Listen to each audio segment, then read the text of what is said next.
Hi, welcome back guys. This is your friend, the Scion Fanfics. Back with amazing fanfiction. This is the series of What if Deku becomes corrupt professor? Now before starting, please give this video a like and subscribe to the channel if you want more videos like this. Now let's get into the fanfic. I cannot simply say you can become a hero even without power. Midoriya Izuku morosely walked away from the building All Might had dropped him off on, the hero's words repeating in his head. Every now and then, the cruel suicide dare of his former friend turned bully Bakugo Katsuki joined with them. What was he supposed to do now? Did he have any purpose at all? All Might had suggested that he try out for the police, but to be honest, the way that the hero phrased his suggestion made it sound like a consolation prize at best, outright admitting that people didn't respect them. From what Izuku could tell, police nowadays simply cleaned up after heroes, and the idea didn't really appeal to Izuku at all. Without realizing it, Izuku was walking towards some explosions that he had heard from the top of the building earlier.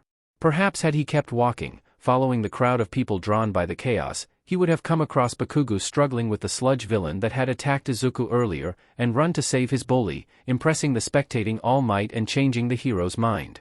Here though, another cry got Izuku's attention. He turned his head, and looked down an alleyway, where a fox was crying out. Izuku was concerned about approaching a wild animal, but he also couldn't ignore the animal's pain. He walked towards it cautiously. "Hey, it's all right, I'm not going to hurt you." The fox had gotten tangled in some kind of netting, and had gotten its neck tangled in it, which had in turn gotten tangled with other assorted junk it must have been scavenging in. Izuku took in the situation. The netting was tightening around the fox's neck, and it didn't seem as if anyone else was paying attention to the animal's distress in favor of whatever was causing the explosions. He couldn't just leave it here. Yes, it might bite him, but if he could take Bakugo's explosions, he could risk this to help someone, or at least something in need.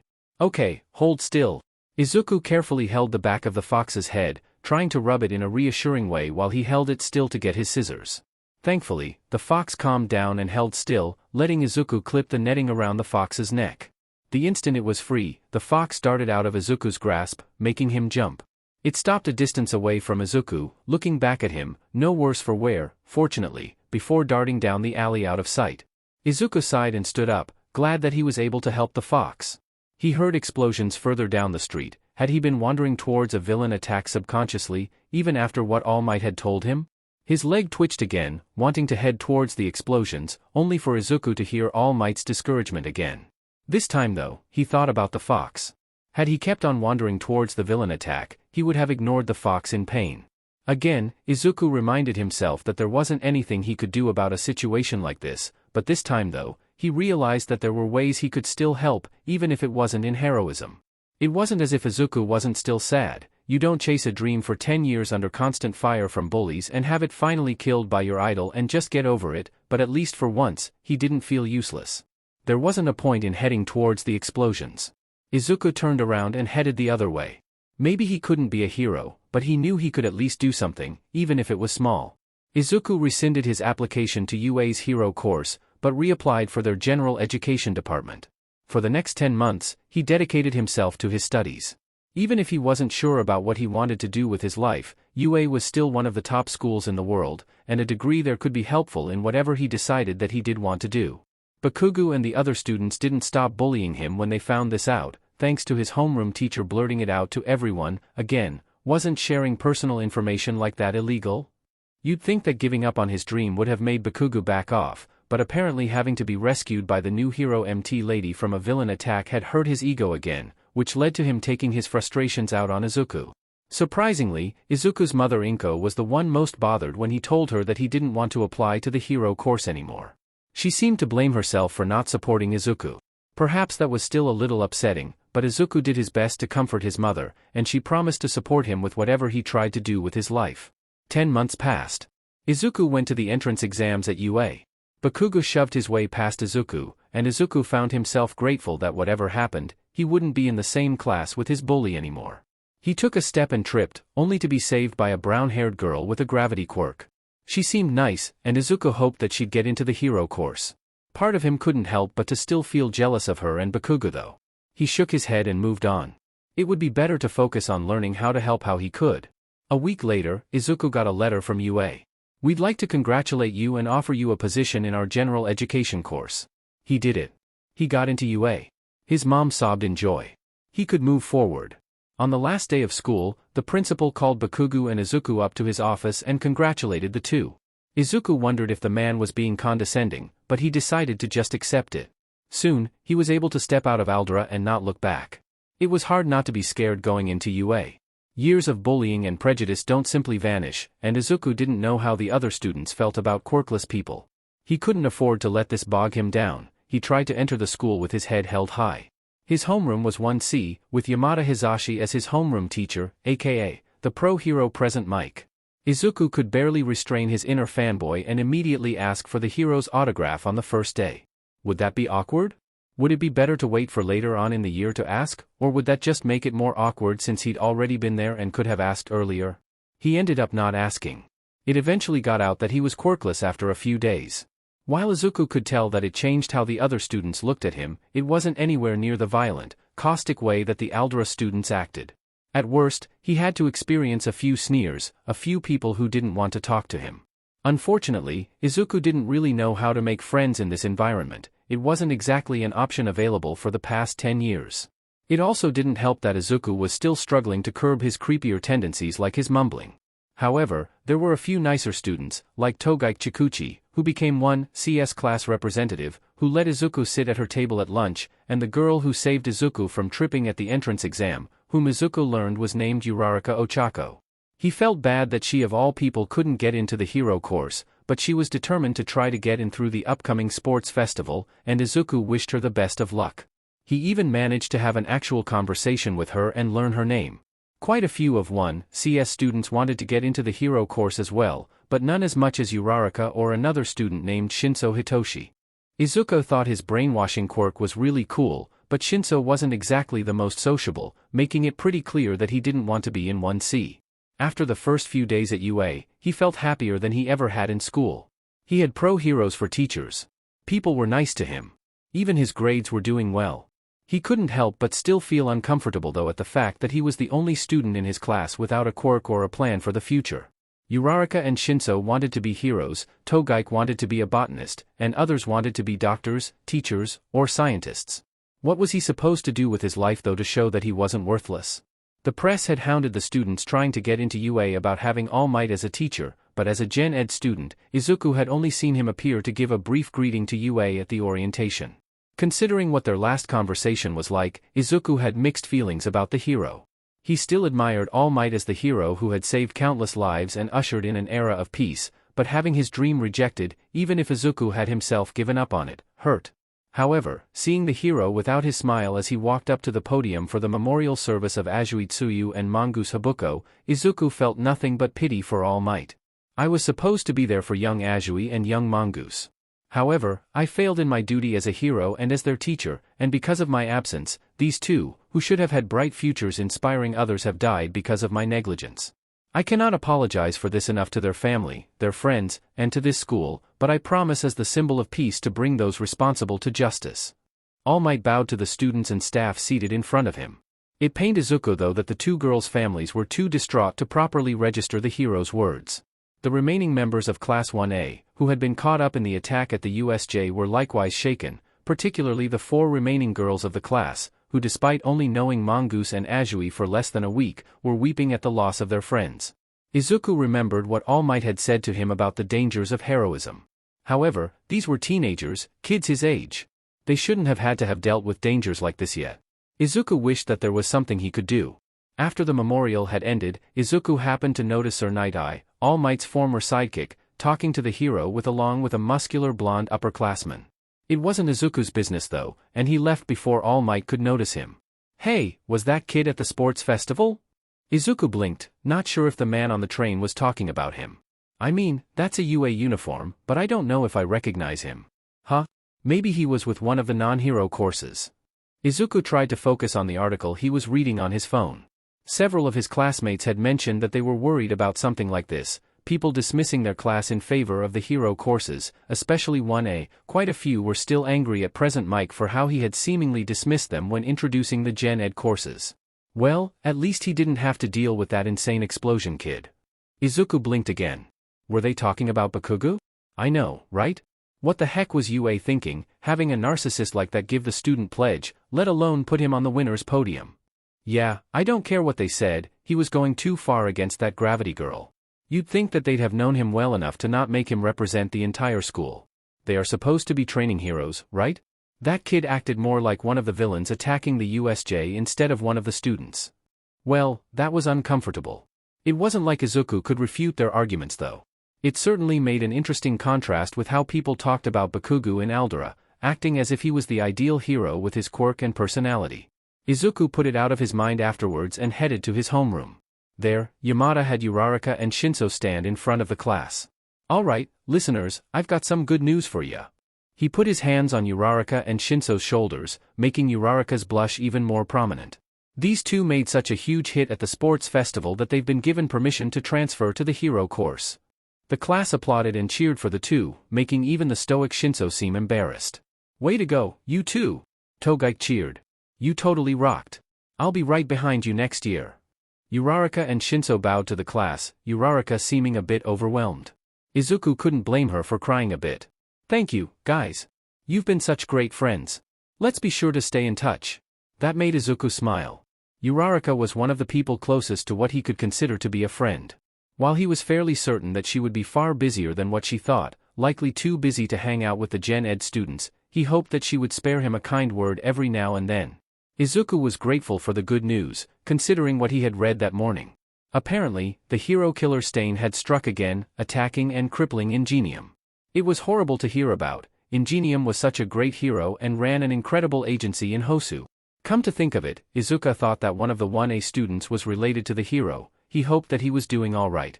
Mulling over this had led to Izuku writing out some analysis on some of Ingenium's most recently hired sidekicks, trying to imagine what the best strategy for dealing with Stain would be based off of his attack patterns and theories Izuku had about his quirk. He happened to be writing on the opposite page of some notes that he had on present mic when the real hero suddenly appeared in front of his desk. Hey little listener, how's it hanging? Izuku jumped, nearly slamming his notebook shut in instinct. Whoa! Sorry Midoriya, didn't mean to scare ya. Yamada held his hands up in a gesture of peace. It's alright, Yamada-sensei.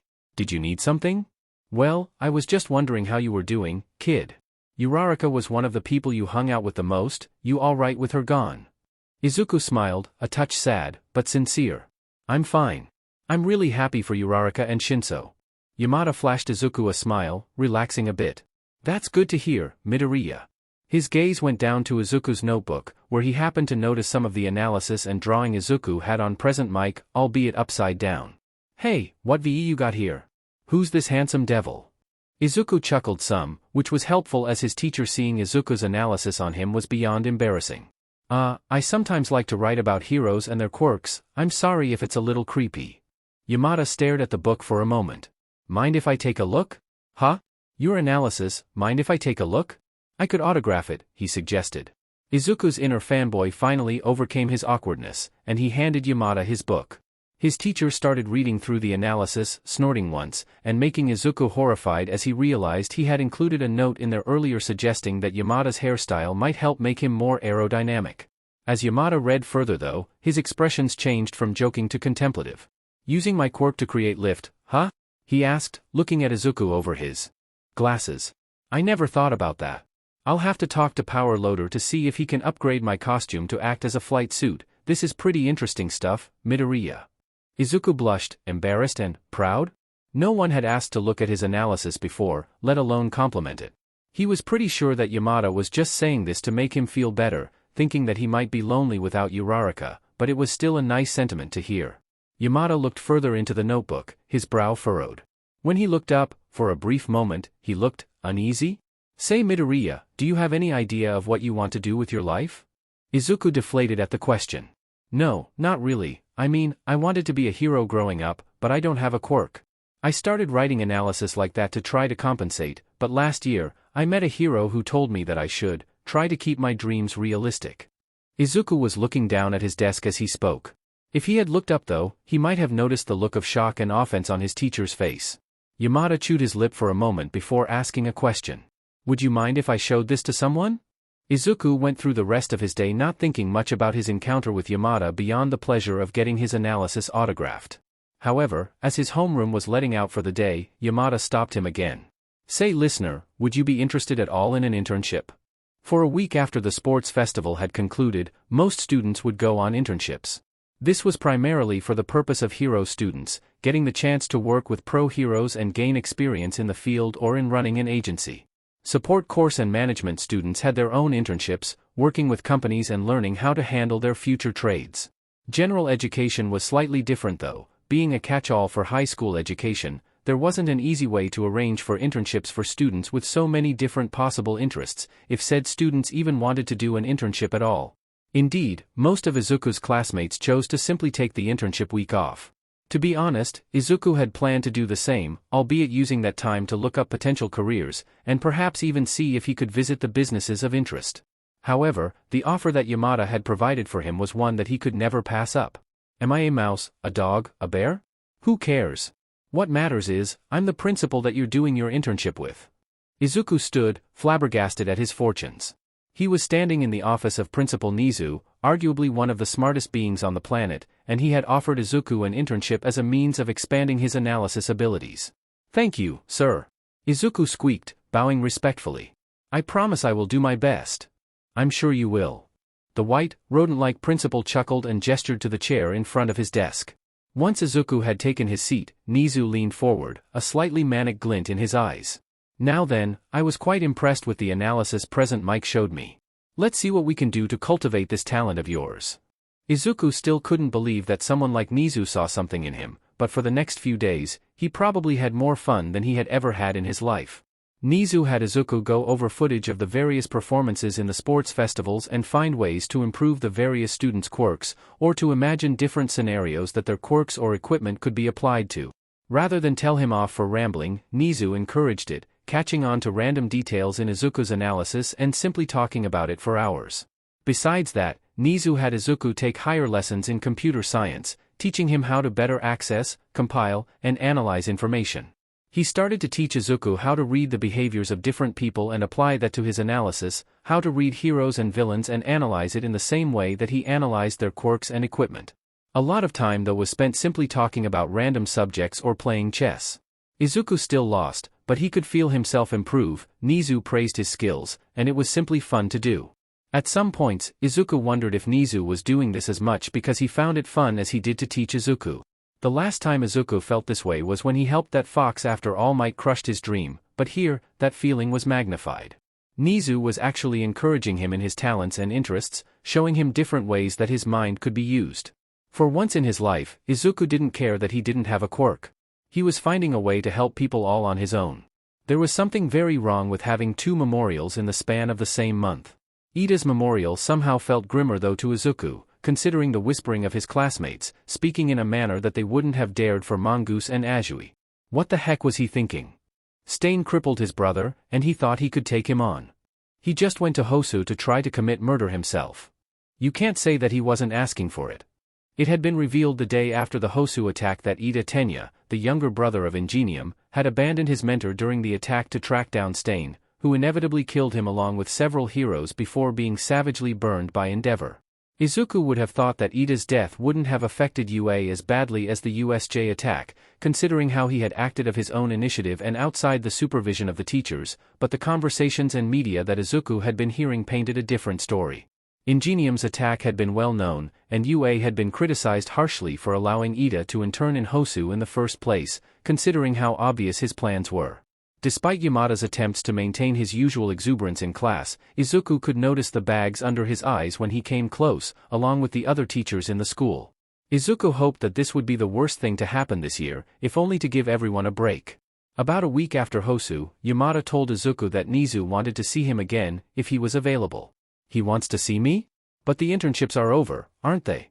Yamada grinned. It was a nice expression for Izuku to see on his teacher's face after the past few weeks. What can I say, listener? You managed to impress the principal. I don't know whether I should be proud or terrified, but good on you anyway. Izuku would have understood if Nizu had decided to cancel their analysis sessions considering the stress that the school was being put under. The crowd of reporters had been joined by a small, but vocal crowd of protesters shouting about how unsafe and negligent UA had become, but he was certainly grateful for them. Strangely, as Izuku got to know Nizu better, He began to wonder if the principal saw these sessions as a way to relax as much as Izuku did. He always seemed cheerful whenever the two could meet, and took whatever time he could to do so unless something came up. As the end of the semester started to approach, Nizu gave Izuku an assignment.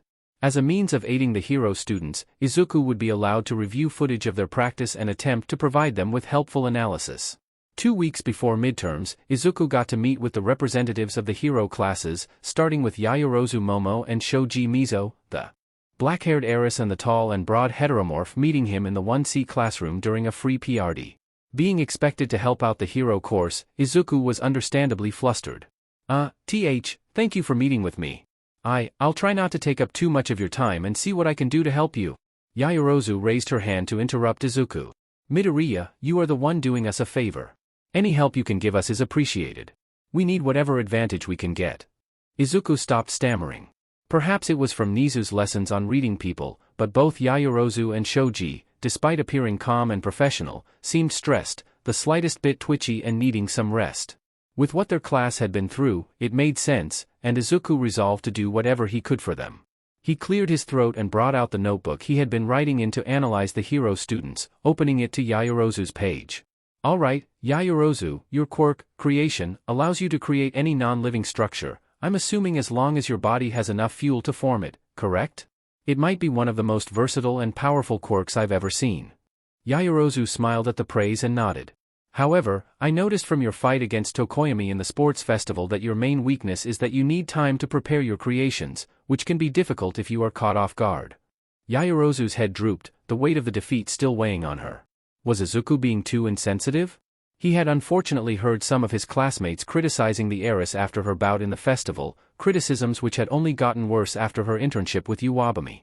I'm sorry if I'm being too critical. No, you're correct. Yayorozu lifted her head back up, getting a hold of herself. Please, go on. I need to hear this. Izuku swallowed, trying to think of a way to better frame his analysis. If Yayorozu was dealing with confidence issues, then he would need to try to help her with them as well. Well, I was thinking that maybe you could start carrying more equipment pre-made for you. That way, you wouldn't need to worry about taking the time in the field when an emergency comes up. He handed Yayorozu a copy of his analysis on her, and pointed to a list of suggestions. I understand if you don't want to overload yourself, but if you carried just a few small items meant to handle general situations, it could help keep you from overthinking intense scenarios. Maybe carry around a flashlight, a Swiss Army knife, and a simple weapon like a baton or a collapsible bow staff. Or perhaps combine those items further, have a flashlight that's big and sturdy enough to act as a club and bright enough to blind your opponents. Maybe consider talking to the support department about other equipment that could serve for other all-purpose scenarios. Yayorozu's eyes lit up. The flashlight would have been helpful against Tokoyami. These are some good ideas, Midoriya, thank you. Izuku grinned, happy that he was able to help, and turned to Shoji, as vice representative. Now Shoji, your quirk Dupliarms gives you excellent sensory capabilities and makes you almost unbeatable in close quarters.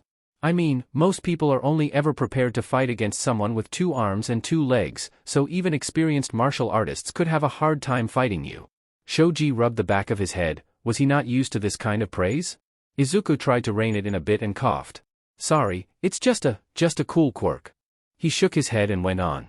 Considering this, I think that your most challenging opponents would try to fight you from a distance, so you might want to consider improving your capacity for long-ranged combat. What do you mean? I can already use my arms for long range. Shoji asked. He stretched out one of his arms, showing how by continuously duplicating it, he could reach a stapler on the other side of the room, a demonstration that Izuku knew about, but was still fascinated by. True, Izuku agreed once he had snapped himself out of his reverie, but there are limits to this technique, such as if you were fighting against an opponent that would be risky for you to touch, or if it takes too long for you to reach them. Shoji retracted his arm and nodded. I suppose that makes sense. What did you have in mind? Are you suggesting that I learn how to use guns? That could be a good idea for you in the long term, but considering how little time you have before your finals, that might not be immediately practical. Izuku flipped his notebook to a page not devoted to the hero students, showing pictures of equipment created by Hatsumi for the sports festival. I was thinking that you might want to talk to Hatsumi from the sports festival. Her net guns seem like they could be simple enough for you to use, and I'm certain that the support department has a lot of other equipment you could try out. Perhaps throwable weapons like gas bombs, or even simple ranged weapons like slingshots. Both Shoji and Yaoyorozu sweat-dropped at the picture, perhaps remembering how the manic Hatsum used Ida to advertise her equipment, making Izuku wonder if his suggestion to talk to her was insensitive. Wouldn't this be a bit much though? Do you really think I need this much equipment? Why not though? Since your quirk allows you grow multiple arms and eyes at the same time, you could use multiple pieces of equipment all at once. Izuku pointed out. This way, you could cover yourself from all angles even if your target is far away or if villains are trying to flank you. Shoji blinked, realizing the logic in Izuku's suggestion. That's actually a pretty good point. I hadn't considered that possibility before. Izuku went over a few other ideas that he had for the two before handing them copies of the analysis he had done on their classmates, agreeing for them to contact him if anyone needed more explanation. He'd rather avoid going into their class for fear of encountering Bakugo if possible. Later, he'd meet with 1BS representatives, Kendo Itsuka and Shota Nirenjiki. Izuku still had his own final exams to handle, but he wasn't too concerned. Even with Nizu's sessions, he had quickly found himself at the top of the class, and was even asked by some of his classmates to help with tutoring. It was incredible what being in a class that didn't constantly belittle or bully him did to his self-confidence and his grades. To his delight though, Nizu allowed Izuku to watch the hero course exams, giving him a chance to view how his suggestions were applied and possible improvements he could make. While the students were told what their exams entailed, pairing up against one of the teachers with the goal of capture or escape, Izuku was settled into a monitor room with Recovery Girl. Yaoyorozu did wonderfully despite drawing the short straw and having to do her exam without a partner, even if it felt anticlimactic for her to end it by blinding Aizawa and clubbing him over the head with a flashlight. Shoji and Hagakure were able to cooperate to overcome Snipe, Hagakure blinding him and Shoji actually managing to hold his own in a firefight. Sadly, there was only so much Izuku's analysis could do to help some of the students. While Mina and Kaminari had added gear to their costumes to allow them to spray acid over longer distances or to use their quirk more efficiently without overloading, that didn't give them the creativity or the strategic acumen that they needed to contend with the laughing mad principal. Ugh, he's going overboard again, Recovery Girl muttered next to Izuku. After Yamada had signed Izuku's notebook, he had gotten the nerve to ask the school nurse to do the same, making conversation a little bit easier. Recovery Girl, could I ask you a question? Yes, dearie, she responded. As a medical professional, you have a more unique perspective that could help me with my analysis, so I was wondering, what do you think is the biggest problem that the students and heroes are dealing with? As a medical professional? Recovery Girl repeated, before jabbing her cane at Kirishima and Sato's test. That. Izuku saw the two struggling against Cementos, trying to smash their way past his concrete barriers, only for the hero to easily recreate them. He sighed, remembering that he had added warnings in their respective analysis to avoid getting into battles of attrition. I know what you wrote in your analysis, so those two should know better, but they have the same problem that so many other heroes have nowadays. They run to face disasters headfirst without thinking about how they could get hurt, thinking that their quirks make them invincible, or that their foolish actions make them noble. Recovery Girl ranted, turning to Bakugo and Todoroki's test against All Might. Even when it's clear that there are smarter ways to handle problems, everyone just tries to bulldoze through it with their quirks without heed to the dangers to themselves or the people around them.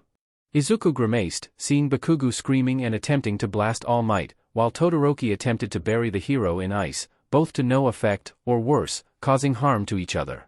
Though Izuku knew that the teachers were supposed to focus on giving the students a chance to work with the time that they had, it seemed that All Might realized that the two students he was assigned to were going to hurt each other if they kept going, and knocked them out by slamming their heads together. Recovery Girl sighed, grumbling before hobbling out of the room towards the med bay. Blasted knuckleheads. Izuku looked at All Might, who was frowning in disappointment towards the two powerhouses.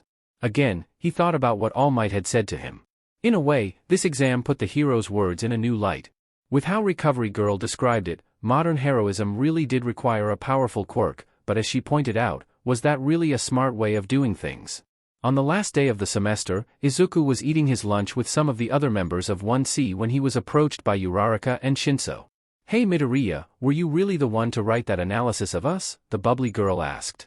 Izuku stammered, caught off guard by the statement and the fact that all of his classmates were now staring at him. Yeah? Well, it was really helpful.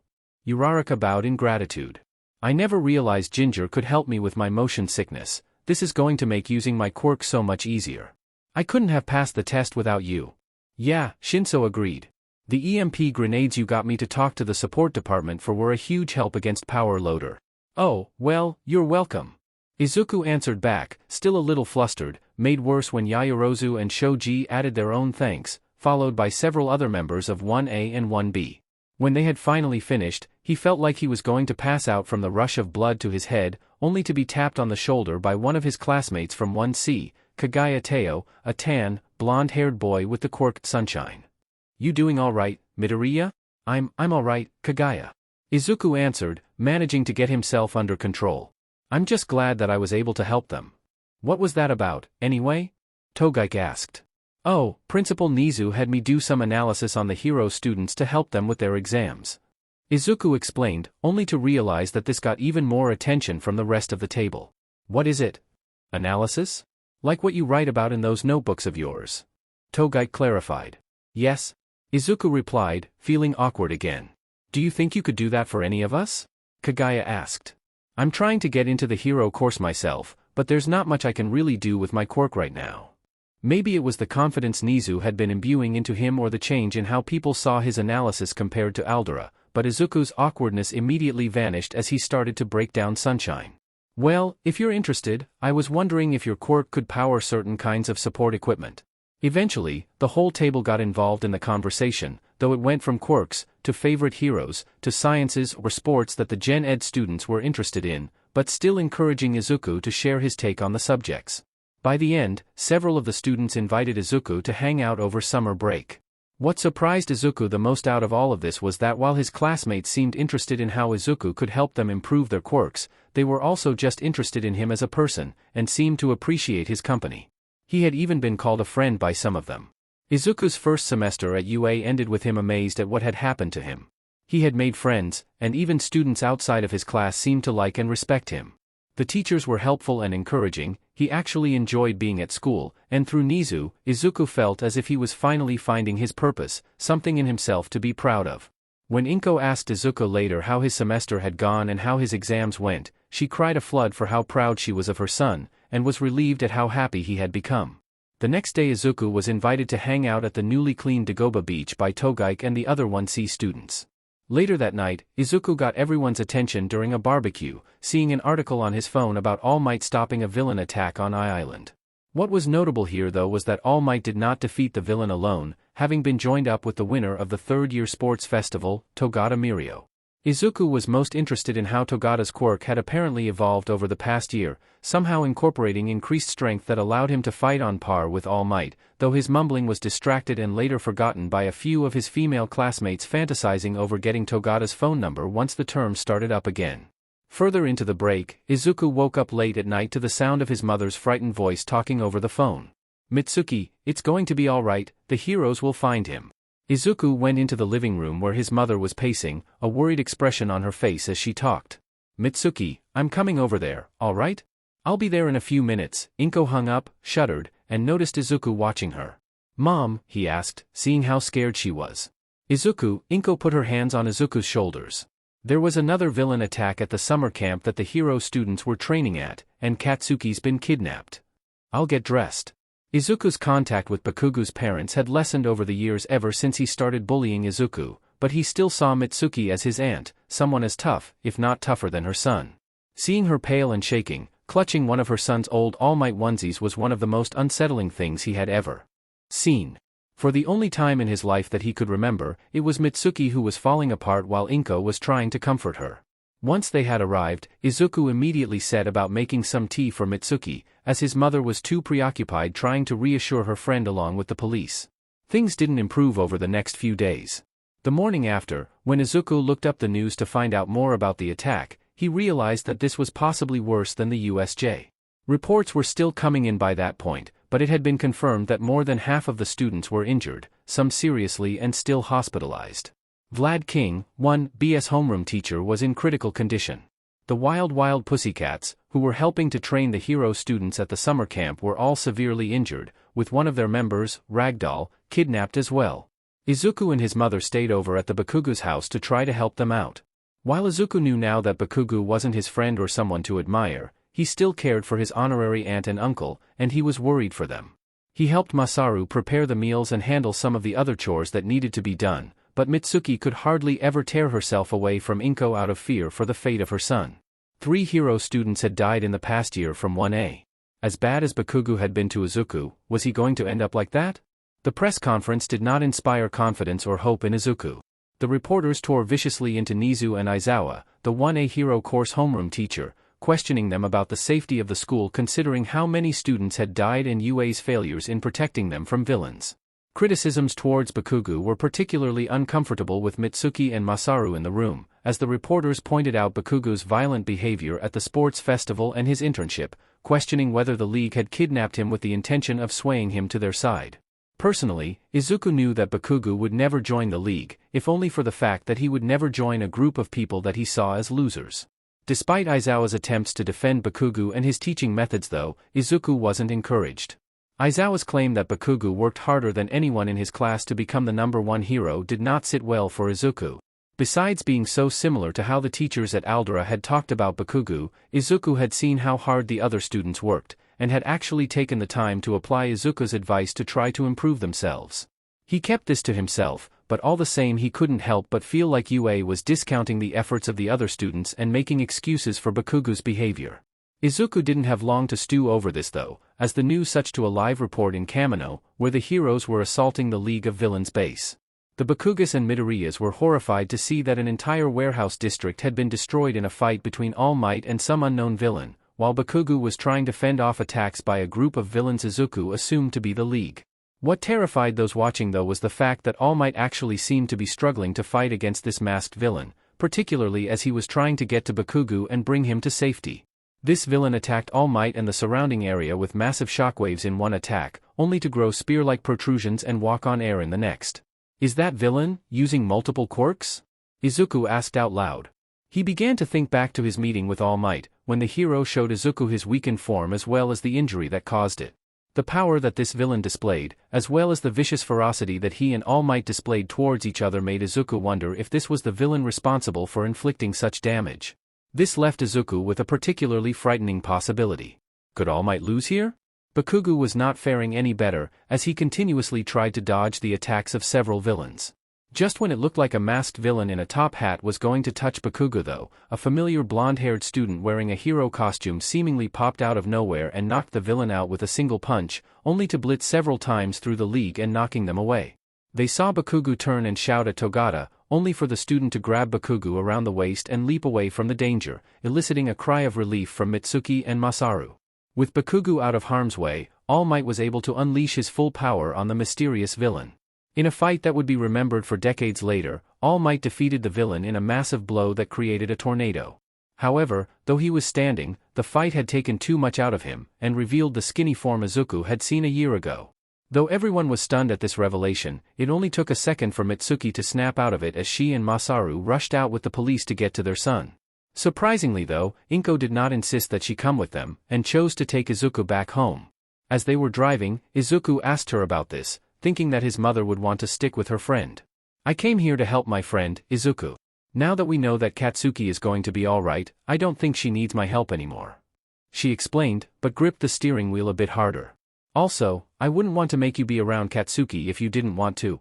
Izuku felt his stomach sink, but before he could try to make excuses, his mother interrupted him. I know that you two haven't been friends for some time, even if you never told me everything that went between you, but I think that part of the reason you've been happier lately is that Katsuki's no longer in your life. Izuku didn't respond to this, and Inko didn't push him anymore, but he hoped that she knew he was grateful regardless. As they went home though, Izuku's mind drifted back to what had happened that night. The League had been defeated, but most had escaped, and All Might would soon announce his retirement. Perhaps it was because he already knew about All Might's limited time, but Izuku found it harder to celebrate All Might's victory with everyone else, as he couldn't help but think. What happens now? Midoriya Inko was not happy to hear about the dorm rooms. Izuku couldn't exactly blame her either. 3 students dead, 1 kidnapped, and multiple injured by villains did not paint UA in the same light the public once held it in. Thankfully, the fact that Izuku had been so much happier ever since he started high school and the wonderful things he had told his mother about Yamada eventually convinced her to agree with the teacher when he came by to ask that Izuku be allowed to live on the new campus dorms, part of UA's efforts to improve campus security. The 1C students attempted to make the most of their situation once they had all arrived, hosting a video game tournament and trying to keep spirits up. However, there was a clear undercurrent of nerves and resentment among many of the students. Grumbling Izuku had heard towards 1A ever since Bakugo's pledge at the sports festival had grown more noticeable, and Togaike along with some of the more responsibly minded students were more stringent on following security measures and curfews, the unsaid reason being a fear that they would eventually be caught up in as villain attacks.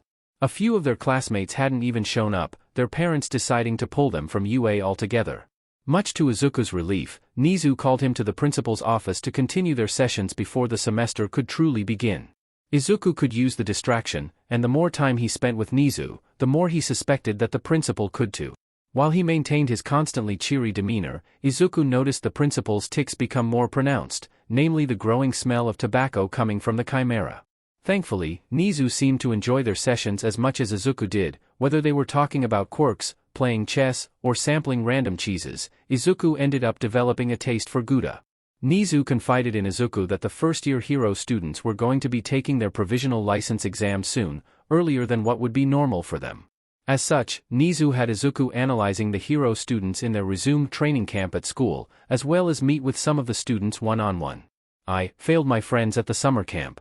I allowed my darker emotions to overwhelm me, and as such lost control of Dark Shadow. Tokoyami confessed, his eyes closed as if the memory pained him. I hurt Shoji. I almost killed him. I was hoping that you might be able to aid me to prevent this from happening again. Izuku nodded at the bird-headed boy, having some understanding of what had happened.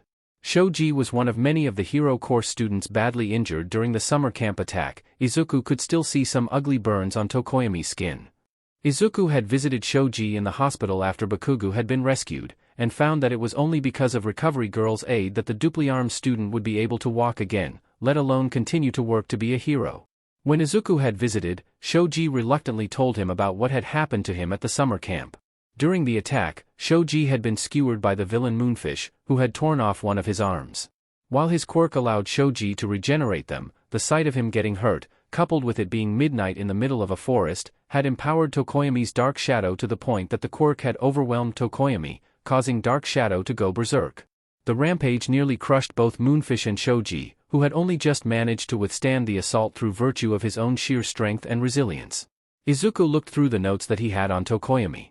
His quirk, Dark Shadow, allowed Tokoyami to manipulate his shadow into a physical form. Dark Shadow was made stronger when in darkness or when Tokoyami felt particularly strong emotions, though at the cost of a loss of control. Being strong and fast enough to defeat Yaoyorozu and ultimately win third place in the sports festival, it was quite impressive. What was most interesting to Izuku though was the fact that Dark Shadow was one of the few examples of a sentient, or possibly even sapient quirk, able to act independently from Tokoyami. Izuku would normally be too excited to sit still to be able to work with such a unique and powerful quirk, but he realized that this was not the time to be obsessing over something like this. Tokoyami had outright told Izuku that he was considering leaving the hero course if he couldn't handle this issue. Alright, I have a few possible ideas. Izuku explained. But there's something that I need to ask first. Would it be alright for me to talk to Dark Shadow? Tokoyami blinked, surprised at the request. You wish to speak to Dark Shadow? Izuku nodded. Tokoyami hesitated, seeming reluctant, but eventually acquiesced, and allowed Dark Shadow to form. The quirk was essentially just a shadow connected to Tokoyami's stomach, sharing the silhouette of Tokoyami's bird head, though currently the quirk had a softer outline, just peering over the table between Izuku and Tokoyami warily. Dark Shadow? It's nice to finally get to talk to you. Izuku greeted. Dark Shadow though didn't respond at first, curled up like a guilty dog. It was very different from the bombastic and energetic form Izuku usually saw the quirk in. Hey! The quirk eventually said. How would you like for me to refer to you? Are you male or female, or do you not identify as a specific gender? I'm a boy, like Fumi. Dark Shadow answered. Izuku wrote a small note in his analysis. Okay Dark Shadow, first question, do you want to be a hero like Tokoyami does? Dark Shadow perked up just a bit. Yeah, I think heroes are cool, and I want to be like them. Thank you. Izuku nodded. Talking to Dark Shadow in this state felt a lot like speaking to a frightened child, understandable considering what the two had been through. Tokoyami, you said that you want help better controlling Dark Shadow. Normally, I could give you some suggestions, but the problem is that Dark Shadow is his own, sapient being. I don't know if you should, or really can, think of him as something to outright control. Tokoyami frowned and bowed his head, giving Dark Shadow a guilty look, which the quirk shared. Izuku went on, it's also impractical for you personally to view Dark Shadow this way. Izuku gestured towards the quirk. He draws power from your emotions after all, and it's probably not healthy to repress them. If you're going to be a hero, you're going to be dealing with extreme situations after all. What would you suggest as an alternative, then? Tokoyami asked. Well, Izuku flipped to another page. I've noticed that Dark Shadow sometimes comes out of his own volition, but you otherwise have the ability to repress him. Yes, Tokoyami answered, noting a disgruntled look from Dark Shadow. In contrast, you explained that Dark Shadow controls you when you are overwhelmed. Yes. Tokoyami again replied, with Dark Shadow this time looking guilty. Dark Shadow, when this happens, do you mean to control Tokoyami? Izuku asked the quirk. No. Dark Shadow cried out. I didn't want to go berserk at the summer camp. I just wanted to stop that creepy teeth guy. Dark Shadow seemed to curl in on himself. I didn't want to hurt Shoji, he's nice to us. He's Fumi's best friend. Tokoyami closed his eyes and frowned in shame, but also patted Dark Shadow's head. Do you, Izuku hesitated, realizing that he was going to be stepping on some toes here, do you ever feel upset if Tokoyami isn't letting you out? Tokoyami looked at Dark Shadow, who was avoiding Tokoyami's gaze and frowning. Shadow, he spoke, this time the one seeming guilty. I admit that I dislike it when you do things that embarrass me, and I'm scared by what we did at the camp. Tokoyami looked away, ashamed, but I'm sorry for how I've been treating you lately. Perhaps I should be more considerate. Well, I have a few ideas to help you with this. Izuku suggested. I know that there might be limits on what you can do with the limits on public quirk use, but maybe you could let Dark Shadow have a bit more autonomy when he wants to come out. Even if you two have different personalities, it could improve your relationship. Tokoyami looked at Izuku quizzically. I agree that I should probably change how I perceive and treat Dark Shadow, but how would this prevent an accident from happening again? We'd need to test this, but I have a theory that if you allow Dark Shadow more control when you are calm, it could translate to Dark Shadow not overwhelming you when he is in control. Izuku explained. Tokoyami and Dark Shadow looked at each other, impressed. You speak of this almost as if a yin-yang relationship, that I cannot force my own will on Dark Shadow, but need to balance his with his own. Tokoyami mused. I cannot treat Dark Shadow as some demon that I must chain, or he could see me as no better when his power overwhelms me. He turned to Dark Shadow and bowed his head. I will endeavor to be a better host to you, Dark Shadow. Ah, Fumi, Dark Shadow cackled. Stop being so dramatic. You're my bro. I want to be a hero with you, we can't let this keep us down. Izuku nodded in affirmation. That's the idea. I believe that you too, perhaps more than anyone else in your class, need to focus on your mental and emotional health to become the best heroes possible, considering how much of your power and stability is predicated on your relationship. Maybe you two could also talk to Hound Dog, or learn meditation. That would be particularly helpful for you, Dark Shadow, since it could help you to be more mindful if you ever overwhelm Tokoyami. By the end of their session, Tokoyami and Dark Shadow left Izuku far more encouraged, allowing him to breathe a sigh of relief. For some reason, Ashido Mina and Kaminari Denki asked to see Izuku at the same time. When they sat at the table in front of Izuku, both did not look their best. Like Yaoyorozu and Shoji, the two had noticeable bags under their eyes. They sat tensed, as if ready to jump and run at a moment's notice. It was a far cry from the usually excitable demeanor that the blonde Kaminari and the pink-skinned Ashido usually exhibited. Ashido in particular seemed close to tears. Are you too? Before Izuku could get another word out, Ashido ran around the table and threw her arms around him, sobbing into his shoulder. Ashido? Izuku sputtered, flustered and alarmed at Ashido's sudden move. Not wanting to bother the poor girl when she was clearly in distress, Izuku didn't try to stop her. Kaminari looked barely able to keep it together for his part. You saved our lives, Ashido eventually mumbled into Izuku's shirt. Excuse me? He asked. She's right, man.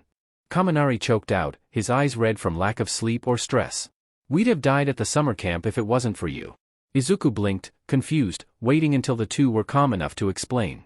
Eventually Ashido let go of him and sat back down, a bit calmer. Do you want to talk about it? Izuku asked. Kaminari and Ashido looked at each other. Kaminari sighed. Okay, so, you know how Ashido and I failed the final exam? Izuku nodded. I can't say I blame you for that. I don't think that there were many ways you, or really anyone in your class could have handled someone like Nizu. Kaminari shrugged. Yeah, well, we did. Everyone who failed the final had to take remedial classes during the camp, including Bakugu.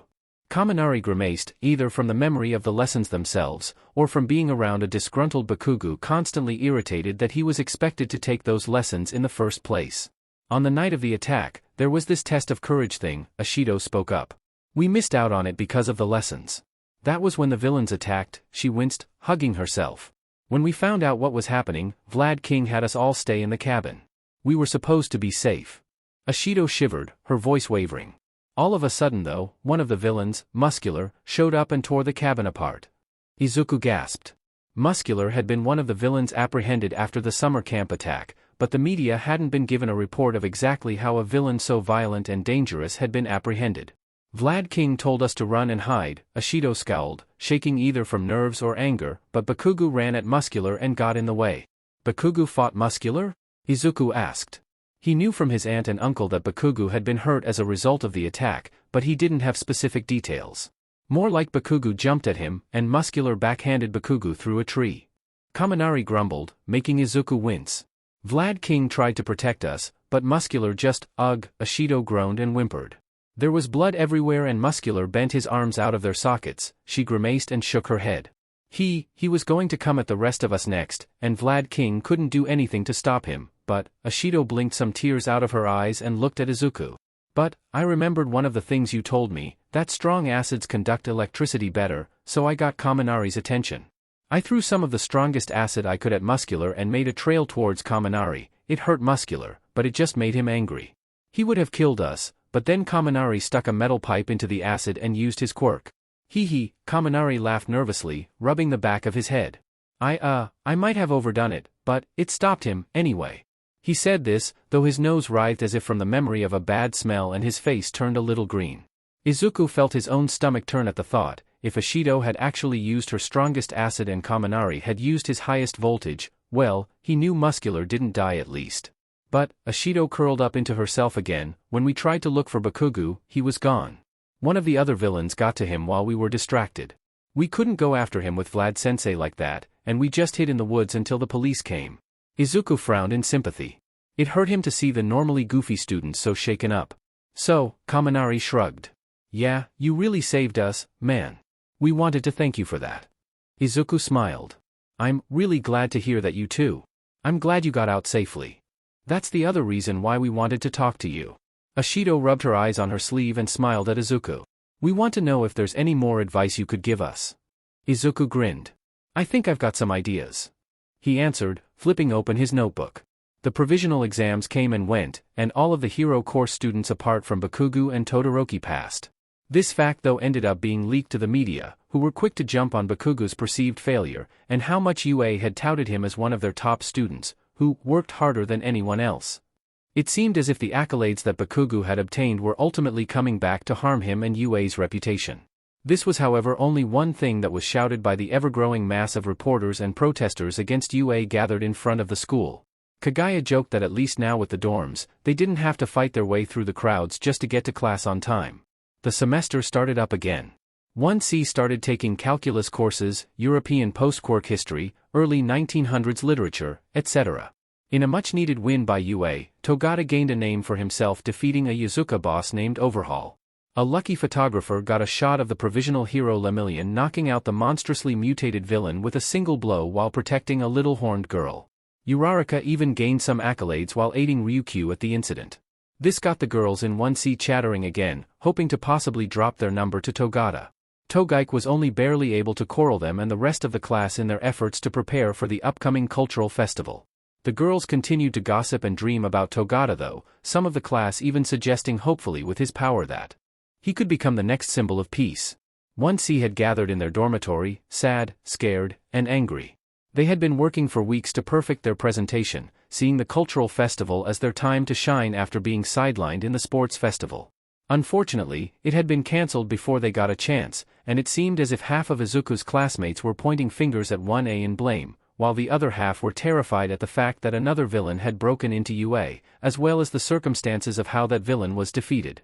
UA had been trying to ride on the optimism of Togata's defeat of Overhaul, hoping that it could allow the students to enjoy their school festival, despite many of the negative feelings towards 1A. However, it all came crashing down when Gentle Criminal broke into the campus, interrupting as performance before they could get a chance to start. The resulting panic from another villain breaking in resulted in several injuries from visitors stampeding, teachers trying to catch the villain and his assistant, only to be made fools of by his strange quirk. In the end though, what made the festival worse was how Gentle was eventually caught, as Togata's quirk somehow mutated into releasing massive black WHPS. The WHPS caught the two criminals, albeit nearly crushing them and requiring that they be sent to the hospital before going to jail, but Togata seemed unable to control this evolution to his quirk, as his WHPS tore through the area, including several of the other class's stands. Agoyamato Tsutsutaka, a boy with a black pompadour and a large chin, was one of the loudest critics. "I can't believe it, brought another villain here. Agoyamato, that's not fair." Izuku tried to protect the reputation of his friends from the hero course, but was shouted down. "Oh, come on, Midoriya," Agoyamato argued. "This is the third time the school's been attacked, and it's always centered on them. They talked themselves up at the sports festival, but except for that bit with the Yakuza, where Uraraka was one of the people who actually did anything, they failed every single time. I got to admit, Midoriya," Togaike added from her seat, scooping ice cream out of a tub, "I know that you said that Yaoyorozu and Shoji are nice people, but it's hard for us to believe that when they keep associating with that Bakugo JRK. There wasn't much of an argument Izuku could make, particularly not with morale this low. He had to admit, he was upset too. As no one seemed to be able to lift their spirits, Izuku passed the time doing some research on Gentle Criminal, real name Tobita Danjuro. He was a former hero student who ended up being expelled after failing his provisional license exam too many times and accidentally injuring a hero and civilian in an act of vigilantism. From what Izuku had been able to tell from the villain's speech before everything broke into pandemonium, he wanted to make his mark in history through his crimes, but had prior to this point been satisfied with petty acts of vandalism. His actions were selfish and had led to people getting hurt, but in a twisted way, Izuku felt he could understand Tobita, thinking that he might have ended up like the villain had he not found pleasure in his new life. It was strange though, Gentle Criminal had such a powerful quirk and was skilled enough to evade many of UA's teachers. Despite the criticism towards UA, which Izuku knew was going to grow from this, Izuku knew that his teachers were powerful and skilled heroes. If he had that kind of power and skill though, how had Gentle Criminal failed in his efforts to become a hero? Were there others like him, people chasing the dream of heroism, only to fail and pushed into a life of obscurity or villainy? Endeavor's ascension as the replacement for All Might as the #1 hero wasn't met with the support that the fiery hero would have likely hoped for. The man was a legitimately talented hero, one who had solved more cases than All Might even, but he didn't have the same presence, the ability to make people feel safe simply because he was there. Some were wary of Endeavor gaining the title after what he had done to Stain, but most weren't too upset considering all of the heroes that Stain had previously killed, and it was easy to justify Endeavor's actions. That being said, Hosu certainly hadn't improved the hero's image. It had been on the minds of the public though how the new #1 hero was going to contend with the lingering threat of the League of Villains. The group had been spotted at the 8 Precepts raid, but had otherwise remained out of sight since Kamino. Eventually though, the League threw down a challenge to Endeavor in a big way. Izuku and the rest of 1C were glued to their dorm room's television, scarcely able to breathe at the fight that they were witnessing. The news had announced minutes ago that Endeavor was locked in combat with a Nomu, one of the monsters the League had been known for using, identified as Hood, just barely managing to hold his ground. With the aid of the #2 hero Hawks, Endeavor had blasted Hood into the air and released his ultimate move, Prominence Burn, before crashing to the ground with the Nomu's corpse. The smoke from the attack cleared, revealing Endeavor in a crater. I see Endeavor, he's not getting up. But I think I see his chest moving," the reporter on the scene announced. Blood was pouring down Endeavor's face from the battering Hood had given him earlier. The normally stoic, implacable hero was reduced to a broken mess. In the midst of the wreckage of the battle, a tall, burnt man in a black trenchcoat walked up to the hero. "Wait, someone is approaching Endeavor, oh god, I think that's Dabi from the League of Villains." Izuku's class all held their breath, realizing that Endeavor couldn't fight back. He had no support, and was at the mercy of a villain. From their view, the country could see Endeavor snarl at Dabi, who simply laughed at the downed hero before kicking him in the head. Dabi vanished in a mass of black sludge the next moment. 1C, along with the rest of the country, was silent. Endeavor had technically won, but it was a Pyrrhic victory at best, one that had reduced Endeavor to a state of powerlessness, while the League had shown that if they wanted to kill him, they could have. The veneer of peace was quickly evaporating across Japan. It was starting to hit everyone that without All Might, they were not safe from villains anymore. Hero patrols were increased, but the rate of crime was rising, as villains were becoming emboldened by the hero's recent show of weakness. People didn't go out alone.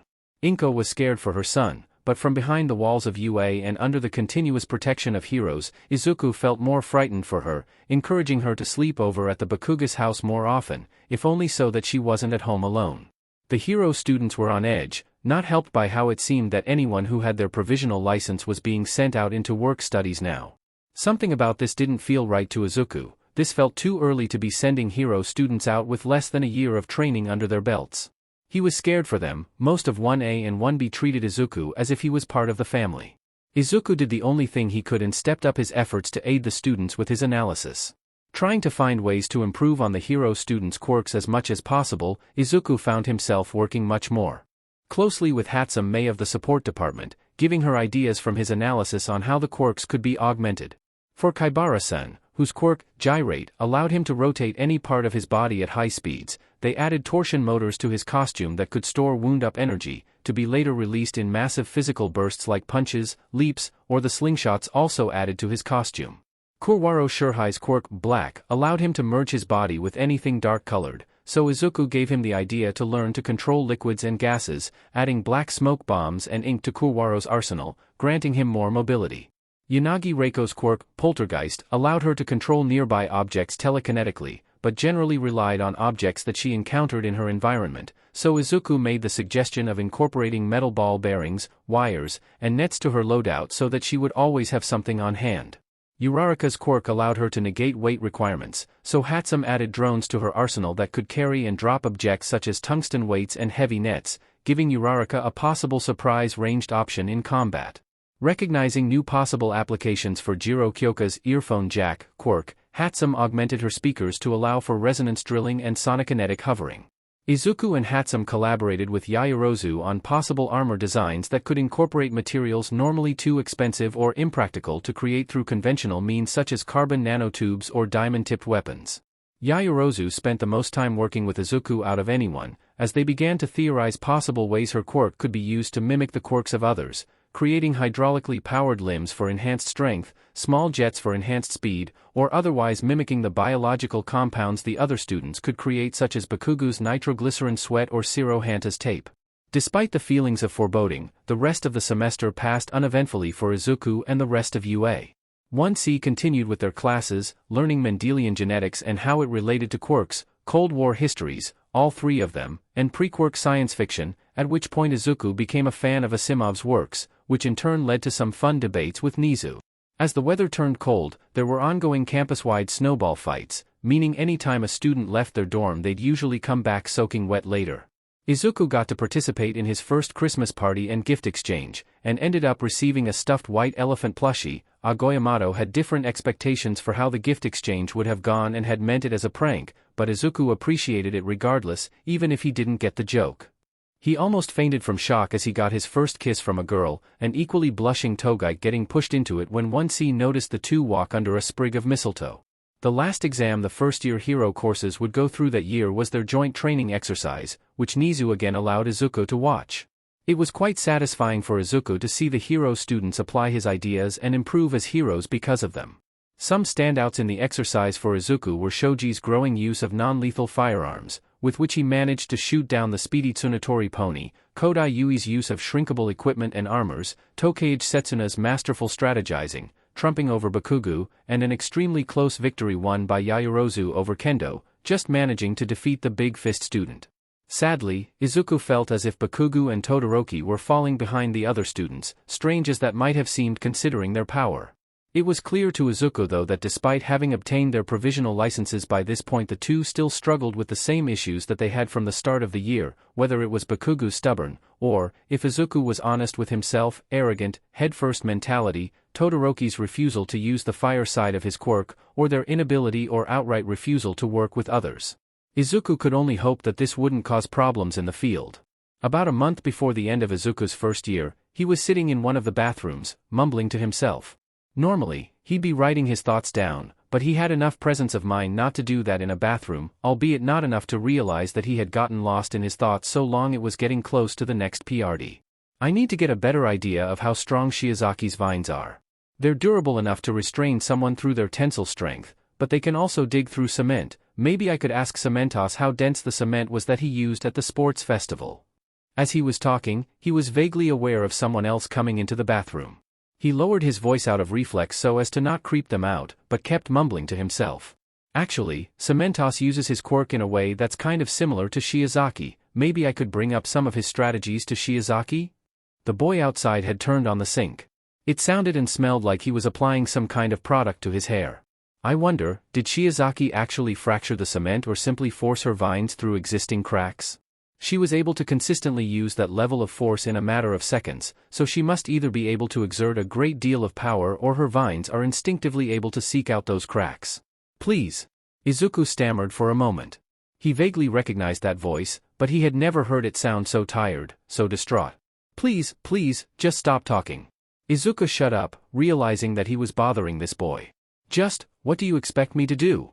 He opened the door, ready to slip out.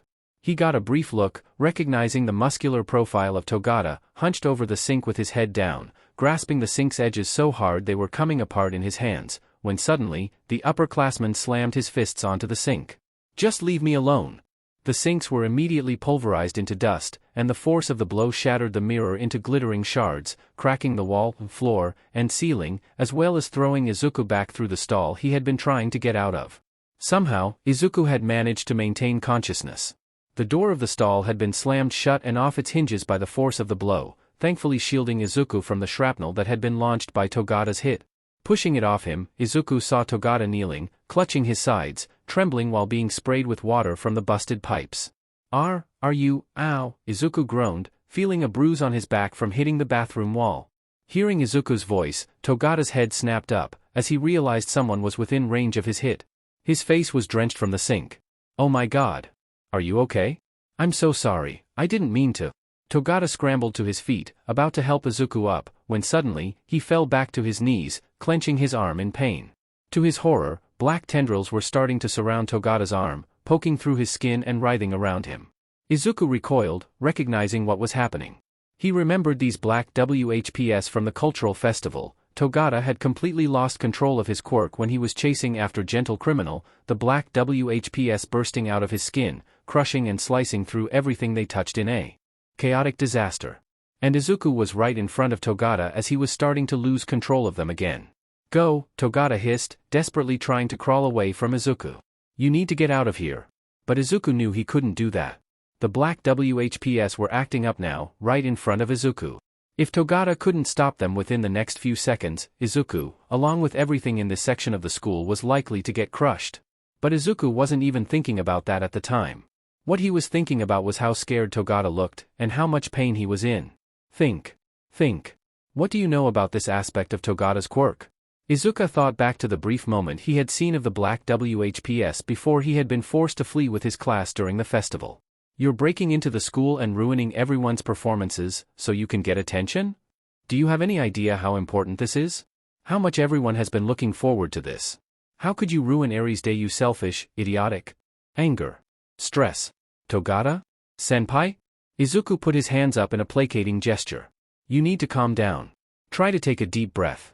Still cringing and clutching his arm, Togata tried to follow Izuku's advice, taking in a shaky breath, but the WHPs continued to writhe around, growing longer, moving faster. One lashed out above Izuku's head, carving a deep tear in the walls of the stall. The more the WHPs lashed out, the more scared Togata got. Get out, you need to get out. But Izuku couldn't get out, not without passing by Togata. He had one last chance. Izuku scooted just a step closer. Senpai, it's going to be okay, I am here. Togata's eyes, clenched shut from pain, opened just enough to look at Izuku in the eye. What? Why are you? I said. Izuku scrunched his face up, and in a move he had spent his entire life perfecting, yelled out with a deep, familiarly heroic voice, I am here. It was probably the dumbest thing Izuku had ever done. And yet, as soon as he said it, and Togata stared at Izuku in bewilderment, the black WHPs shriveled up and shrank back into Togata's arm. Togata stared at Izuku, who still had his all might expression up. After a couple of seconds passed, the upperclassman snorted. Izuku took a relieved breath of air as Togata laughed out loud. I can't believe that worked. What even was that? Well, Izuku clutched the back of his neck in nervous relief. I don't quite know how your permeation works, but those black WHPs seem to respond to extreme stress or anger, so I just did what I thought would help calm you down. Togata chuckled a bit before leaning against the wall of the destroyed sinks with a sigh. The two boys sat where they were, too exhausted to get up. Hey, what's your name, Kohai? Togata asked. Midoriya Izuku. Izuku replied. Togata Mirio. Togata answered with a smile. Though I guess you already knew that. He looked up at the ceiling, seemingly uncaring of his breaths getting drenched by the spilled water from the busted sinks. Midoriya, Midoriya, he muttered to himself before snapping his fingers. Oh, that's right. You're the Gen Ed student who's been helping my Kohais in first year. They've made a lot of improvements thanks to you. Izuku shrugged with embarrassment. They're the ones who've put in the work, I just gave them suggestions. I don't know, Togata answered with a chuckle. I kicked their butts pretty hard at the start of the term, now they've been able to put up a decent fight. You should be proud of that, Kohai. Izuku smiled awkwardly. As the two calmed down though, Izuku remembered what he was originally concerned about. Togata, are you alright? You sounded really upset earlier. Togata frowned, and then sighed. Well, I guess you know my terrible secret. Togata pointed to a yellow bottle floating along the currents of the stream pouring out of the busted pipes. I'm not a natural blonde. Izuku blinked, and Togata chuckled. Hey, I'll make sure to tell the teachers that this is all my fault, but could you do me a favor and not tell anyone about my hair? It's kind of embarrassing for me. Wait, Izuku interrupted. That's not what I meant, you sounded, well, he pointed at the destroyed sinks. What made you lose control like that? Togata grimaced, looking at the wreckage around him. Oh, you know, stress, I guess I picked a bad time to let it out, huh? Togata chuckled, rubbing at the back of his head, revealing the torn sleeve of his blazer. It seemed that even his own clothes didn't survive damage from his hit. However, as Izuku looked closer, he saw crack-like scars on Togata's arm. You're hurt! Izuku shouted, pointing at Togata's arm. Wha? Togata looked at his arm and reflexively grabbed it. Yeah, just something that happens when I lose control like that, you don't need to worry. But Izuku was already getting up and tried to pull Togata upright, a hard task considering the difference in sheer bulk between the two of them. We need to get to Recovery Girl. Despite Togata's protests, he allowed Izuku to shepherd him to the nurse's office, though with Izuku's own bruises, it was more the inverse. Recovery Girl checked the two out, starting with Izuku. Thankfully, the worst Izuku had experienced was some bruising on his back, which she gave him some ice and painkillers for, advising him to avoid strenuous activity for a few days. When she was checking Togata though, she didn't seem that shocked by the cracks on Togata's arm, even if the two were quite somber about it. Izuku just assumed that this was something that Togata had already been seen for. Thinking about it, Izuku realized that him stressing out about this probably just upset Togata more. As Recovery Girl left, Izuku saw Togata staring at his arm, now covered with bandages to cover up the scarring. Midoriya, Togata suddenly spoke, getting Izuku's attention. I hope that I'm not bothering you with this at all, there was just something that I heard. Yes? What is it? Izuku asked. Is it true that you're quirkless? Suddenly anxious, Togata waved his arms around. Don't get me wrong, I'm not asking as if I think it's a bad thing, or anything like that, I was just… Izuku wasn't sure what Togata's opinion on quirkless people were like, but he didn't want it to be something that people freaked out about. He had become less self-conscious about his quirklessness, and didn't want to hide it regardless. Yes, I'm quirkless. When Izuku saw how people reacted when they found out that he was quirkless in the past, they usually reacted in one of a few ways. Some people would react with discomfort, as if Izuku had said something embarrassing. Some would look at him with pity. Some would sneer at him. There were thankfully a few who simply didn't care. However, Izuku was certain that for the briefest moment, when Togata heard him say that he was quirkless, the upperclassman looked excited, maybe even hopeful. However, Izuku blinked and Togata looked mostly indifferent. Huh? I got to tell you Midoriya, even people with powerful quirks were scared when they saw me lose control of black WHP, but you actually came closer to me. Togata pointed out in respect. Thinking fast like that probably saved your life and kept a lot of people that might have been nearby from getting hurt, but why didn't you run away when I told you?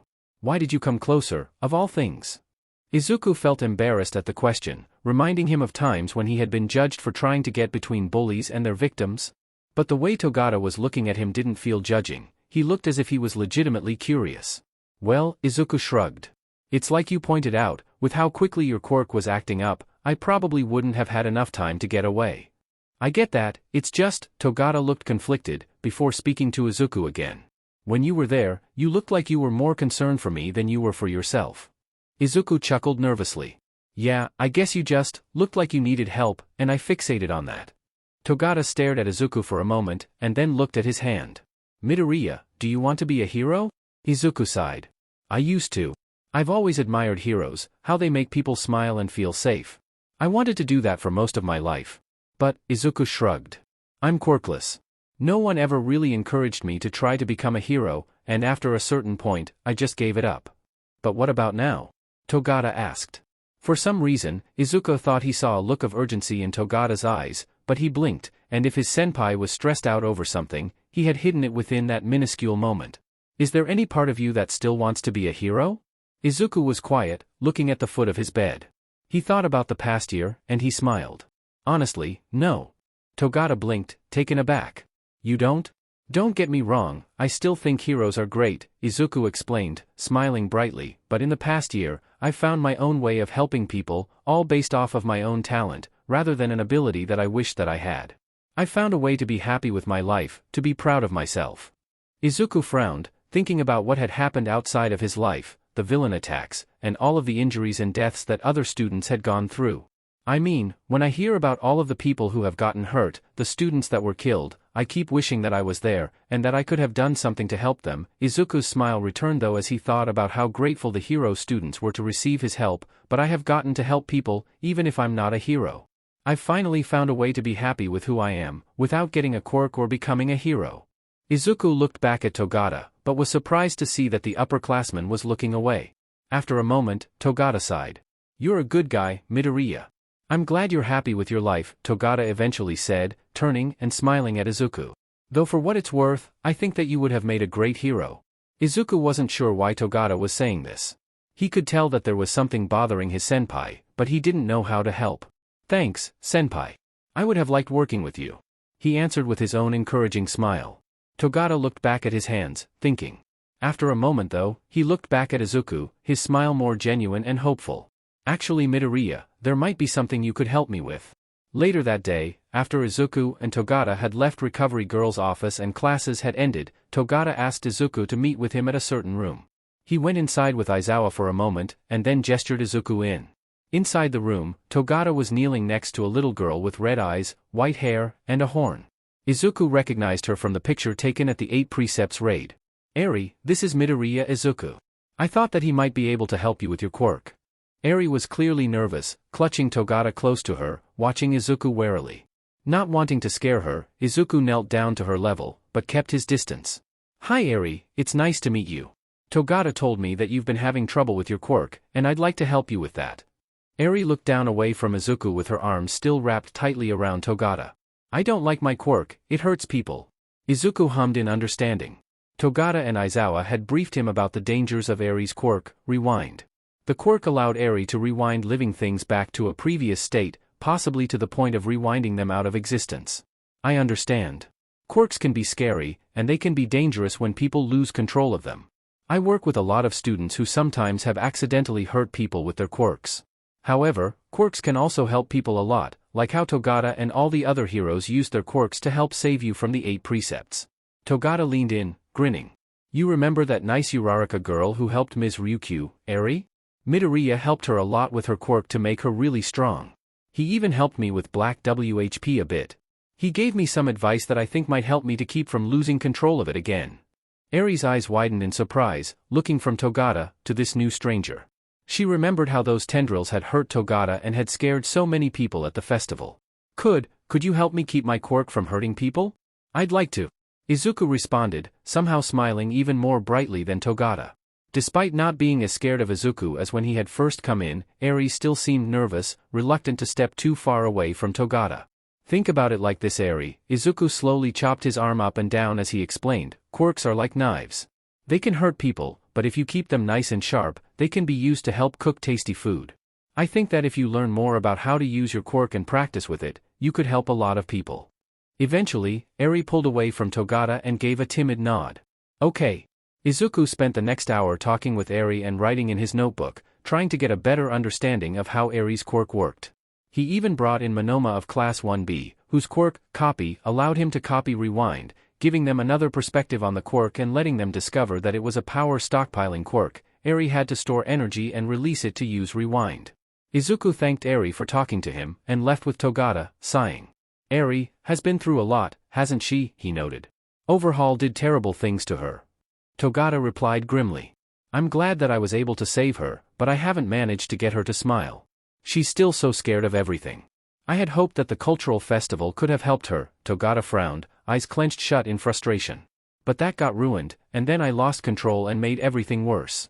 Izuku frowned and thought to himself. He needed to help Eri somehow. He couldn't just let things lie as they were when there might be something he could do about it. Besides simply her own well-being, Izuku theorized that Eri's control over rewind was linked to her emotional state. Being depressed could make it harder for her to control her quirk. I need to call in some favors, he said, dialing a number and putting his phone to his ear. Togaike? Could I ask you to do something for me? Wait, you actually expect us to do this for one little girl? Agoyamoto repeated incredulously. You know, the way you say that makes it sound as if you think that this is a request instead of an announcement. It's going to happen. Togaike answered flatly. Look, Togaike, Midoriya. Kagaya stood up between the two and the rest of 1C to act as a mediator. I feel bad that we didn't get to do our performance for the cultural festival, but we have exams coming up, it's not like we have the time to. As Kagaya was speaking, Izuku held up a picture of Eri, immediately shutting the blonde boy up. Kagaya stared at the picture for a moment. Why is the unicorn child sad? Eri's been having a hard time. Izuku answered. I thought that this might be a good way to help cheer her up. Kagaya looked up at Izuku with a determined glare. It's time to earn my quirk's namesake, he announced, putting on a pair of cat ears. Eri didn't know why Togata had taken her outside with how cold it was, even with the thick and fluffy coat she was wearing. He seemed excited though, so she made no complaints. All right Eri, here we are. Togata had taken Eri to a building she had never been to before. She remembered though from when she was first brought to UA that these were the dormitories, the buildings where the students lived. A sign on the door said, 1C. Togata opened the door, and several voices called out at once. Welcome to the 1C Cat Cafe, Naya. Eri gasped at the sight in front of her. The entire common room and kitchen of the dorm had been transformed into a pastel cat-themed restaurant. Half of the students, including Midoriya, Kagaya, and Togaike were wearing similarly bright pastel-colored outfits reminiscent of the style worn by the wild pussycats, complete with cat ears, tails, whiskers, oversized cat mittens, and boots, while the other half were working in the kitchen, still wearing cat ears. Even Yamada had come to the dorm room dressed like his students and operating a DJ table. But the students only had Eri's attention for a minute, before she realized that there were kittens everywhere, every color imaginable, all with fluffy fur and tiny paws, chasing each other, sleeping on tables, or playing with cat toys strewn throughout the room or otherwise being used by the students to tease them. Eri could hardly believe her eyes. She had seen cats before, Aizawa sometimes let her play with some of his, but there were so many here. And they were all so fluffy. Hi, Eri. Eri's attention was torn away from the kittens to look up at Izuku, who was wearing a similar outfit to everyone else, albeit highlighted green. He looked completely silly, but didn't seem to mind it here. What is this? Eri asked. It's a cat cafe. Izuku explained. It's like a restaurant where you can eat food like normal, but you can also play with cats. Togata grinned ear to ear, offering Eri his hand. Would you like to get a seat, Eri? Eri nodded and followed Togata and Midoriya to a low table where the three could sit on poofy bean-bag chairs. The kittens frolicking around were all adorable, but she didn't want to be too far away from Togata. Thankfully, the 1C students had planned for this. A tan boy with hair the same color as Togata's bounced towards the table as Izuku helped Eri put on her own pair of cat ears with Togata. Hi there, Naya. I'm Kaganya. I hope you have fun here, Naya. And I'm Nyamada. Yamada called from his DJ table. I'll be playing some tunes for all you cool cats, Naya. Contrary to his exuberant demeanor, Yamada's table started to play lo-fi music themed for cats, making it very relaxing for Eri. She noticed that it was also comfortably warm and light around the table. In fact, as soon as Eri had sat down, many of the kittens not otherwise distracted by the frolicking students started to crawl towards Eri onto her chair with her, tickling her with their little noses and paws and making adorable mewing noises. Izuku and Togata felt cautiously optimistic as they watched Eri's eyes light up as the kittens started to crowd around her. This was actually due to Kagaya, who had been given the usually impossible task of literally herding cats. Thanks to his sunshine quirk though, Kagaya was able to warm up the area around Eri in a way that drew the cats, that the classmates had either brought from their homes or borrowed from an animal shelter, to her like a sunny spot through a window. Togaik walked up to the table with a notepad. "Hi there, Naya. May I take your order? We just so happen to have a special on apple-flavored treats today, Naya. We've got apple muffins, apple cookies, apple pie, apple bread, sliced apples with caramel dip." Eri's eyes lit up as Togaik went through the list of options. Togata and Izuku grinned at each other. Togata had told Izuku about Eri's favorite food, and once he had essentially cleared out the nearby supermarket of all of their apples, they probably went overboard, realizing that they were going to be having leftover apple treats until they were sick of them for a while. Maybe using the picture of Eri to guilt everyone into doing this might have not been the best idea. "How about we start with 3 apple juices? Eri can take some time to play with the kittens and figure out what she wants," Togata suggested. "Sounds good, Naya." Togaik bounced towards the kitchen to get the drinks. Eri seemed much calmer and relaxed than Izuku had seen her earlier as she played and cuddled with the kittens. Both he and Togata could see the corners of her mouth start to vaguely twitch up of their own accord, but she still hadn't quite smiled yet. Eventually, Togaik brought their orders, which Kagaya took as a hint to lead the kittens away from the table so they wouldn't try to steal Eri's food. However, Izuku began to realize that Kagaya hadn't led all of the kittens away. Quite a few were coming after him, to the point that they were climbing up his breathed legs. Kagaya?" he asked. Kagaya continued to wander around the dorm room until Izuku sighed. "Kaganaya? Naya?" Kagaya turned to face Izuku. "Why are so many cats interested in me?" "Not sure, Naya. Cats go where they feel like, so there must be something about you that they like, Naya." Izuku spent the next few minutes carefully plucking kittens off of his clothes. All the while, Togata was chuckling. It certainly didn't help matters when Yamada switched the playlist to the Shadow of the Colossus theme as Izuku was trying to pull the kittens off. Finally, Izuku realized why the kittens were so interested in him, as one white kitten managed to jump up from his shoulders onto the top of his head, where it started to knead at his hair. "Ow, ow, ow," Izuku winced, not sure how to get the cat off without hurting it or himself. Eventually, the kitten curled up on his head and went to sleep. Several of Izuku's classmates started to giggle at his predicament, when a new voice they hadn't heard laughing spoke up. Izuku and Togata both turned to see Eri giggling at the silly sight of Izuku with a kitten on his head, a bright smile finally on her face. She even went as far as to take one of the kittens and plop it down on her head, where it also curled up. Togata chuckled with tears of joy in his eyes and followed suit. Izuku's classmates all grinned. Yamada even pumped his fist up and down in celebration, but no one said anything for fear of breaking the moment. Well, now Izuku had to let the kitten stay where it was. Smiling, he knelt next to Eri. "Eri, would you like a picture of us?" "Yeah. I bet we look funny," the girl answered. The three leaned in, and using his cell phone, Izuku took a selfie with the three leaning together, wearing cats and silly cat accessories. Eri was finally smiling with Izuku and Togata. After a few minutes, laughing and playing with the kittens, Togaik brought out one final treat. "Hey, Eri," Izuku said, getting Eri's attention. "Togata told me that you didn't get to try one of these at the cultural festival, so I asked a friend of mine from the hero course to show me how to make them." Izuku handed Eri what looked like an apple on a stick. However, the apple was covered with some kind of sparkling glaze. Carefully, Eri took the candy apple and gave it a bite. She gasped in joy, giving an even brighter smile than before. Finally exhausted from playing with the kittens and full from apple treats, Togata carried Eri on his shoulders back to her room with Izuku. "Midoriya," she spoke sleepily. "This was really fun, thank you so much." Izuku smiled back. "You're welcome, Eri." Once Eri had been settled down in her room, Togata and Izuku were able to give a sigh of delighted relief outside, ignoring the snickers of passing students as they noticed the Nico outfits they were wearing. The two started to walk through campus, though Togata didn't split up from Izuku as he was heading back to the 1C dorm. "You did it, Midoriya. You got Eri to smile. Even I hadn't figured out how to do that, yet. I think a big part of it was because you were there and made her feel safe, senpai." Izuku answered with a smile. Togata continued to walk with a smile, though he was facing the ground in thought. "I was actually thinking about that." He turned his head to Izuku. "Midoriya, you've already done so much for Eri and me, so I'm not sure if I should be asking this." "Hey, don't hesitate to ask me for anything, Togata," Izuku said brightly. "I want to help you and Eri as much as I can." Togata nodded. "Well, you see, I have to work as a provisional hero. All Might and Sir Night Eye rely on me a lot." Togata's expression seemed tired for just a moment before he looked back up to Izuku. So, I was just wondering if maybe, you might be willing to keep seeing Eri? I'm not always going to be around for her. Of course, I will, Togata. I'd love to meet with Eri again. Togata grinned and nodded. Thanks, Midoriya. I want to be sure that Eri has someone there for her. 5 years later. Are you sure you're okay with this, Josei? Izuku asked. He was dressed in a black suit in a show of respect, his wife wearing a dress of the same color. The tall, blue-furred fox woman smiled down at him. I might not have known anyone who died at Jaku, but I know a lot of people who lost friends there, just like you, Izuku.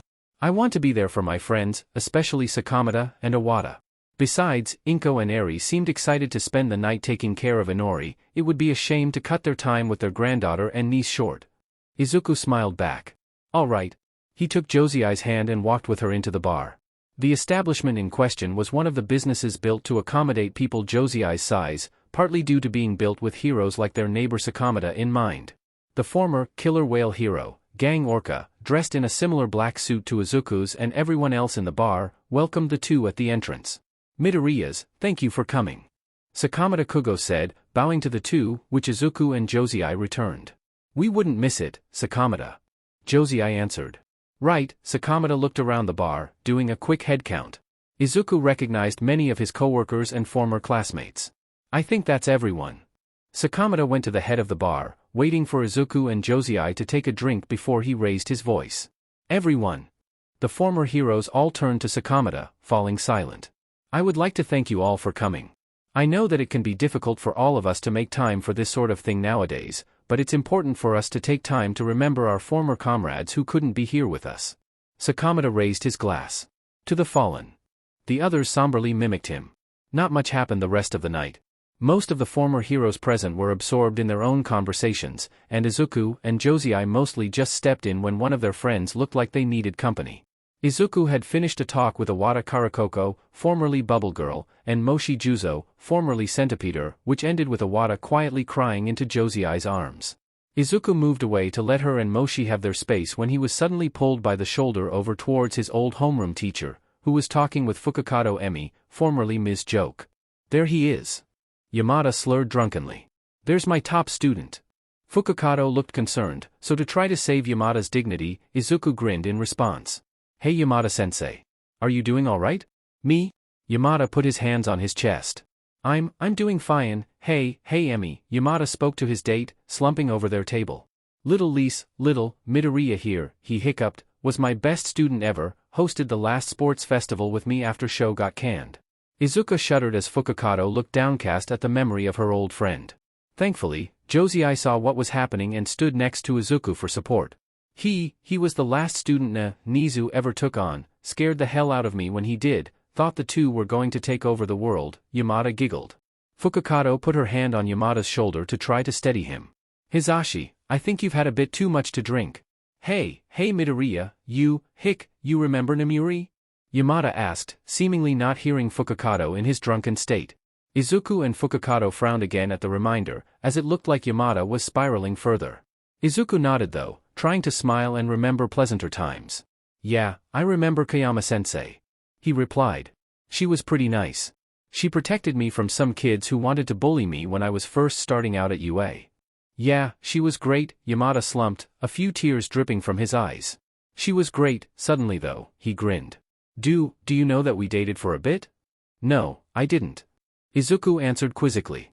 Yeah, we used to get set at show for expelling his classes and dumping them on us, so anytime he did that, we'd have SEC his sleeping bag. Izuku, Josei, and Fukakato all blushed, scandalized while Yamada giggled, though in Fukakato's case it looked like she was trying to keep herself from laughing as well. She hugged Yamada, allowing him to lean on her, smiling gratefully towards Izuku for his kindness. I think we're both probably good for the night. Thanks for talking, Midoriya. Anytime, Fukakato.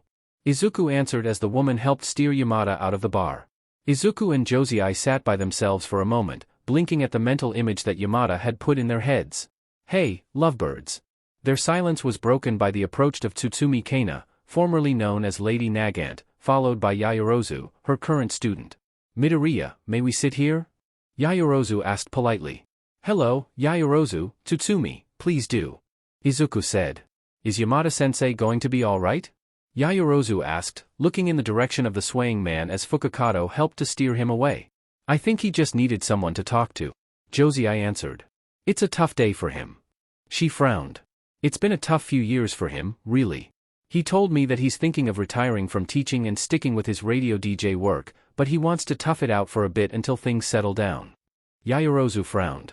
She hadn't been particularly close to Yamada, but she was still worried. You know, I sometimes worry what could happen with those two and their quirks mixing, but they seem happy enough. Tsutsumi observed. It's nice that they've still got each other. She smiled after the couple leaving the bar, but turned to Izuku and Josei. But that's not why I came over. Izuku and Josei frowned, leaning forward.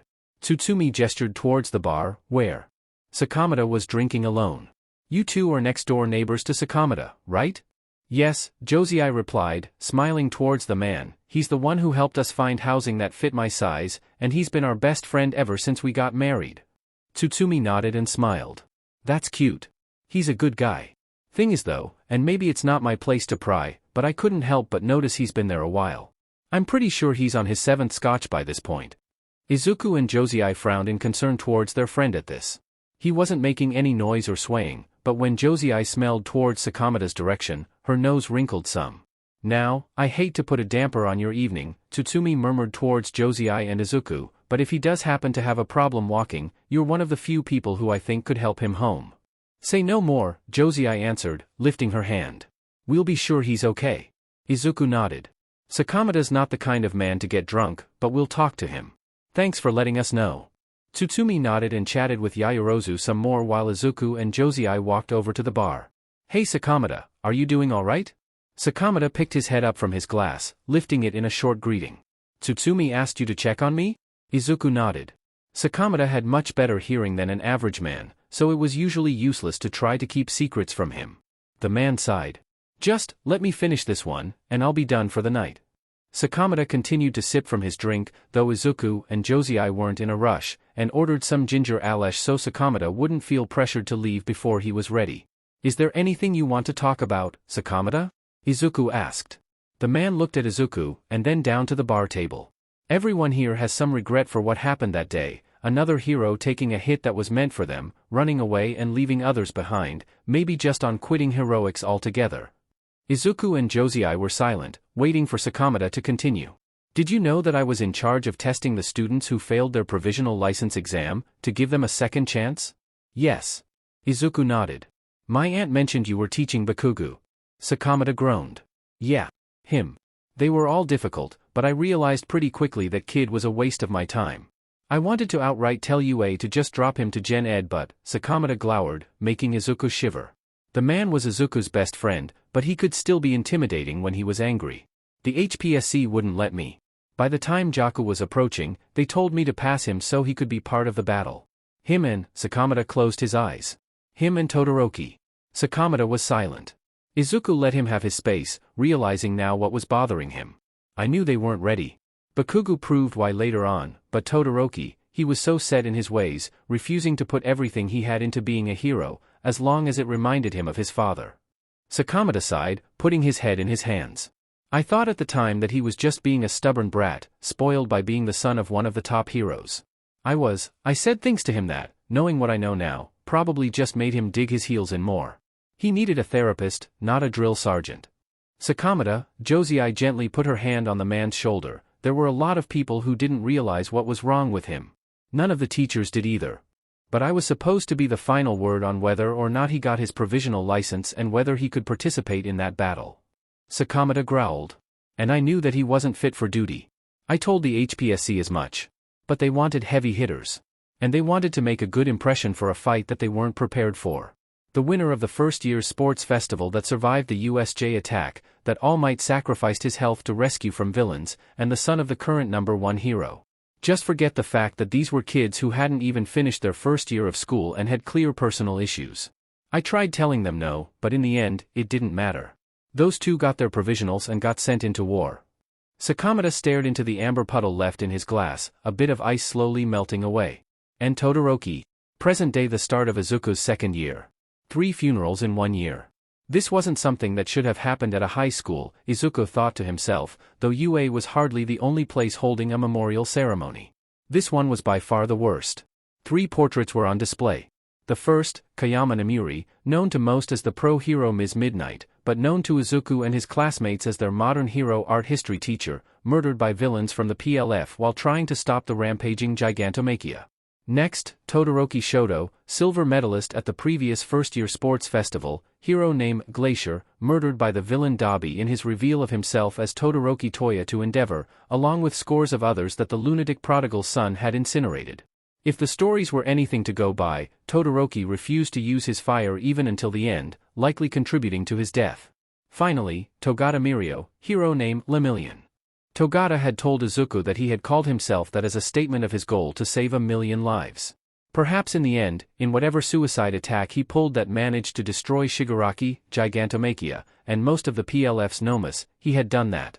At least that's what Izuku agreed to tell himself when Sir Night Eye and All Might gave their eulogies to the young hero, the former symbol of peace looking absolutely broken.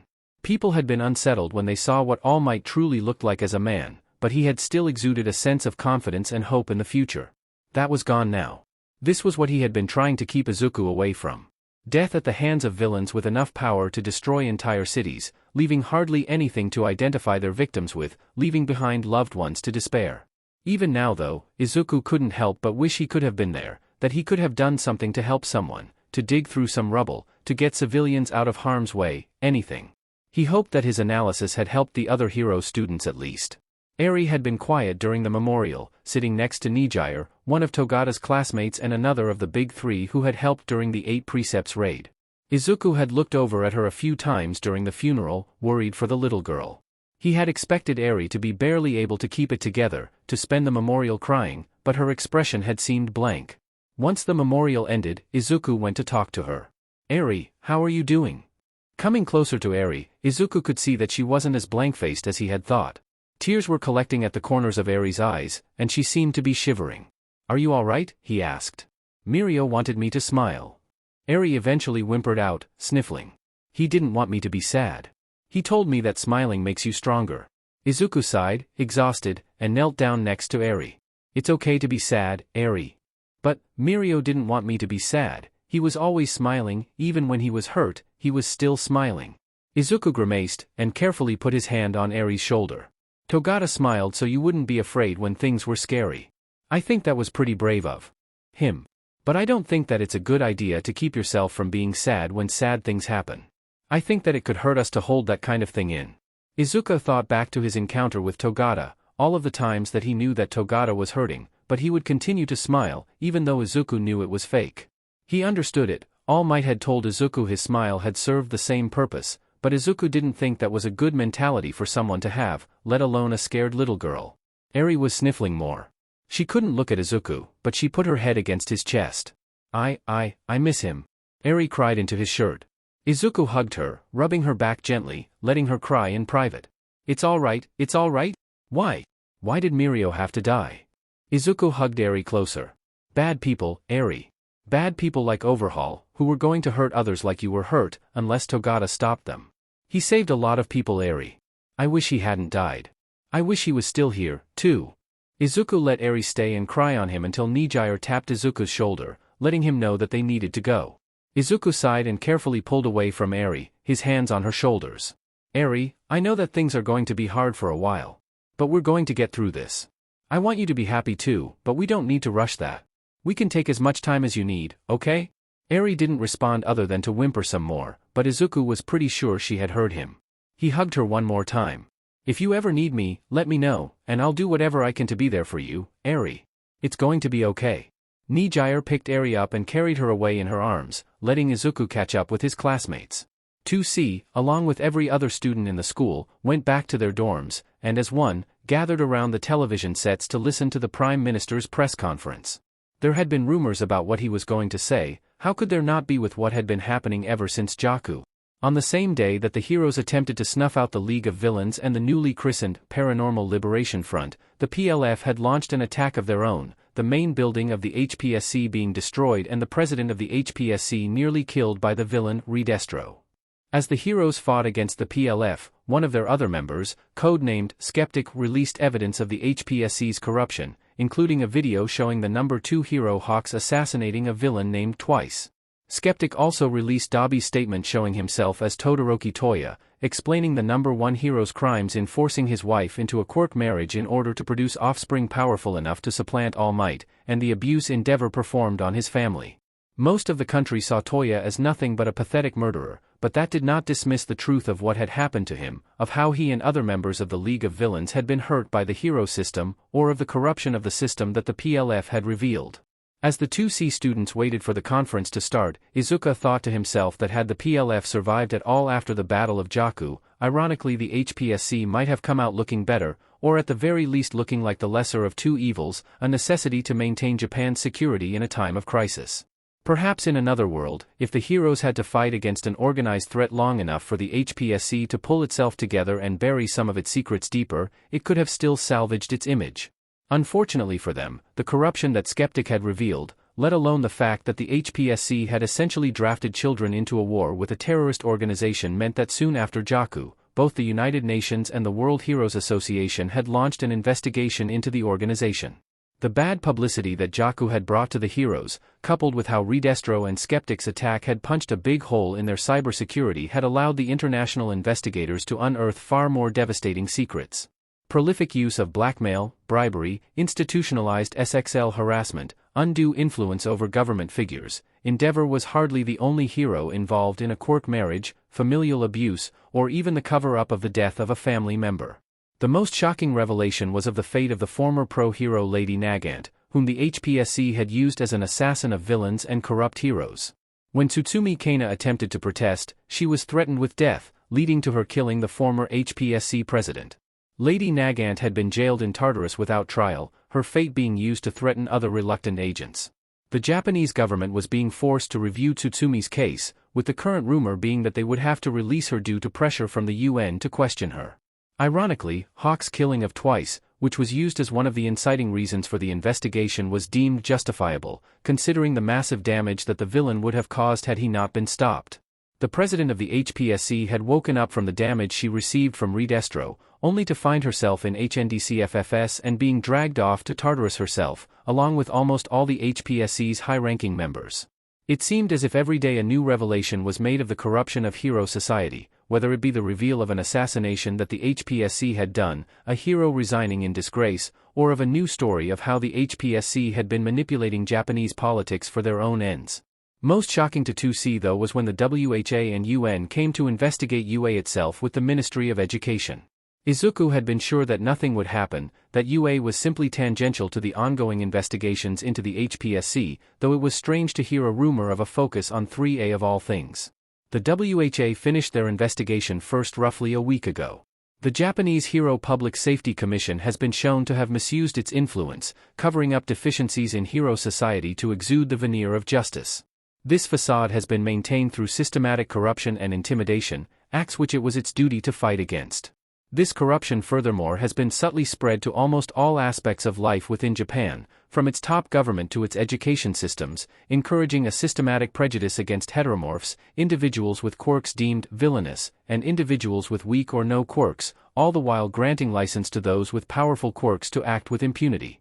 The WHA has regretfully concluded that the Japanese HPSC is corrupt on a fundamental level, and cannot justify supporting such a regime.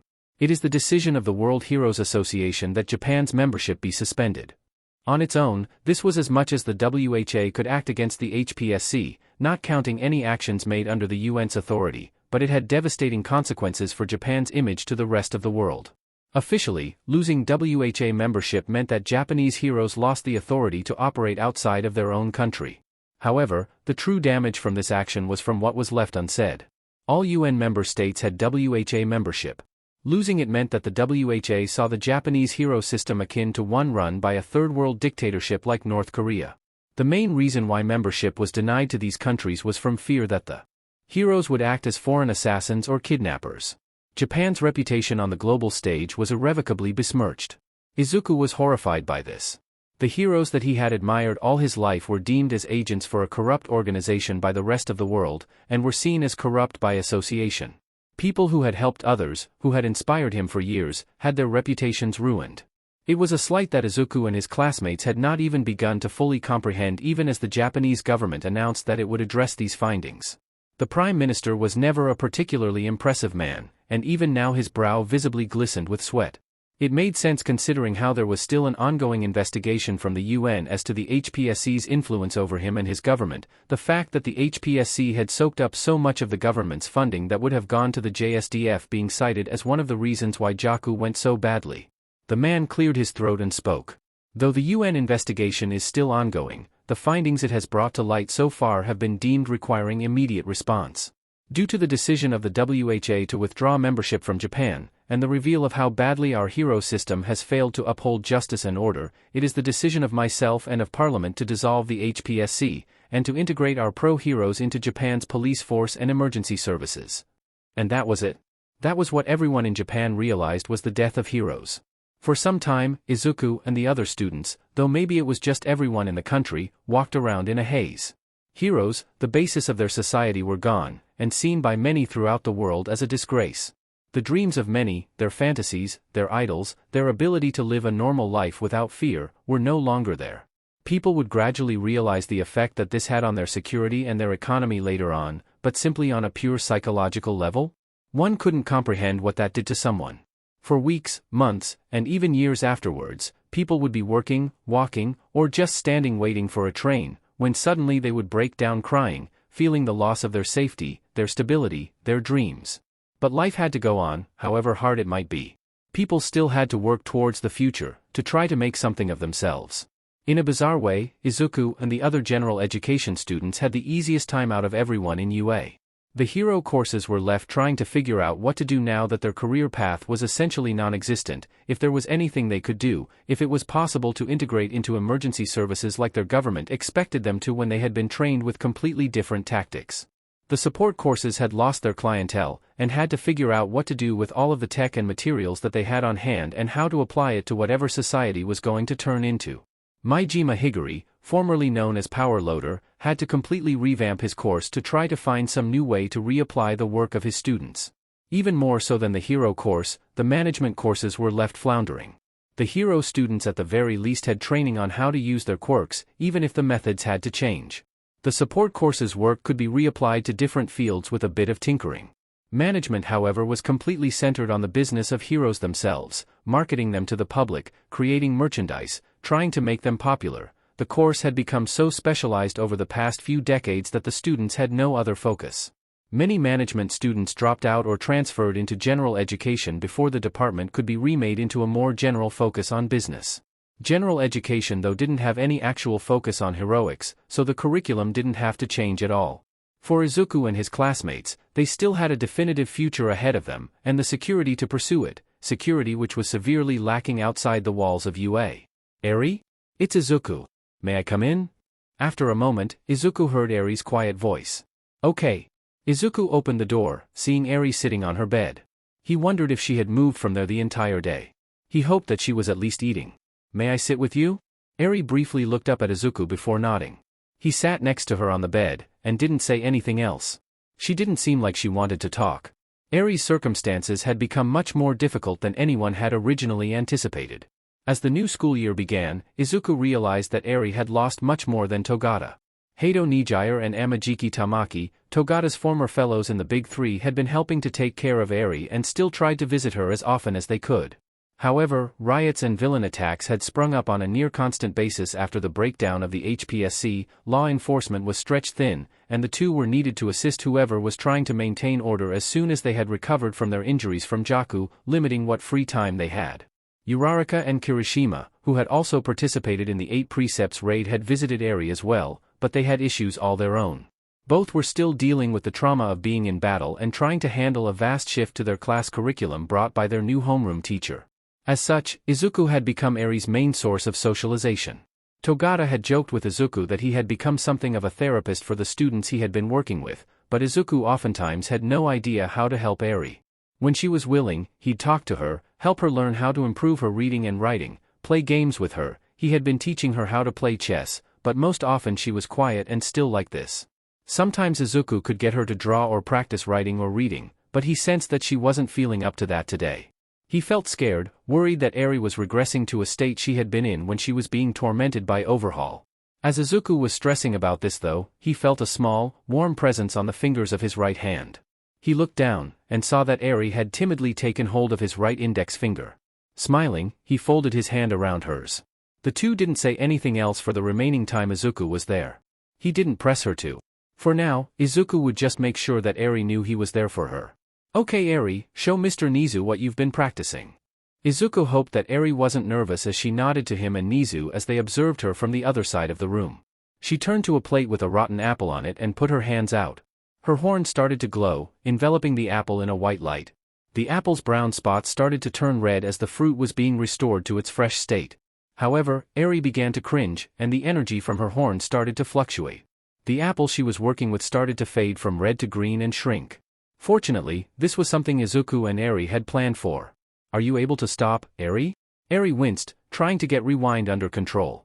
The apple stopped shrinking noticeably, but Eri's horn was still glowing. I can't," she admitted, still facing away from Izuku and Nizu as she was focusing on the apple in front of her.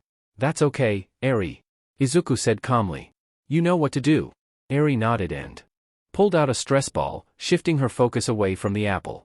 As she glared and squeezed the ball, the apple she had been previously focusing on stopped shrinking entirely while the ball glowed.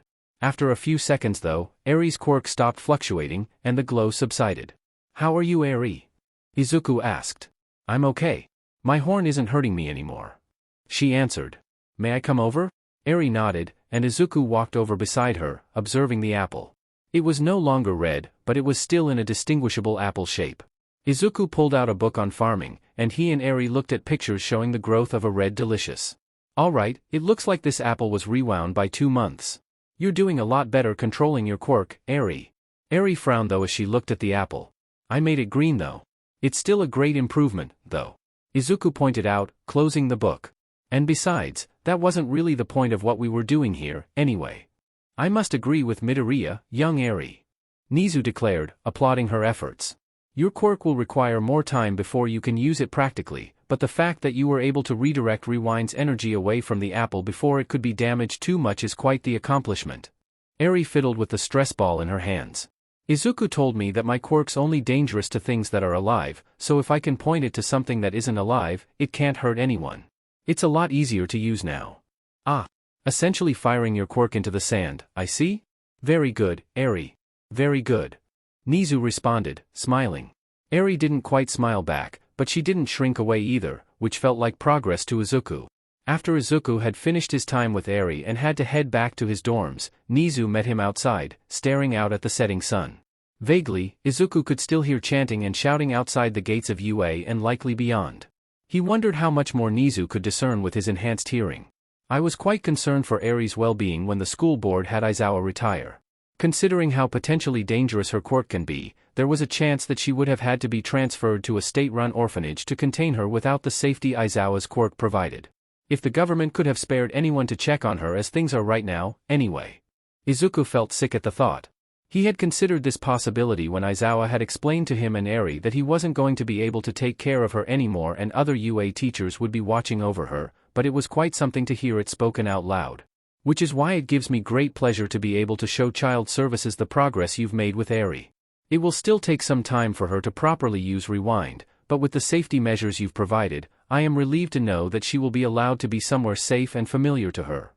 The Chimera looked up to Izuku. "Truly Midoriya, I am grateful to you. Taking you on as my student may have been one of the greatest decisions of my life." This news, and the sincere gratitude from his mentor touched Izuku, and he smiled back. "It's a relief to me too, sir. You've been the best teacher I've ever had."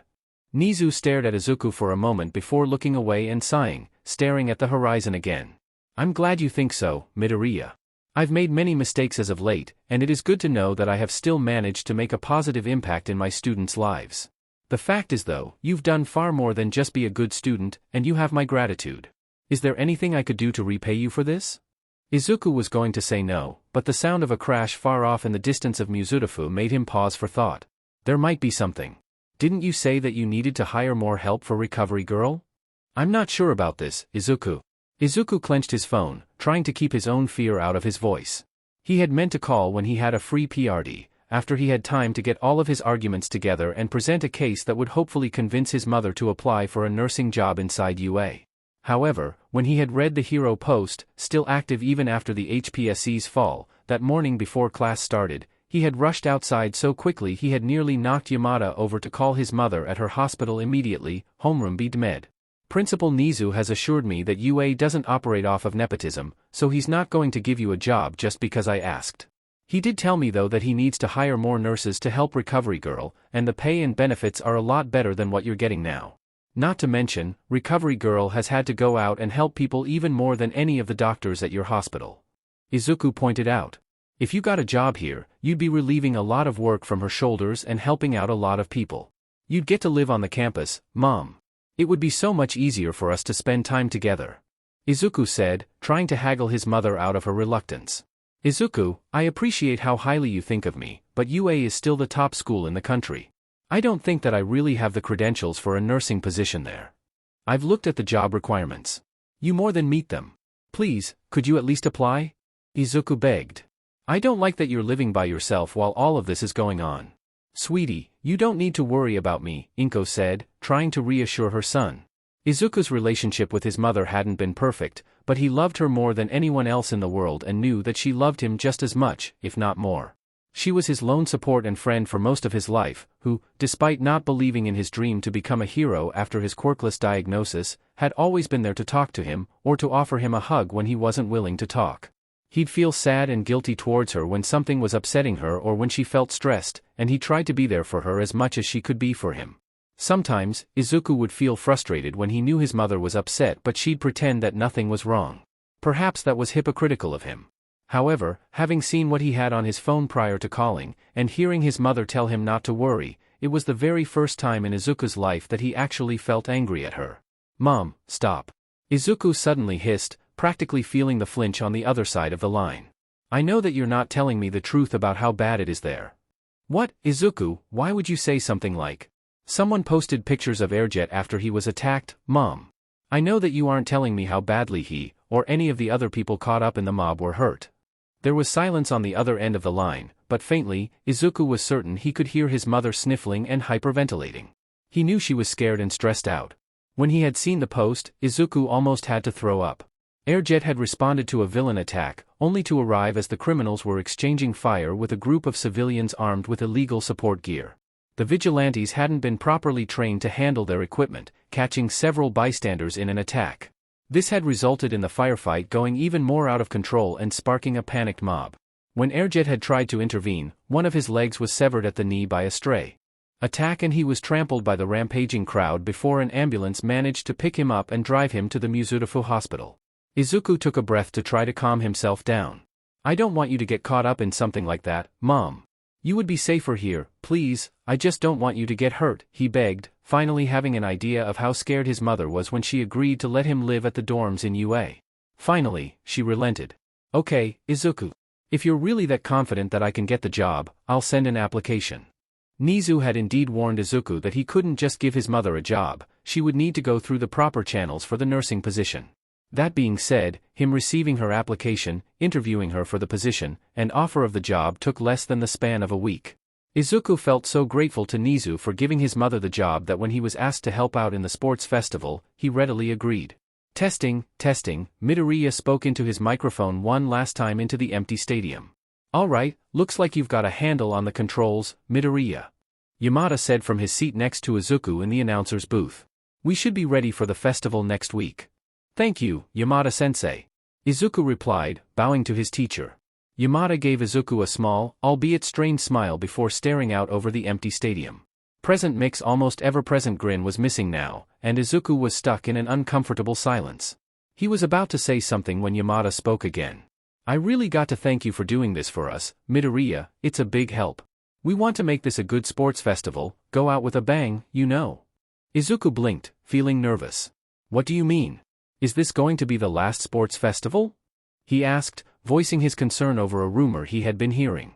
Yamada was quiet again before he answered. No, we'll still have sports festivals in the future, just not anything like this. He gestured towards the stadium, nothing here, nothing televised, just more like what other schools do. Oh, well, at least there's that. Izuku tried to be positive. His attempts didn't seem to work, as Yamada was still staring out into the stadium, an empty look in his eyes. You doing all right, Midoriya? Yamada asked vaguely. I know things have been rough for everyone. Me? Well, Izuku thought about the mass of protesters outside UA that his mom had to fight through just to get into the school. She got in though, and she was safe. She seemed happy, mentioning how grateful Recovery Girl seemed to be for the help. I'm doing all right. It's great to have my mom in UA where it's safe. That's good, Yamada answered. The former hero still seemed out of it. It's also really nice to know that we're all still here. Izuku added, trying to cheer his teacher up. I was kind of worried that UA might, well, close down with what happened to the HPSC and whatever the investigation into the school was about. As bad as things have been in the rest of the country, UA's been the best time of my life, and I'm really grateful to you and Nizu for helping me figure out what I wanted to do with myself. You've been a really great teacher. Finally, Yamada looked at Izuku, but his expression didn't change, and he looked away again. You think I'm a great teacher, huh? I do, sensei. No one ever gave me a chance before you, no other teacher ever made me feel proud of myself or that I was anything other than in the way. You are a great teacher, Yamada-sensei. Yamada's expression cringed. Then why do I feel so shitty? Izuku had no idea how to answer this.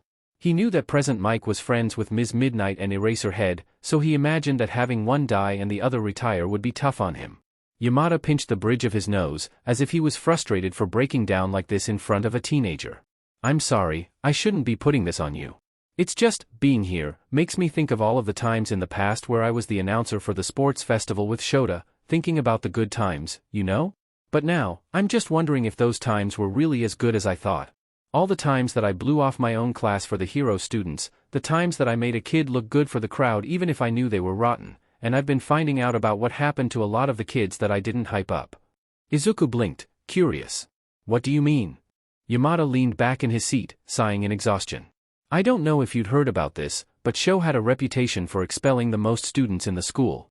The year before last, he expelled his entire class. He expelled the entire class? Izuku exclaimed out loud, finding it hard to believe. Yeah.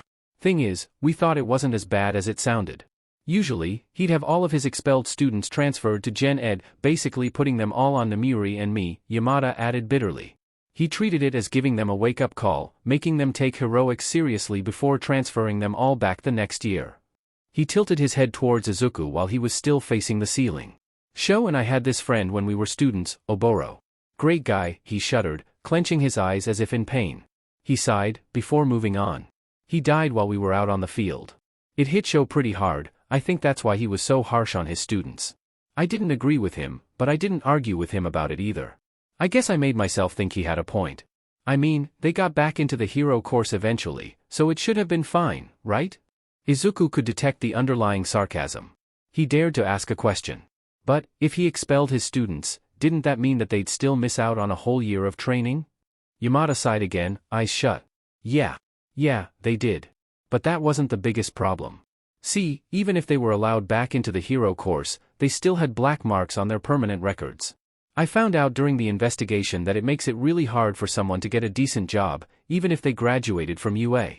Heck, especially if they graduated from UA, it's not like anyone can look at someone that got a black mark from a top school and see that as a good thing. Agencies wouldn't take them seriously, and if they tried to get a job outside of heroics, they had to deal with a black mark and the fact that they hadn't been trained for anything else.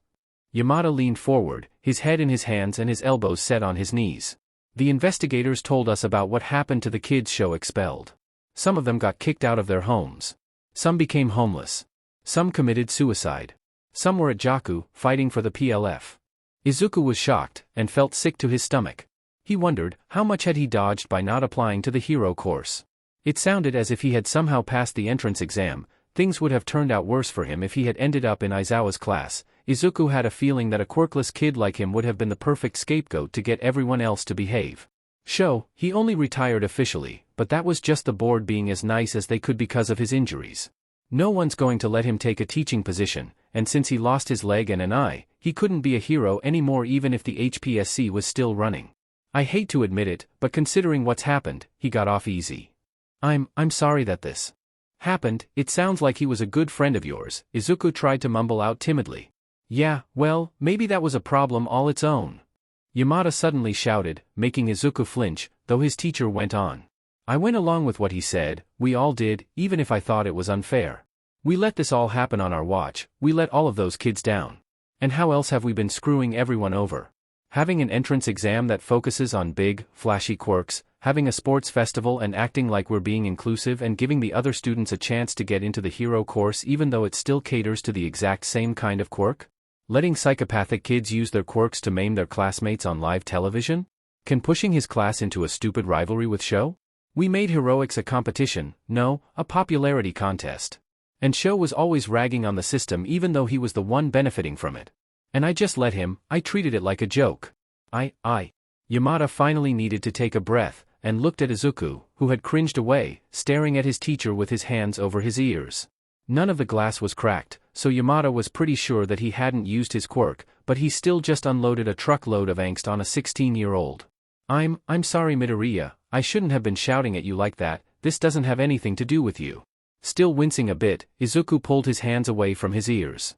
It's alright sensei, things are kind of tough now, I get it. You made mistakes, just like everyone else. We've just got to try to learn from them, and try to figure out how to move forward. Yamada sighed, and sat back up straight. Yeah, I guess that's all we can do. Yeah, Izuku went on, a bit more encouraged, let's do our best to make sure everyone has fun at this sports festival, plus ultra. The most Yamada could manage was a small smile, though his heart still didn't seem really in it. Yeah, let's make this a good one, we owe it to those kids. Taking Izuku's advice to apply to UA was one of the best decisions of Inko's life. She had her friends at the Muzurifu hospital, but Inko couldn't help but pick up on the condescending attitudes of certain coworkers towards her when they found out that she had given BRTH to a quirkless son. Some looked at her with contempt, while others acted as if Inko was carrying a heavy burden. Both attitudes Inko had been forced to learn to ignore lest she give in to her urge to use her quirk to rip out some teeth. At UA though, when the other staff realized that Izuku was Inko's son, they had nothing but praise for him. Kensekijiro had talked about the improvements his students had made to their quirks thanks to Izuku. Maijima had told her of how some of Izuku's ideas would have suited him well to the support course, and her new supervisor Shuzenji Chiyo, formerly Recovery Girl, had confided her gratitude in Inko how many student injuries Izuku's analysis had helped to avert. Inko had already been proud of her baby boy coming to UA at all, but hearing about all the good that he had done? Frankly, she doubted that he could have done as much even if he had gotten into the hero course, and he had shown himself to be so much more than even she had come to admire. Besides that, the work was a nice respite.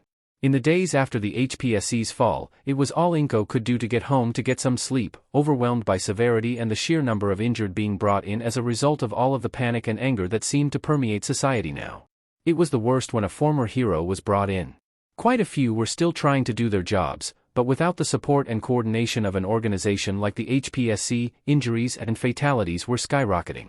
Heroes couldn't rely on anyone to redirect support towards their location when things went bad, and equipment that they had come to rely on now no longer had HPSC paid technicians to maintain. All of that was a minor concern compared to the sheer number of heroes who had simply quit, abandoning their profession in response to the loss of the HPSC's support, the trauma of what they had experienced in Jaku, or simply the constant vitriol they faced from the public that they were expected to still protect, leaving those who remained with even less support. So when heroes were brought in, their injuries were often quite dire. Airjet's situation was hardly unique to him, and Inko had been hiding just how sick and exhausted she had felt to Izuku many times before their phone call. In truth, Izuku had probably saved Inko's life simply by preventing her from having a nervous breakdown from the stress of the job. There was quite a bit of work to handle under Shuzenji, but even with as intense as some of the students' exercises could get, it was nothing compared to what Inko had seen, and Shuzenji was truly grateful for Inko's help. It was such a nice respite to have someone who took her so seriously, who saw her son as a mark of pride rather than something Inko should be embarrassed about like a few of her old coworkers. Another benefit was the more regular hours working at a school nurse's office compared to the hectic pace of a big city hospital, which often meant that Inko was called in to work late shifts. Nowadays, she had time to go home regularly, read a book, take up yoga, take a nap, or visit Izuku. It was sorely tempting for Inko to visit Izuku at every opportunity, though she restrained herself from embarrassing him too much. On the occasions that she did drop by though, Inko couldn't help herself and ended up cooking a meal for 2C, earning her the title Midoriya, which she was rather proud of. That being said, sometimes her visits could get uncomfortable, and not for the reason that one might normally assume for a mother visiting her son in front of his friends. As far as Inko could tell, Izuku was never bothered by her dropping by, nor were any of his classmates. They were always very welcoming, and particularly grateful whenever she found something to help them out with. However, on a few of these visits, Inko would find one of the students crying.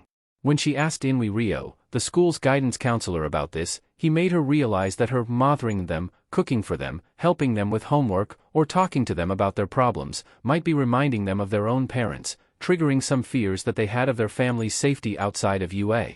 On a few of these occasions, where Inko would find a student off on their own, knees tucked into their chests, she could only try to offer what assurances she could. She began to understand how her son felt, becoming something of another therapist for these kids. Unfortunately, Inko could see that her free time was not a luxury shared amongst many of her coworkers. While the title of pro hero did not technically exist anymore, many of the teachers at UA would still go out in an attempt to maintain the patrols they once had. Allegedly, they were still supposed to be directed by Japan's Ministry of Law Enforcement, though as the government was reeling from the loss of the HPSC, much of the pay and chain of command was lost, and required those willing to maintain their posts to act on their own initiative, further complicating an already horrendous mess. Yamada, Izuku's homeroom teacher, was one of those who was trying to carry on and keep things from falling apart even more. Due to how his quirk voice could be used to quarrel and rebuff large groups of people, he was often asked to patrol areas where riots were suspected to spring up. This, coupled with his duties as a teacher, made it difficult for him to get time outside of work, which was even more concerning due to the fact that as Aizawa's closest associate, he was currently the teacher taking care of Eri. Izuku had been somewhat evasive about the little girl whose quirk he had been helping to control, though once Inko had been made part of the UA staff and was given more clearance, she could understand why. Inko did not want to think about what had happened to such a little girl while imprisoned by the 8 precepts, and she was likewise unsettled by what accidents involving a quirk as powerful as Rewind may have entailed, and how they would have affected Eri's mental well-being. Learning that Izuku had taken such a proactive effort in helping a girl in such a difficult situation made Inko even prouder of her son than she could have imagined. So, when she overheard Yamada saying that he needed to take a night to go on patrol, requiring that Izuku babysit Eri, Inko volunteered to help. That night, Yamada greeted the two at the door of his apartment, thanking them before he had to rush out. Inko tried to stay calm, having been warned by Izuku that Eri could be wary around strangers. Thankfully, while the little girl was keeping her distance from Inko as Izuku knelt next to her, she wasn't looking at Inko in fear as far as she could tell, even seeming somewhat interested at Inko's appearance. Also, maybe Inko was just being a little over-emotional, but Eri looked like the most precious thing in the world. "Eri, this is my mom. I think Yamada-sensei told you about her? She's going to be helping me take care of you tonight," Izuku said, gesturing towards Inko. Inko smiled at the little girl, doing her best to be gentle and keep her distance until Eri felt comfortable with her.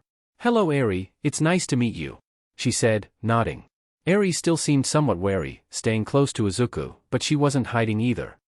Hello, Mrs. Midoriya." Eri tried to bow back. "You look like Izuku," she observed. Inko laughed. "Yes, I suppose I do. Izuku picked up most of his genes from me, after all." Thankfully, Eri seemed comfortable with Inko enough that Izuku could start to carry on with their usual tasks for the day. As Inko got the ingredients for dinner together, she observed Izuku handle some quirk training with Eri. He pulled out several apples that had been left out to ripen for too long, and instructed her to try to rewind them back to a fresh state. While Inko wasn't as intrigued by quirks as her son was, it was fascinating to watch as Eri's horn glowed and enveloped each of the apples in turn, watching as they slowly turned a brighter red, though from there Eri seemed to have trouble as she continued to channel energy into the fruit until it disappeared, turned into a bud, or was reduced to a small, green color. Being a nurse, a part of Inko's mind that she had passed on to Izuku excitedly considered the possible applications Eri's quirk could have. She could heal almost all injuries, cure all diseases. If Eri could learn to fine-tune her quirk enough, she might be able to target specific cells such as cancer or to repair genetic damage. However, it was clear that Rewind could take a lot of energy, as despite not moving from her seat, Eri looked exhausted after the endeavor. Inko felt for the little girl. She couldn't imagine how difficult it could be to live with such a finicky and potentially dangerous quirk. Her own attraction of small objects was extremely simple in comparison. After Eri had made her attempt on each of the apples, Izuku praised her, pointing out how she hadn't needed to redirect her quirk at any point, though the little girl still seemed disappointed in herself. Pausing in her preparations for just a moment, Inko brought an apple juice box over for the little girl. "Here, Eri, you look tired." Eri's look of disappointment faded. "Thank you, Mrs. Midoriya," she said before gratefully sipping on the juice. Izuku smiled a thanks to Inko as well before she went back to work. While Inko started to work on the rice and pound some pork chops into shape, Izuku began a different lesson for Eri, teaching her how to play chess. Inko was proud of her son, but part of her shuddered for Eri's sake. Ever since Izuku had started taking lessons with Principal Nizu, he had become essentially unbeatable in the game, and Inko had spent many nights mentally exhausted from the games Izuku had convinced her to play, and completely slaughter her in. She smiled though as Eri seemed to pick up on the game well enough, having fun with the little pieces. They worked through a game before stopping, as Eri unexpectedly approached the counter where Inko was working. "Mrs. Midoriya, what are you making?" Eri asked in interest, watching as Inko mixed skis into the breadcrumbs. "I'm making katsudon," Inko replied, noting with pleasure the sight of her son's mouth watering. "Have you ever had it, Eri?" When Eri shook her head, Inko explained, "Katsudon is basically pork fried in breadcrumbs and served over rice." She proceeded to cover the pork chops in flour, followed by slathering them in beaten egg yolk. "I'm just about to bread these pork chops." Noticing Eri's rapt attention, Inko decided to let her get involved. "Would you like to help, Eri?" Eri nodded, somewhat timidly, but still interested in the prospect of a meal that could get Izuku so excited. "Well, if you two could wash your hands, I would appreciate it." Once Izuku and Eri's hands were clean, Izuku showed Eri how to dredge the pork chops in breadcrumbs. The sight made Inko smile with nostalgia, remembering how she had shown Izuku how to do the same when he was Eri's age. Once the two were done, Inko would have to handle the rest of the cooking herself, but the two were still too engrossed in the sound and smell of the sizzling pork chops and stir-fried vegetables to move too far away, so Izuku brought over some paper and crayons to the kitchen's island table for Eri to draw with. As the pork chops were starting to turn brown, Inko couldn't help but notice what Eri was drawing. "Eri, is that you and Izuku with cat ears?" she asked, her heart melting at the image. Eri nodded. "I'm drawing Izuku, Mirio, and me back when they took me to their cat cafe." "Oh, right," Inko remarked. "Izuku told me about that. That sounds like it was fun." Inko smiled as she transferred the pork chops to a plate to cool. "It was. Do you want to see the picture we took there?" Eri suggested, her eyes lighting up. Inko noticed her son starting to blush, and her mom instincts told her that this was something she needed to see. Eri ran off to her room and picking up a framed photograph, displaying Eri, the deceased hero student Togata Mirio, and Izuku, wearing a Nico outfit, all of them wearing cat ears and a kitten on their heads. "Oh, Izuku!" Inko squealed with glee, hugging him close. "Why didn't you send me a copy?" she demanded. I could do that if you want, Mom. Just," Izuku's voice lowered to an embarrassed murmur, "please don't show it to too many people." Inko laughed and transferred the breaded pork chops to plates of rice, announcing that their meal was ready. "Itadikamasu," the three declared before digging in. Eri took a careful bite, and her eyes lit up. "It's really good, Mrs. Midoriya." Inko smiled, her heart warming at the sight of Eri enjoying her meal so much. With how busy everyone who had been taking care of the little girl had been, Inko felt a brief pang in her chest. She was sure that Yamada and the other teachers would make sure Eri was fed and cared for, but Inko wondered how often Eri was able to get a good home-cooked meal like this. With their meal eaten and no one having any work left, Inko made a suggestion. "Eri, how would you feel about a movie?" Eri's eyes lit up, the corners of her mouth twitching. "That sounds fun. What movie are we going to watch?" "Well, let's see what we have available." Izuku turned Yamada's television on and set the streaming service to select a random children's movie. Inko prepared some popcorn for the three of them before sitting with Eri and Izuku and seeing what they had found. Surprisingly, Izuku hadn't picked a hero movie. This looks nice," Inko said, observing the movie's title cover, featuring a mouse wearing a red coat holding a ruby alongside a goofy-looking crow. "How does this sound, Eri? Would you like to watch it?" Okay," Eri said after some consideration. "All right then. The Secret of Nim it is," Inko exclaimed, ready to watch a relaxing kids' movie. This was a horrible mistake. What twisted mind came up with a film like this? Inko stared at the screen in horror as it seemed that every nightmare she had ever had as a single mother was condensed into the space of an hour and a half. It was bad enough watching a widowed mouse's home, holding her sick infant son, nearly get torn to pieces by a plow, but then Mrs. Brisby barely avoided getting eaten by a giant spider, a demonic cat literally named Dragon, nearly decapitated by an insane rat, and now her home was sinking into a mud pit with her children still inside. It took all of Inko's willpower not to scream at Justin to let Mrs. Brisby go and save her children as she was trying to claw her way out of his grip. The movie ended with her managing to save them, but good grief, she was going to have nightmares from this. Then it began to hit her that Eri had just sat through all of this as well. She turned to her side and saw that Eri was sitting unmoving, staring at the screen. What had she just had this little traumatized girl sit through? Eri, Inko stammered, are you alright? I'm sorry, that was so scary. That was so cool. Eri suddenly burst out in excitement with an actual smile on her face. Wah, you liked that movie? Inko asked. Yeah, Eri squealed. There were a lot of scary parts, but Mrs. Brisby was so brave. And the magic was so cool and Jeremy was really funny and, Eri looked at Inko and frowned. Mrs. Midoriya? I think you're hurting Izuku.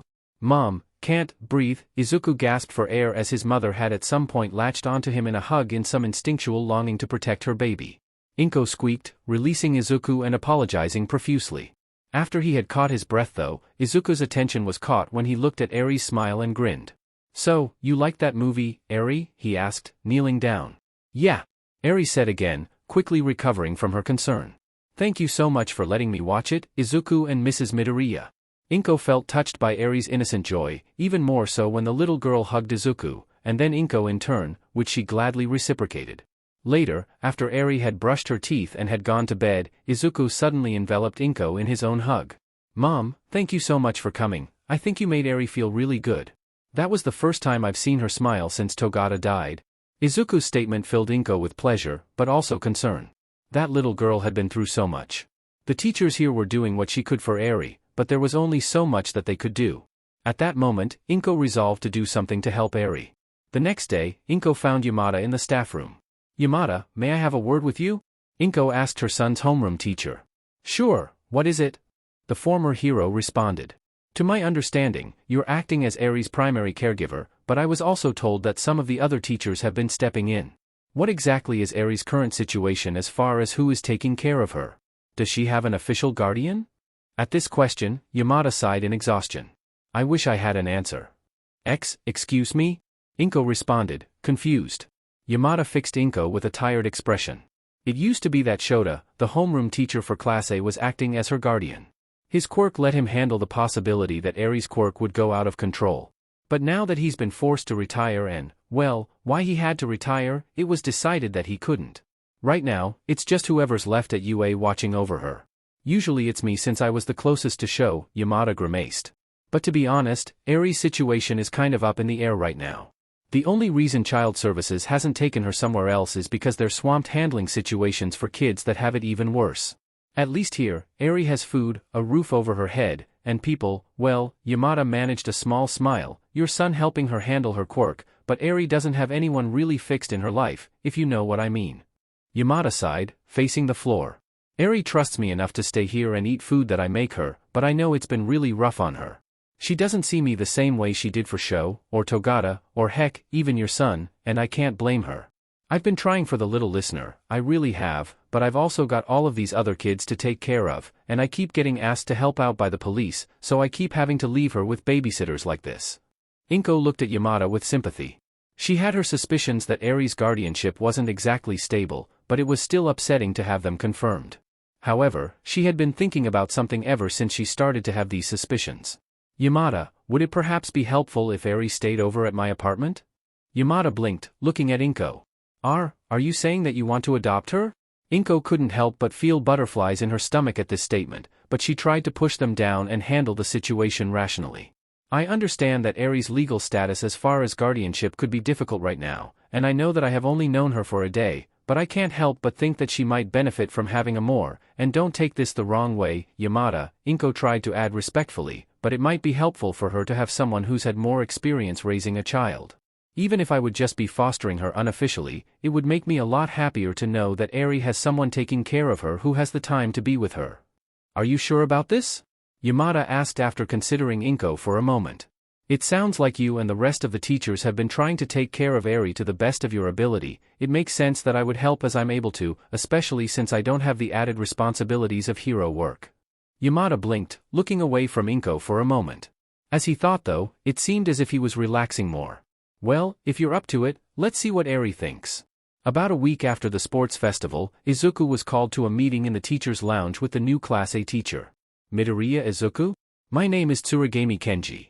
Though the man in front of him wasn't a hero, Izuku was certainly impressed by his stature, as well as Tsurigami's beagle quirk, which granted him a white and brown dog head, albeit with not as extensive mutations as the school's guidance counselor, Hound Dog.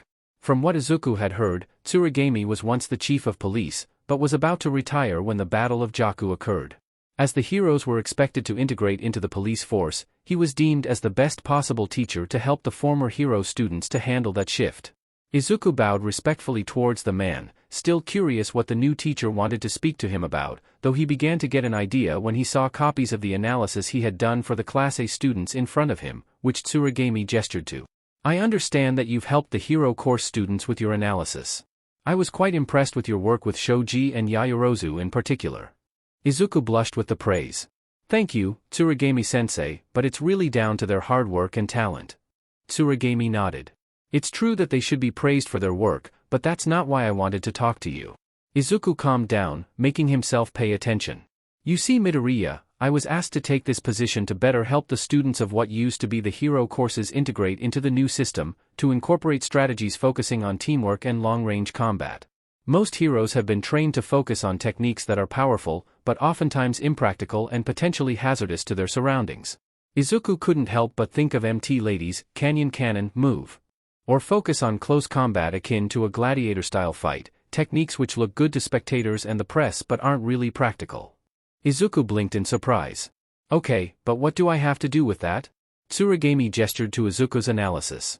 I've looked at some of the analysis you've done for the hero students, and noticed that in many regards, you've already given the students some ideas and strategies that could help them better integrate into the police program.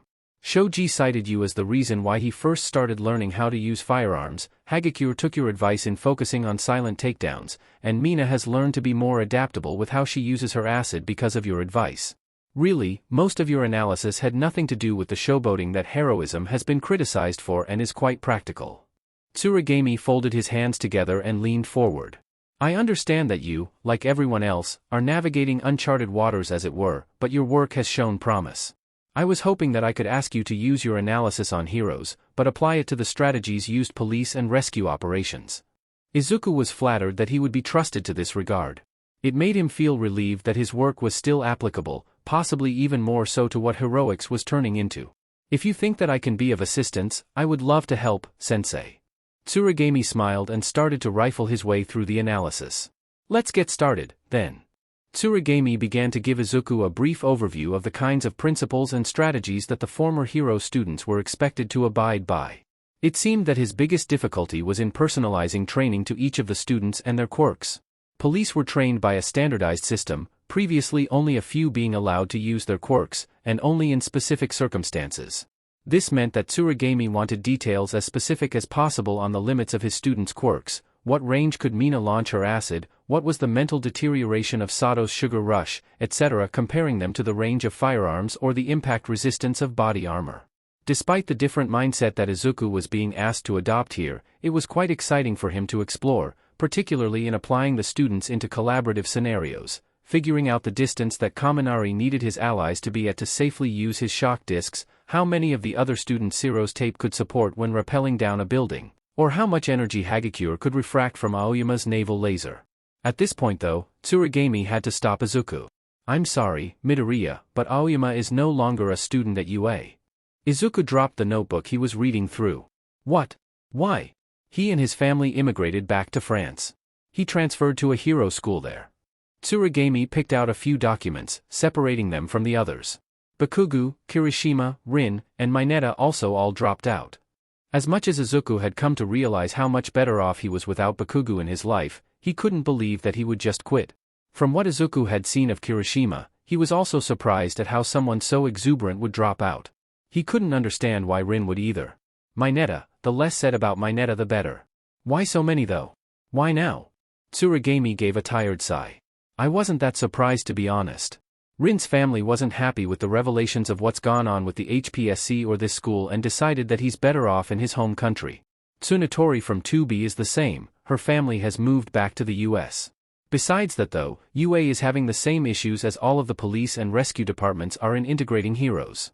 Even disregarding the backlash from all of the scandals being revealed, quite a few heroes simply retired when they realized that they weren't going to be supported by the HPSC and living as celebrities anymore. Some have become vigilantes. Even those that tried to integrate are having problems adapting to the new rules and limitations to the system. I expect more students to drop out before the end of the semester. It's like I told you Midoriya, a lot of heroes have been trained to handle issues in a way that isn't compatible with police work. We can't just sweep the expenses of a fight that wrecks a city block under the carpet anymore. Izuku looked at the files. Aoyama seemed to revel in the glamour of heroism. With that gone, Izuku could understand how he would lose interest. Izuku remembered Mineta talking about how he wanted to become a hero to attract girls, and would likely have quit for similar reasons. Bakugo, knowing Bakugo the way Izuku did, it was probably the loss of the ranking system that sealed the deal for his former bully. Bakugo had always seen heroism in the way that Endeavor had, as a competition to prove himself the best. Without the competition, Izuku guessed that Bakugo would have chafed at the standardized, regimented form that heroism was taking. Considering what Tsurigami said, most likely Bakugo was either going to join the former heroes that were attempting to protest the changes in the system, or he was going to become a vigilante. As for Kirishima, it might not have been fair for Izuku to judge the boy like this, but regardless of his far more positive attitude, following after someone like Bakugo unfortunately threw his own character into question. Yaoyorozu had in confidence shared a frustrating argument she had with Kirishima in the wake of Bakugo's kidnapping. She had managed to attach a tracker to one of the Nomu used in the summer camp attack and had given a receiver to the heroes. Kirishima had overheard this and wanted to use a second receiver to try to track down Bakugo himself. Yaoyorozu had refused on the grounds of the idea being stupid, dangerous, and illegal, and none of their classmates thought that it was a good idea either. A rift had formed between Kirishima and the rest of the class since then.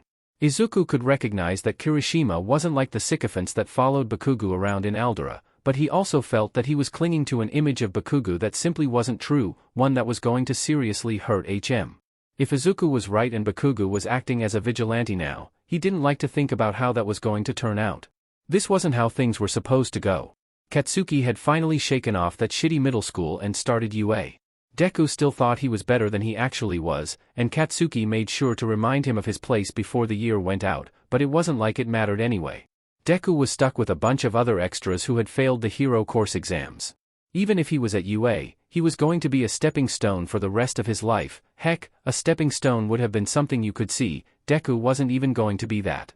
So who gave a shit? Starting out, there were a few extras who didn't know their place yet, like that glasses-wearing extra with a stick up his butt telling him to get his legs off the desk, but he'd show them their place eventually.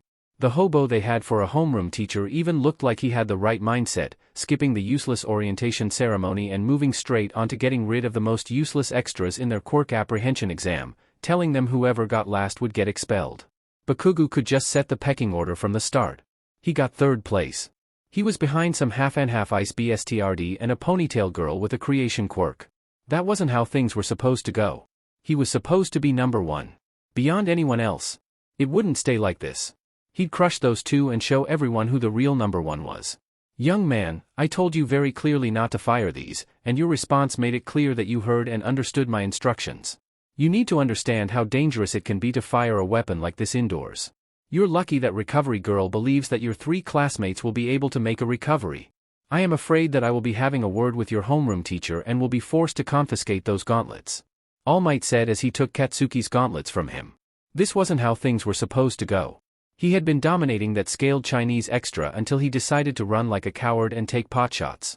This was the perfect time for Katsuki to show his secret weapon, gauntlets filled with his explosive sweat. When he fired it, not only had scale extra gone down, but Katsuki had torn a hole through the entire building, making it collapse on tail extra. It was awesome. He had won and shown everyone that he was number one. But that wasn't how All Might saw it. He had rushed into the testing area, and before Katsuki could even blink, he and the 3 extras were outside before the building had collapsed. Why the hell was it his fault that the building was that weak? Why should he be worried about the extras in the exercise? If they were too weak to handle this, they shouldn't have been in UA in the first place. But the way All Might was looking at him, disappointed yet still smiling like he was scolding a child, for the first time in his life, Katsuki was speechless. You have power, and you have good instincts, but you need to understand, young Bakugu, if you do not learn to control your temper, you cannot be a hero. No. He was not just told that. Not by All Might. He was the next number one. It was worse when Katsuki saw Half and Half finish his match in a single move, freezing over the entire building. Katsuki hadn't had that kind of power before. He was stronger, DMN it. He'd prove it. And then, when All Might asked who the MVP of the match was, Ponytail spoke up. For some reason though, she said it was glasses. When Rin realized that Bakugu was stronger than him, he made the right decision in baiting Bakugu into following him away from the objective. Bakugu, for his part, should have realized what Rin was doing though. The only reason Ojiro didn't get to the objective was because Bakugu pulled a reckless move that destroyed his own base. Katsuki gnashed his teeth. Ponytail was critiquing him? In front of All Might and all of the other extras? Where the F did she get off thinking she was better than him? He won. He beat Scales and Tail all on his own. He'd show them. He'd put them all in their place. Everyone, I have some good news. Ponytail was making an announcement to the class during their study PRD. Her and the Octopus Extra were holding a stack of folders.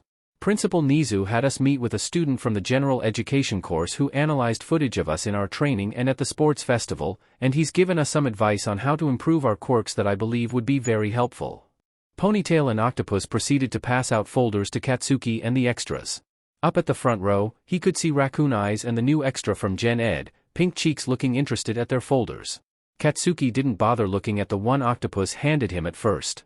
He knew his quirk, he didn't need some worthless extra from Gen Ed telling him what to do. Take up swimming to get used to operating in zero gravity and take ginger to counteract motion sickness. Pink Cheeks read out loud, "Wait a minute, this handwriting looks familiar. You said that a student from Gen Ed wrote this?" she asked Ponytail, who nodded. "Yes, actually. I forgot that Midoriya is from the same class you were in." "Deku?" "No. He wouldn't." Katsuki flipped open his folder.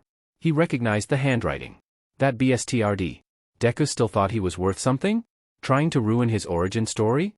Thinking that Katsuki needed his help? He couldn't be a hero, so he was trying to use his creepy stalker notebooks to pretend he was on the same level? No. Katsuki was going to have to remind him of his place.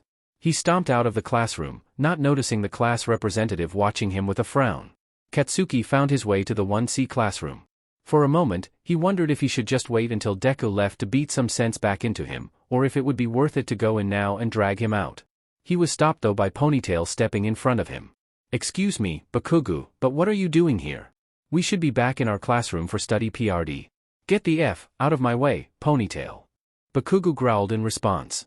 "I need to remind that quirkless Deku of his place." Ponytail though stood her ground, glaring back at him. "I fail to see why Midoriya providing advice would in any way justify you attacking him, let alone calling him such a demeaning name. He's a quirkless waste of space." Katsuki spat. "Those shitty stalker notebooks are just his way to pretend that he could be a hero." Despite hearing what Katsuki said, Ponytail's glare became sharper and more contemptuous. "It shouldn't surprise me that you're a bigot on top of everything else. Midoriya being quirkless in no way diminishes his value as a person, and it does not prevent his analysis from being insightful and helpful. He's already given Shoji and I some very practical advice, and I look forward to seeing how the rest of the class will improve." Katsuki could barely believe it. Ponytail knew Deku was quirkless and still thought he was worth listening to? Figured an extra like her would see something in common with Deku. That waste of space shouldn't be at UA at all. I would have ignored him if he had just stayed in his lane with the other extras, but I'm not letting him get ideas above his station, to let him think he's better than me. I don't care why you or any of the other extras think he's got anything worth listening to, I'm putting a stop to this right now. But Ponytail stepped in front of Katsuki. "You've disgraced our class enough with how you've treated everyone, but I'm drawing the line here. I am not going to let you hurt anyone, especially not someone who is doing so much for us." Katsuki popped a few explosions in his hands. "Last warning, Ponytail. Get the F out of my way. Go back to the classroom, Bakugu." Ponytail answered. Katsuki gritted his teeth, glad to finally have an excuse to show this stuck-up extra her place, and swung his hand forward to create an explosion big enough to blast Ponytail into the 1C room. Before Katsuki could blast Ponytail though, there was a loud hiss that sounded like a fire extinguisher and he was enveloped in a cloud of white foam from Ponytail's open palm. "You beach." Bakugu tried to blast at her with his quirk, only for it to sputter and fail. "One of the things that Midoriya recommended to me was to analyze potential opponents before getting into conflict." Ponytail explained with a frown on her face. To consider what items or chemicals I could produce that could neutralize other quirks. It wasn't that difficult to think of something to counteract your explosive sweat. Perhaps if I had asked Midoriya for help before the sports festival, I would have done better. Katsuki was too shocked by the temporary loss of his quirk to think properly at first, but as Ponytail continued to talk, praising Deku, his rage caught up to him and he swung his fist into her face. Only for Ponytail to deftly block the hit with her left arm, followed by a slap across Katsuki's face with her right that echoed through the hallway and jerked his head to the side. Katsuki had never been disrespected like that before. He was going to tear this beach apart. Ponytail though kept on looking at him like he was something she had to scrape off of her shoe. You seem used to hitting people who can't defend themselves. I on the other hand have been training with actual instructors for years, and am more than capable of handling such a ridiculously telegraphed attack. If you try to hit me again, you will regret it. This beach thought she could slap him and get away with it? Bakugo was about to drive his fist through her gut when they heard a clapping noise. My, what impressive technique, Ms. Yayorozu. Nizu, the principal of UA, was sitting on a bench across from them as if he had been there the whole time. The Chimera jumped off of his seat and walked over to the two, still keeping his creepy smile up. That being said, I cannot condone fighting in the hallways. However, as you both lashed out with your quirks and your fists once, I would prefer to leave this as a warning. Ponytail stared at Nizu for a moment before bowing. I apologize, Principal Nizu. I did not anticipate this devolving into a fight. Quite understandable. I just happened to notice your confrontation from my office. Nizu turned his gaze towards Katsuki. I don't know what grievance you have against my personal student, Mr. Bakugo. Personal student? Personal student? Nizu took on Deku as a personal student? This freak of nature really was insane if he thought that the quirkless Deku was worth being the student of one of the smartest beings on the planet. But I should make it clear that I will not tolerate bullying in my school. If anything were to happen to Mr. Midoriya, either here or outside of UA, I can promise whoever was responsible that their position would become tenuous. Katsuki wasn't afraid of anything. Not any of the extras in his class and not villains. But something about Nizu's shiny black eyes and his smile made Katsuki's instinct scream at him. Now, you are under no obligation to use Midoriya's analysis if you choose not to. However, he wrote that analysis for your class as part of an assignment from me to help you all improve. I believe that I can let the results of this speak for themselves, as to whether taking his advice or ignoring it will affect your progress. TCH, Katsuki looked away, ignoring the Chimera's smug smile. Wonderful. Now that we've cleared that up, you two should run along while there's still time in your study PRD. Nizu said, shooing the two away. Ponytail was at the classroom by the time Katsuki had caught up with her, but before she opened the door to go in, she stopped, speaking to Bakugo over her shoulder. Oh, and by the way, Bakugo? Nothing Midoriya said to me in any way indicates that he thinks he is better than anyone else, let alone you. Ponytail fixed Katsuki with a contemptuous glare. But he is. He is certainly far more of a hero than you are. Remedial lessons. He was expected to take remedial lessons? He was not some rookie who needed to review the basics. He was the best. He won the sports festival. He would have won even if Half and Half had given him the fight he deserved and fought with his fire. He would have beaten All Might if he hadn't been stuck with Half and Half. Shitty hair, big lips, flat face, raccoon eyes, dunce face, and Half were all taking remedial lessons. Katsuki could hear them talking. We really should have paid closer attention to what Midoriya wrote, Kirishima, Big Lips said. How can he expect us to run away though? Shitty hair gripped back. A man faces his problems head on. Hearing Deku's name again made Katsuki want to blast apart the table. It was worse when he saw the other extras in his class crowding around Deku's table, acting as if he was the reason why they passed. Katsuki was about to run across the cafeteria and finally wipe that dopey grin off of Deku's face when he saw Ponytail glaring at him. Stuck-up Beach thought she was hot sheet just because she took Hobo-sensei on her own. He would have blasted her too, but noticed a security camera watching over Deku's table. Katsuki could sweat he saw the rat's eyes peering out at him from there. This wasn't how things were supposed to go. Why the hell is he like this? It's like buying a scratched game cartridge now. Katsuki's head was pounding. He felt his hands restrained. But he could recognize that scratchy voice? That would be because of our esteemed colleague Muscular. The young man here tried to attack him, but was swatted away. I'm not sure if Muscular realized he was the one we were supposed to kidnap. He looks like hammered sheet. We need to take him to a doctor. Meh, he's just got a few splinters, he'll walk it off. Yes, when I got to him, he was lodged in a tree. If I didn't compress him, I doubt that I would have been able to pull him out. What the hell were those voices talking about? The last thing he remembered was when he was about to explode that shitty muscle villain, and then nothing. Where the hell is Muscular now anyway? I ought to dust him for this. Two of the young man's classmates pulled off quite the magic trick it seems. One sprayed Muscular with acid, and the other electrocuted him. Based off of how Muscular was screaming, and smelled, I don't think that he'll be able to perform anymore. Acid and electricity, Raccoon Eyes and Dunce Face? They beat the villain that knocked Katsuki out? The two dumbest extras in the class? No, they couldn't have, if Katsuki hadn't, but how? Those notebooks, Deku, they got the idea from him? No. Deku couldn't have beaten that villain. Not when Katsuki couldn't. He was stronger than them. He was smarter than them. He was not weak. This wasn't how things were supposed to go. How could he fail the provisional license exam? Even Raccoon Eyes and Dunce Face passed this time. He was supposed to be number one. How could he fail? While the extras all went on internships with heroes, Katsuki was stuck with half and half taking remedial courses again, along with two extras from the extra hero school Shiketsu. These lessons were being taught by Gang Orca, who for some reason thought it would be a good idea for them to waste time with a bunch of kids. According to Gang Orca, they were supposed to earn their hearts or some garbage like that. It was ridiculous, but Katsuki knew how to deal with little brats like this. You just had to show them who was boss.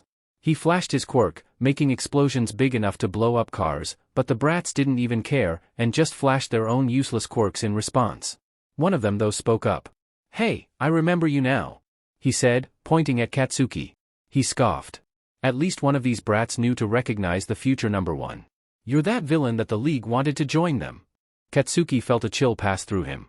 He stared at the little sheet, laughing at him. He could hear his heartbeat in his ears. Small explosions crackled in his hands. He was no villain. He was not some weak piece of garbage. The kids that were laughing suddenly looked scared, stepping away from him. It was too late though. This little sheet had dug his grave, now he was going to lie in it. He swung his arm back, readying an explosion, only for Katsuki to feel a sudden, crushing weight around his arm. Gang Orca was standing behind him, gripping his arm hard enough that Katsuki could hear his bones crack. The killer whale hero's eyes were narrowed onto Katsuki in a barely restrained fury. "If you even think about doing that again, you can forget about getting your provisional license. I will arrest you on the spot as a villain." The hero growled before throwing Katsuki away from the kids. Every day passed by the same. Katsuki and the extras in the lessons were given some ridiculous task that had nothing to do with real heroics. They were lectured, made to clean up garbage, volunteer at homeless shelters. It was a complete waste. What made it all worse though was when for no reason, Gang Orca passed the Shiketsu extras, but not Katsuki or Half and Half. According to Gang Orca, Katsuki and Half and Half were still not ready, that they couldn't earn anyone's hearts, and were stunting themselves. This wasn't how things were supposed to go. Katsuki was supposed to be the number one hero, to blast through all of the competition without a sweat, to always win and come out on top of everyone. He wasn't supposed to be stuck being given lessons about being nice. Around the end of winter, some extras in suits came and talked to Gang Orca during one of the lessons. Later, he took Katsuki and Half aside. "I'm done teaching you too. I don't have enough time to help you deal with whatever your problems are." Before Katsuki could scream back at the hero, to let loose all the vitriol that had been building up with every second he had to deal with Gang Orca, he spoke again, in a lower voice. "There's going to be a battle soon. This isn't going to be like anything you've seen. The heroes there are going to need to be people that can be relied on, that heroes and civilians can trust will help them, and not let their personal issues or their pursuit of glory get in the way. That's the thing about heroes, it's not just your life that you are putting on the line. If you fail, the person next to you, and the people behind you, are going to get hurt. I'm telling you both this because I know that you aren't ready. You too still think that this is all about you. If you go out with that attitude, people are going to get hurt.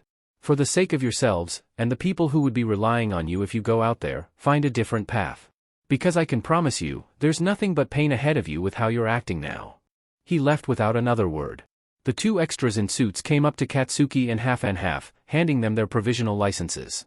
Katsuki scoffed, resolving to forget everything that blowhard hero ever said to him. He was back on track. He would be number one. This wasn't how things were supposed to go. Katsuki's chance had been right there. That handsy F was screaming like an idiot after he had just taken down Ryukyu and Endeavor. Weird Eyes was struggling against him as some giant villain and a bunch of Nomu showed up, his body looking like it was tearing itself apart. Katsuki finally had a chance to take him down, to pay him back for ever suggesting that he was a villain, to show everyone definitively who was number one. But before Katsuki could reach the villain, weird eyes started to spark with blue light, his skin literally evaporating away. He grabbed Katsuki with one of his black WHPs along with all of the downed heroes and several of the villains and threw them away. Best Jeanist caught them and held Katsuki as he was screaming to let him take the BSTRD down. In the distance, he saw a brief flash, followed by a shout to the heavens. Poawiriir! There was an explosion of blue light that enveloped the giant, the Nomus, and everything still back at the hospital, and suddenly it was gone.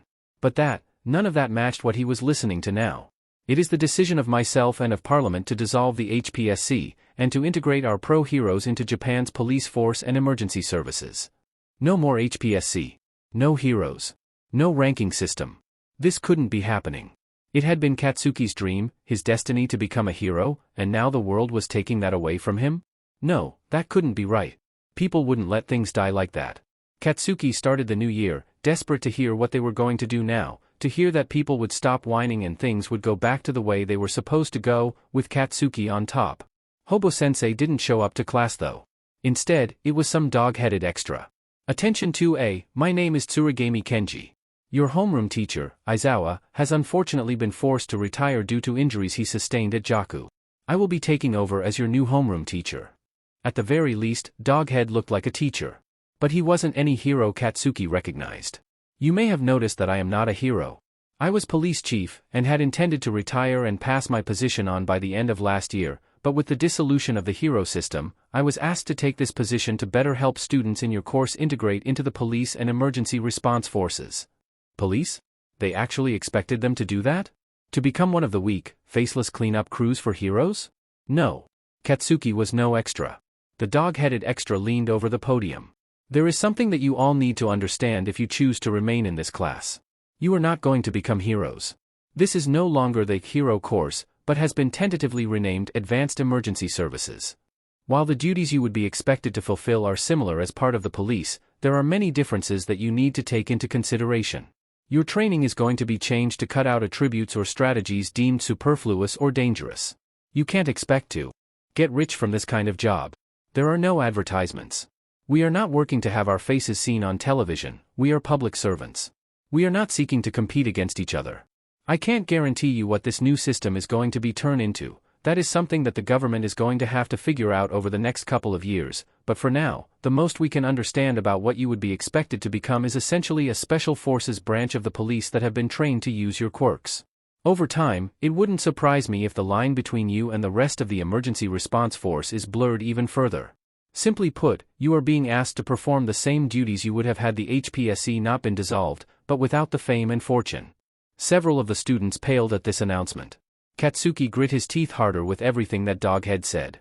He had set out from Aldera to become the richest and most famous hero in the world, and now, that was gone?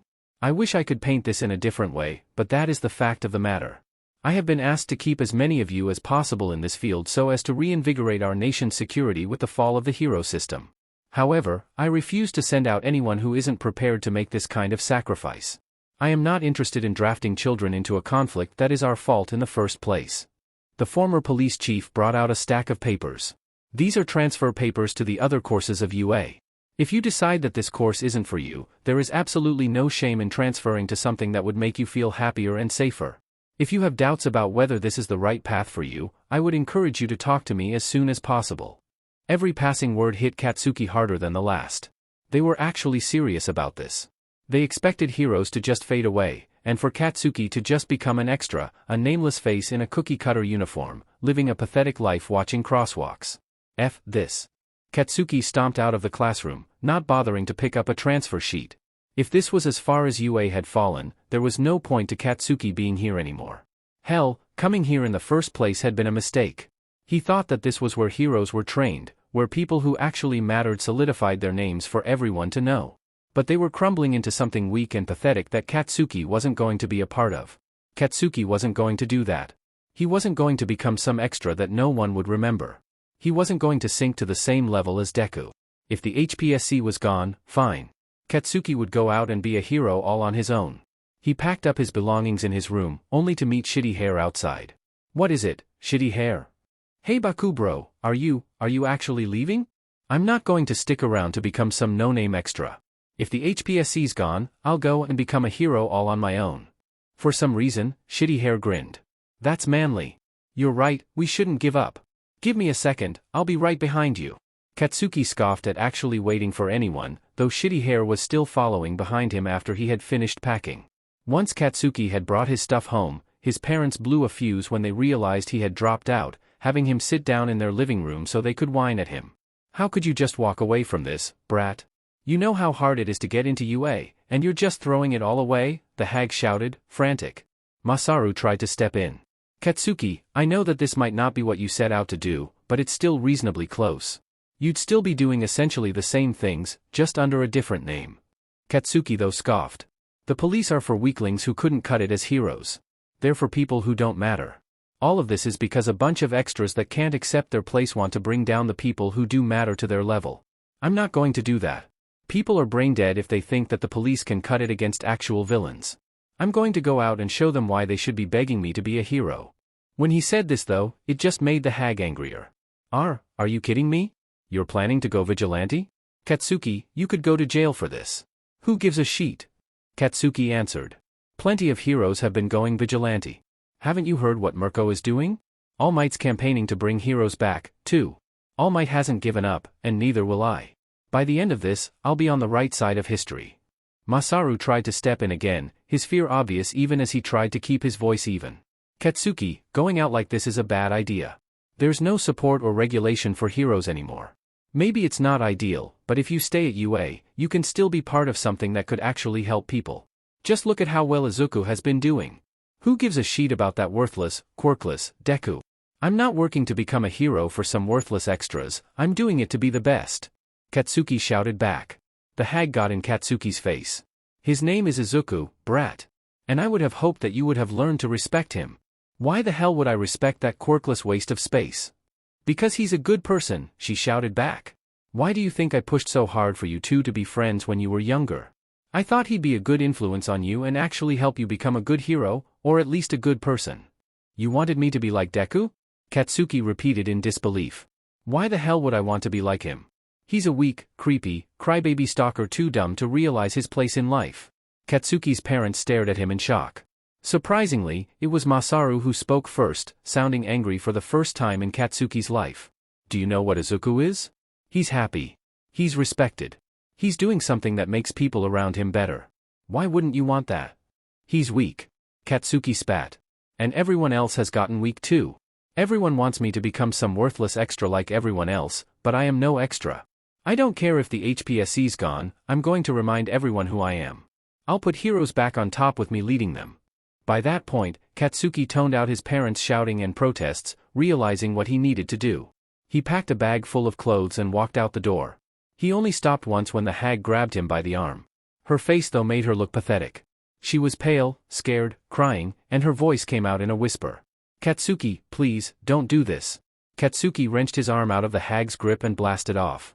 For once, things were going the way they were supposed to. Since he had left his home, he had spent every day going around Muzurafu and showing everyone what the pecking order was. It wasn't that hard to find villains, they were crawling out of the woodwork now that all of the cowards pretending to be heroes had left. All Katsuki had to do was head to where there was noise, and start blasting at whoever was causing problems. It felt good to finally let loose. Shoving an ATM robber's face through the screen, blasting a mugger until he could smell flesh cooking, slamming a carjacker's head with the car door. No villain could stand up against him, any that tried with their weak-ass quirks got left a cringing, crying mess on the ground. It felt like Aldera, back when people knew their place around him. Pretty soon, whenever Katsuki, now fully embracing the name King Explosion Murder, showed up, the extras shut the hell up and got out of his way. The only problem was Shitty Hair kept tagging along. Baku bro, I don't like how everyone's looking at us. Why the F should I care what people think? Katsuki snapped back. It's just, heroes are supposed to make people feel safe bro, they shouldn't be scared of us. God, this extra stammered worse than Deku sometimes. He was goddamn pathetic. Katsuki would have left his sari but behind if it weren't for the fact that his family's house had been a decent place to crash until Shitty Hair's parents kicked him out. They had given him the same song and dance the hag gave Katsuki, just with more crying. Heroes are supposed to beat villains. Who gives a F about people feeling safe? If they're scared, that just means they've done something to feel guilty. Baku bro, thief. Katsuki grinned as he blasted towards the sound of someone crying out. Some scrawny extra was running, holding something to his chest. Excellent. Another notch under his belt. These were all small fry extras, but soon, he'd make a name for himself. He'd show everyone just how strong he was, and they'd beg him to be their number one. The extra looked over his shoulder, seeing Katsuki blast after him. He dropped what he was carrying and sprinted with the look of a deer getting chased by a wolf, but he had no chance. He was just another stepping stone. Die! Katsuki blasted the thief through a brick wall. All of a sudden though, there was another explosion bigger than anything Katsuki had made directly in his face. Continuing to help the newly christened emergency course students, meeting with Nizu, spending time with his mother, helping Eri with her quirk and coming out of her shell, and simply going to school with the rest of 2C, Izuku felt that he was living a pretty nice life all things considered. Izuku's grades continued to be the top of the class. He felt like he had never more friends than he had at that point in his life, and he had even gained a semi-adopted little sister during this time. Eri was somewhat skittish when she was asked if she wanted to live with Izuku and his mom, but quickly warmed up to the idea. She was still quiet and reserved, but as time went on, her smiles became something that they would see once every few weeks to more of a daily occurrence. Despite the fears of the teachers, particularly Yamada, that Eri would feel as if they were abandoning her, Eri became much more open and cheerful around them, much to their relief, becoming something of a welcome ray of sunshine in their lives. She hadn't quite gotten the hang of using rewind, but as she had grown to use it more regularly, she no longer lost control of it, not even needing to use her stress ball for weeks. Eri also quickly became attached to Inko, and the feeling was certainly reciprocal, as Izuku's mother was always happy to spend time with Eri, to help her with her homeschool studies, show her how to cook, to play games, read, or watch movies together with Izuku. Unfortunately, Eri had grown to be a fan of Don Bluth's movies, which had similar dark themes and overtones to The Secret of Nim, much to Inko's consternation, and the detriment of Izuku's ribs, as he continued to be his mother's own unfortunate stress ball in these viewings. With all the good things that had been happening in his life, Izuku could almost forget about what was happening outside the UA walls. Circumstances were not good in the rest of the country. As Tsurugami had pointed out to Izuku, integrating heroes into the emergency services was difficult. Many heroes weren't interested. Some who tried, couldn't meet the standards. As a result, Japan's law enforcement was not only absent of its main source of funding and support, but also massively lacking in manpower. This, coming at a time when Japan was dealing with one of its worst depressions in centuries. It was something that they should have anticipated. The Japanese economy was essentially built around the hero system: support, entertainment, fashion, merchandising. The loss of the system meant the loss of all of these industries, and the jobs that they provided. This wasn't even bringing up the effect of the forced closure of Detnerat, one of the country's biggest support equipment manufacturers, along with multiple subsidiaries of the company, which had been revealed to be a major branch of the MLA under Redestro's control after the Battle of Jakku.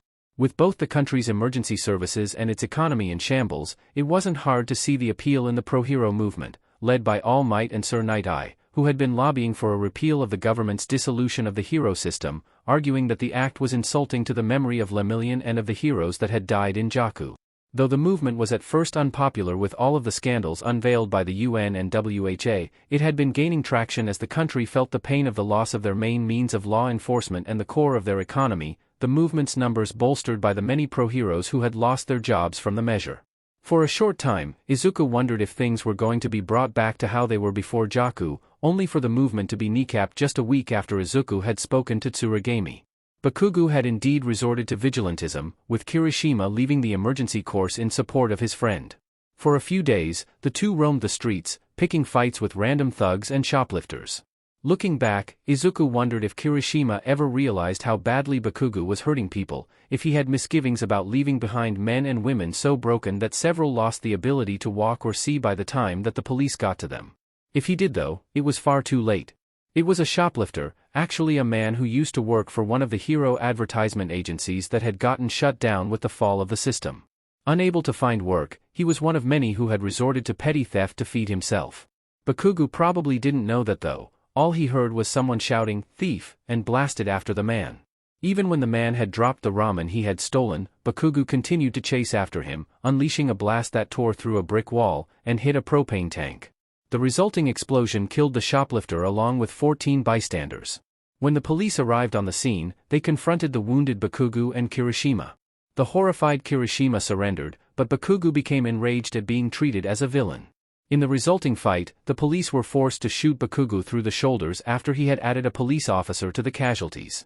A reporter snapped a picture of Bakugo and Kirishima being dragged into cars, Kirishima looking shell-shocked while Bakugo was literally foaming at the mouth as he fought against the officers, the headline reading, "You can't do this, I'm a hero." Any hope that All Might or the other former heroes had of reinstating the system died with that image.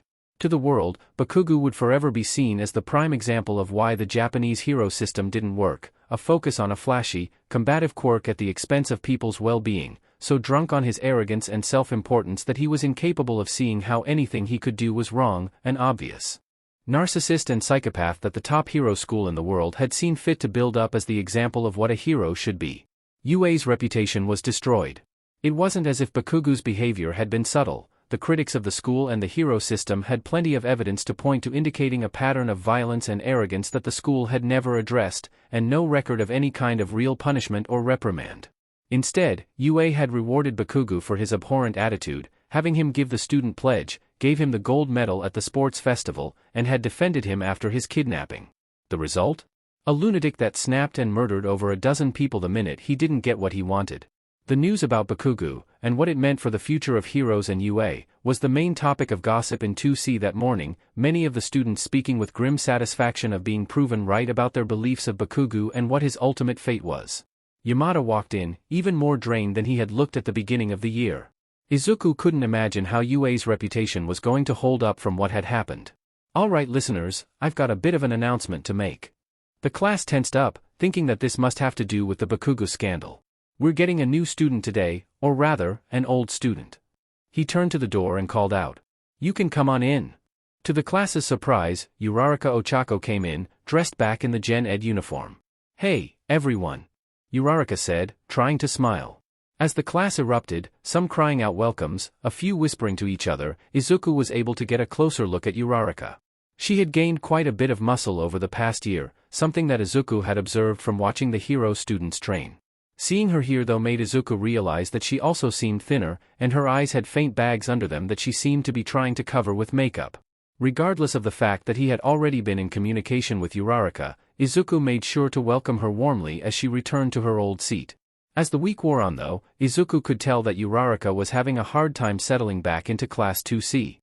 It was hard to ignore the whispered criticisms so many of their classmates made towards her for abandoning the emergency course. Being one of the few students who had managed to maintain a relationship with Uraraka after she had first transferred, Izuku invited her to his table for lunch. She seemed to hold it together, especially after Togite kicked Ayamoto out of their table when he made one too many comments. For a bit, Uraraka was able to relax, talking to her old friends. She even encouraged Kagaya when he admitted that he was going to be trying to transfer to the emergency course. "Oh, that reminds me," Kagaya realized. "Midoriya, you mentioned that you had some new notes you wanted to show me?"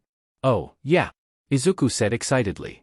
He had been working on some concept ideas for how Kagaya could potentially use his sunshine to create thermals to create lift, which he could then HRNSS with a flight suit to fly. As he handed the notebook over to Kagaya though, he felt a sting on his thumb. "Ouch!" Izuku recoiled. "Midoriya? What's wrong?" Kagaya asked. Izuku sighed, noticing a thin drop of blood forming on his thumb. "It's just a paper cut, nothing to worry abo." As Izuku reached to grab a napkin to clean up the cut though, he happened to look over at Uraraka. The previously bubbly girl had gone pale, her eyes pinpricks as they stared at Izuku's cut. Uraraka?" Suddenly, Uraraka started to hyperventilate. She stood up and recoiled away from the table. Before anyone could stop her, she ran out of the cafeteria, her hands over her mouth. Izuku was worried for his friend and tried to follow after her to make sure she was all right, eventually finding her in an empty classroom, vomiting into a garbage can. "Uraraka?" he asked, tentatively approaching her. The next instant, he recoiled back as Uraraka grabbed a chair and swung it like a club. "Don't touch me," she screamed, her eyes wide and panicked. Izuku backed away, his hands up in an attempt at a placating measure. I'm sorry. I was just worried about you." Uraraka froze in place, the chair over her head, staring at Izuku. "It's okay, Uraraka. You're safe," he spoke as calmly as possible. Uraraka shook, dropping the chair with a loud bang, and collapsed to her knees, sobbing. Izuku knelt closer. He wasn't sure if their relationship was close enough that Uraraka would want him here, but he also didn't want to leave her alone. The moment that he did though, Uraraka threw herself onto Izuku, wrapping her arms around him and sobbing into his shoulders, clinging to him like a life raft. Flustered, but wanting to help his friend, Izuku carefully hugged her back, not speaking and letting her cry. Eventually, her sobbing dried into hiccups and she pulled away. "Are you alright?" Izuku asked. "Was it the blood?" Uraraka trembled, hugging her knees to her chest. "Yes, I don't want to see blood, not anymore." Izuku sat next to Uraraka, staying close in case she needed to hug him again. "They're right," she whimpered. "What do you mean?" "Our classmates, the other students," Uraraka said into her knees. "I wanted to become a hero for money." "Well," Izuku began, a little caught off guard, but wanting to do something to help his friend and keep her from feeling down on herself. "A lot of people became heroes for money. They still helped people. People become teachers and doctors for money too. It's not okay for anyone to criticize them for that." Izuku's comment seemed to calm Uraraka down some, and she managed to look up at him with her tear-stained eyes. I just wanted to give my parents a nice life, you know," she hiccuped. "My family doesn't have a lot of money, and Mom and Dad were always working so hard. I thought if I got popular enough, I could give them a vacation." Izuku smiled. "I think that's a really good motivation. I hope I can do something like that for my mom someday. But I quit, since you can't really make that kind of money in emergency services anymore, and since they made it so you can use your quirk in public now, I figured I could use my quirk to help Mom and Dad with their construction business." Izuku nodded his head, realizing what Uraraka was talking about. The measure had been taken by the government for multiple reasons. First of all, making public quirk use illegal was one of the main ways that the HPSC had managed to maintain control, and there had been a lot of pressure to ensure that sort of control couldn't be abused again.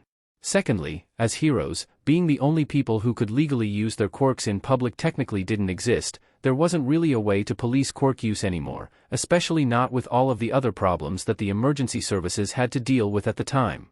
Lastly, due to so many of its businesses collapsing with the hero system, Japan needed some way to reinvigorate its economy, and allowing quirk use for work purposes was seen as a way to start replacing what had been lost.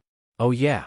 Zero gravity would be great for moving heavy equipment and materials around, and you would be able to save so much time and money that you'd have to use a crane or a bulldozer for. With your help, your family's business could get really successful. Uraraka blinked some of the tears out of her eyes, and managed to smile from Izuku's exuberance. "You've got a right to live how you want to, Uraraka. Even if you don't want to become a hero anymore, you can still help a lot of people with what you want to do." Izuku went on, hoping that he could relate his own obstacles with his past dream to Uraraka's. It seemed to work anyway, as Uraraka finally calmed down, though she still seemed reluctant to leave the classroom, so Izuku stayed next to her. "It's not fair, you know?" Uraraka mumbled. Izuku leaned forward just a bit to pay attention. "We were by ourselves at Jaku. It was just us and the heroes. We were expected to fight an army led by a league of monsters. There was no army supporting us, just a bunch of heroes that usually deal with street crimes and a bunch of teenagers that had only been learning how to use their quirks for a year, and everyone's criticizing us for how bad things got. I don't see any of the people saying these things helping to keep everyone safe." Izuku shuddered. Like almost everyone else, he had only heard about Jaku from the news and the images of the destroyed cities recorded after the fact. But Uraraka, she had actually been there. He had no idea what he could do to help her with whatever nightmares she had been facing from that other than to shut up and listen. "I just remember what it was like afterwards. When we were trying to dig up everyone that got caught under the rubble, there was a hero there, just standing, staring at everything. He gave up, saying that he wasn't going to be a hero anymore. I was angry at first, but how can I blame him? It was just him and us against all of that. Heroes are supposed to help people, to make them smile, but who helps the heroes?" Uraraka kept facing the floor, but didn't say anything else. "I hadn't thought of that before," Izuku admitted. He looked at his hands, trying to think. "I think we might have gotten complacent with All Might around, expecting him to handle anything like that all for one villain or what happened at Jaku.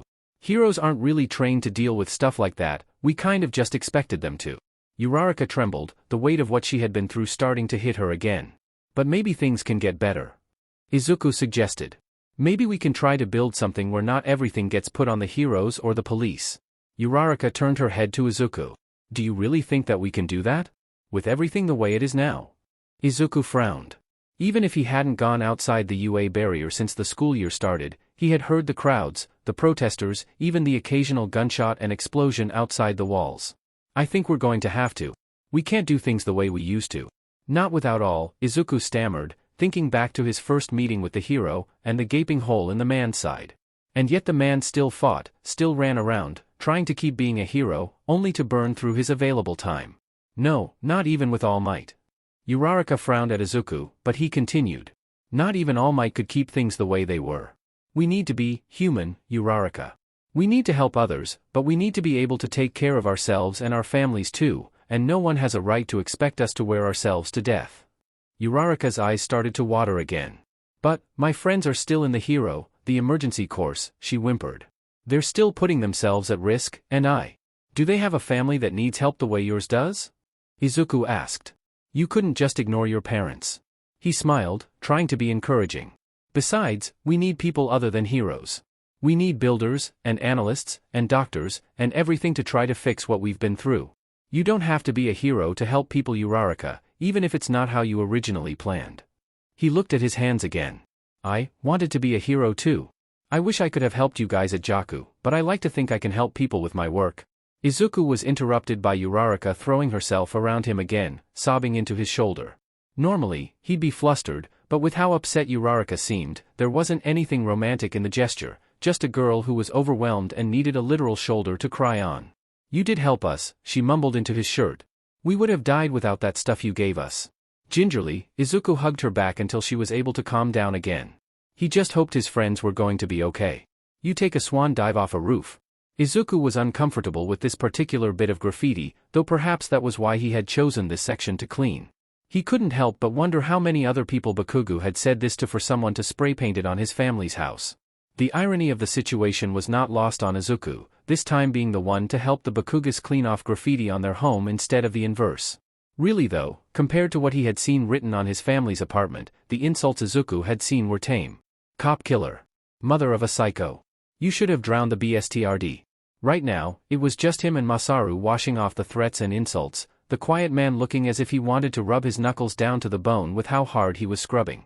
Inko was inside the house, doing what she could to comfort Mitsuki.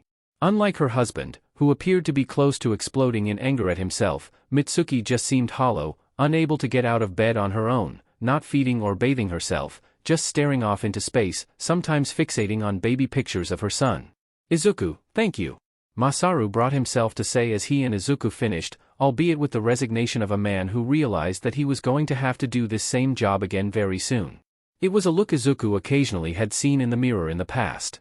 It's no problem, Uncle Masaru. Izuku replied, wringing out his sponge. Is there anything else I can help you with? Masaru managed a weak smile. No. I appreciate the offer though, you and your mother have been a big comfort to us. Masaru looked at his watch and sighed. You two should probably be going now though if you want to get back to UA in time for curfew.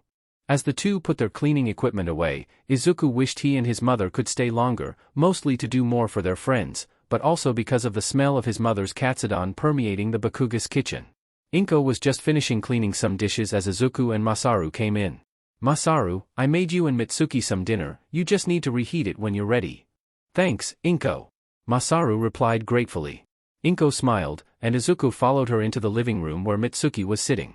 He recalled Mitsuki's panic when Katsuki had been kidnapped last year, but wasn't sure if this was worse or better. Mitsuki was sitting in a chair stiffly, not responding to anything going on around her. Inko knelt next to her friend and gave her a hug. Mitsuki, I made you some katsudon, please make sure to eat it all, okay? Please take care of yourself. She spoke in a quiet voice, Mitsuki's head resting on her shoulder. Izuku went up and hugged Mitsuki in turn. This isn't your fault, Aunt Mitsuki. You're strong, you're going to get through this. He wished he had something better to say, that things were going to be okay, but that felt like naive optimism. Mitsuki had lost her son, he was stuck in prison for the rest of his life, destroying several other lives in the process. He felt some tears on his shoulder as he pulled away, hoping and praying that his honorary aunt was going to get better. Izuku and his mother were silent as they walked through the train station, passing by several posters advertising new jobs in the police and army. Vandals had defaced many of them with crude pictures or phrases, the least offensive saying things like losers or weaklings. Izuku shook his head, trying to ignore them as he and his mother got on the train. As the two moved away from the Bakugos, Izuku couldn't help but to ask, do you think that they're going to be all right? Inko fiddled with her thumbs. I hope so. It seemed his mother couldn't give any more reassurances than what Izuku could give to himself. If anything, she seemed even more worried than Izuku. The quiet of the subway car felt too tense for Izuku. The silence was broken though by the sound of Izuku's phone ringing. Pulling it out, he saw that he had a text from Uraraka, who had volunteered to babysit Eri while the Midoriyas were visiting the Bakugas. Despite what Izuku and his mother were just discussing, when he saw what Uraraka had sent, he snorted. "What is it?" Inko asked, curious. Smiling, Izuku showed her the picture Uraraka had sent.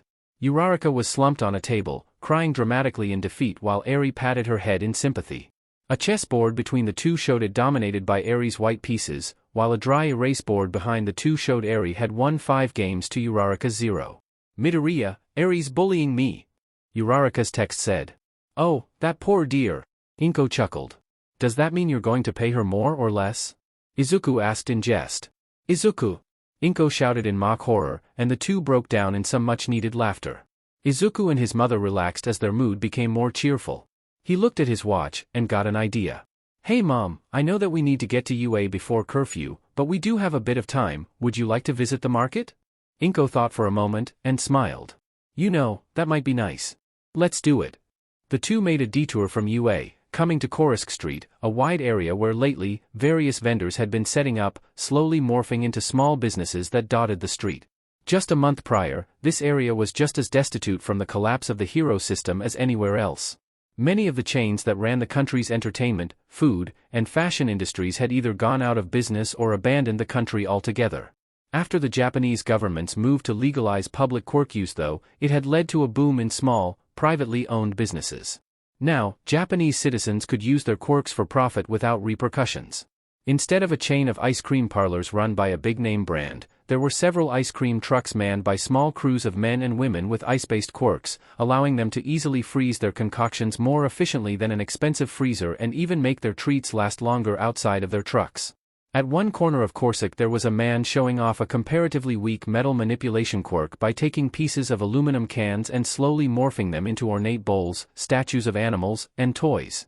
A tailor was selling dresses customized to the taste of the buyer using a simple quirk that changed fabric color and texture. A carpenter was literally growing tables and chairs from pots of soil using a quirk that accelerated and manipulated plant growth.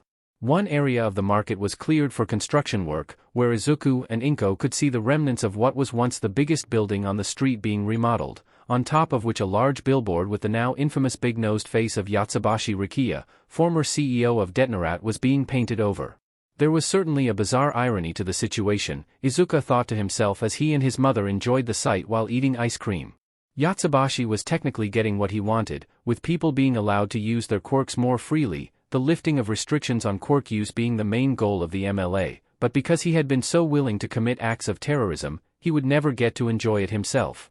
If anything, the violent actions and ideology of the MLA were being used as the primary justification for those against the lifting of the ban against public quirk use, Yatsubashi being seen in a similar light as Bakugo in that regards. Loud, cheerful music was being played all along Korisk Street, just managing to drown out chanting and yelling coming from further down the way. Reaching the end of the street, Izuku and Inko saw the only booth that had no line, a police recruiter. Judging by the fixed, tired expression on the recruiter's face and the full, untouched stack of pamphlets next to him, it looked as if he had not seen any business all day. It was sadly a familiar sight for Izuku. After the fall of the hero system, the government had been pushing for more recruitment for the country's police force. The only problem was that no one was interested. It was an unfortunate echo of what All Might had told Izuku a year ago: people didn't respect the police. While the heroes had lost their popularity, being seen as decadent agents of a corrupt oligarchy, they had still shaped the public's perception of law enforcement for decades, the images of fame, fortune, and excitement. Police, firemen, and even the JSDF were seen as grunts, essentially the busboys and janitors of emergency services. It wasn't hard to see why the police were struggling to build up their numbers. Why would the public have an interest in joining law enforcement when all of the wealth and glamour had been taken out of it for them? The fact was that the police lacked the funding, the manpower, and the public support to properly maintain law and order in the country. For months, holding an open-air market like this would have been impossible. This had led to the Prime Minister taking a measure that was likely to get him removed from office in the next election. Both ends of the streets were guarded by a group of soldiers. However, these soldiers were not part of the JSDF, or even Japanese at all, but instead wore bright blue UN helmets. With the main body of the country's security dissolved, unable to prop up the police enough, and continuous anarchy across the nation, Japan's government had been forced to request UN aid to help police the country. In some ways the decision had helped a great deal, the UN managing to provide the needed manpower Japan required to protect its infrastructure as they attempted to rebuild, but it was an extremely bitter pill to swallow. Having foreign troops patrol the streets of the country felt far too reminiscent of the US occupation following Japan's defeat in World War II. Requiring outside help simply to police their own country, especially in the wake of the scandals of the WHA renouncing Japan's membership and the reveal of so much corruption, was another serious blow to the country's pride.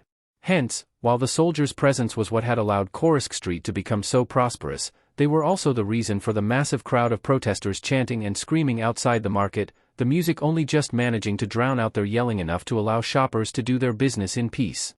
Many were straining the limits of the barriers that the soldiers had put up, screaming and threatening the soldiers by flashing their quirks and waving signs. No occupation.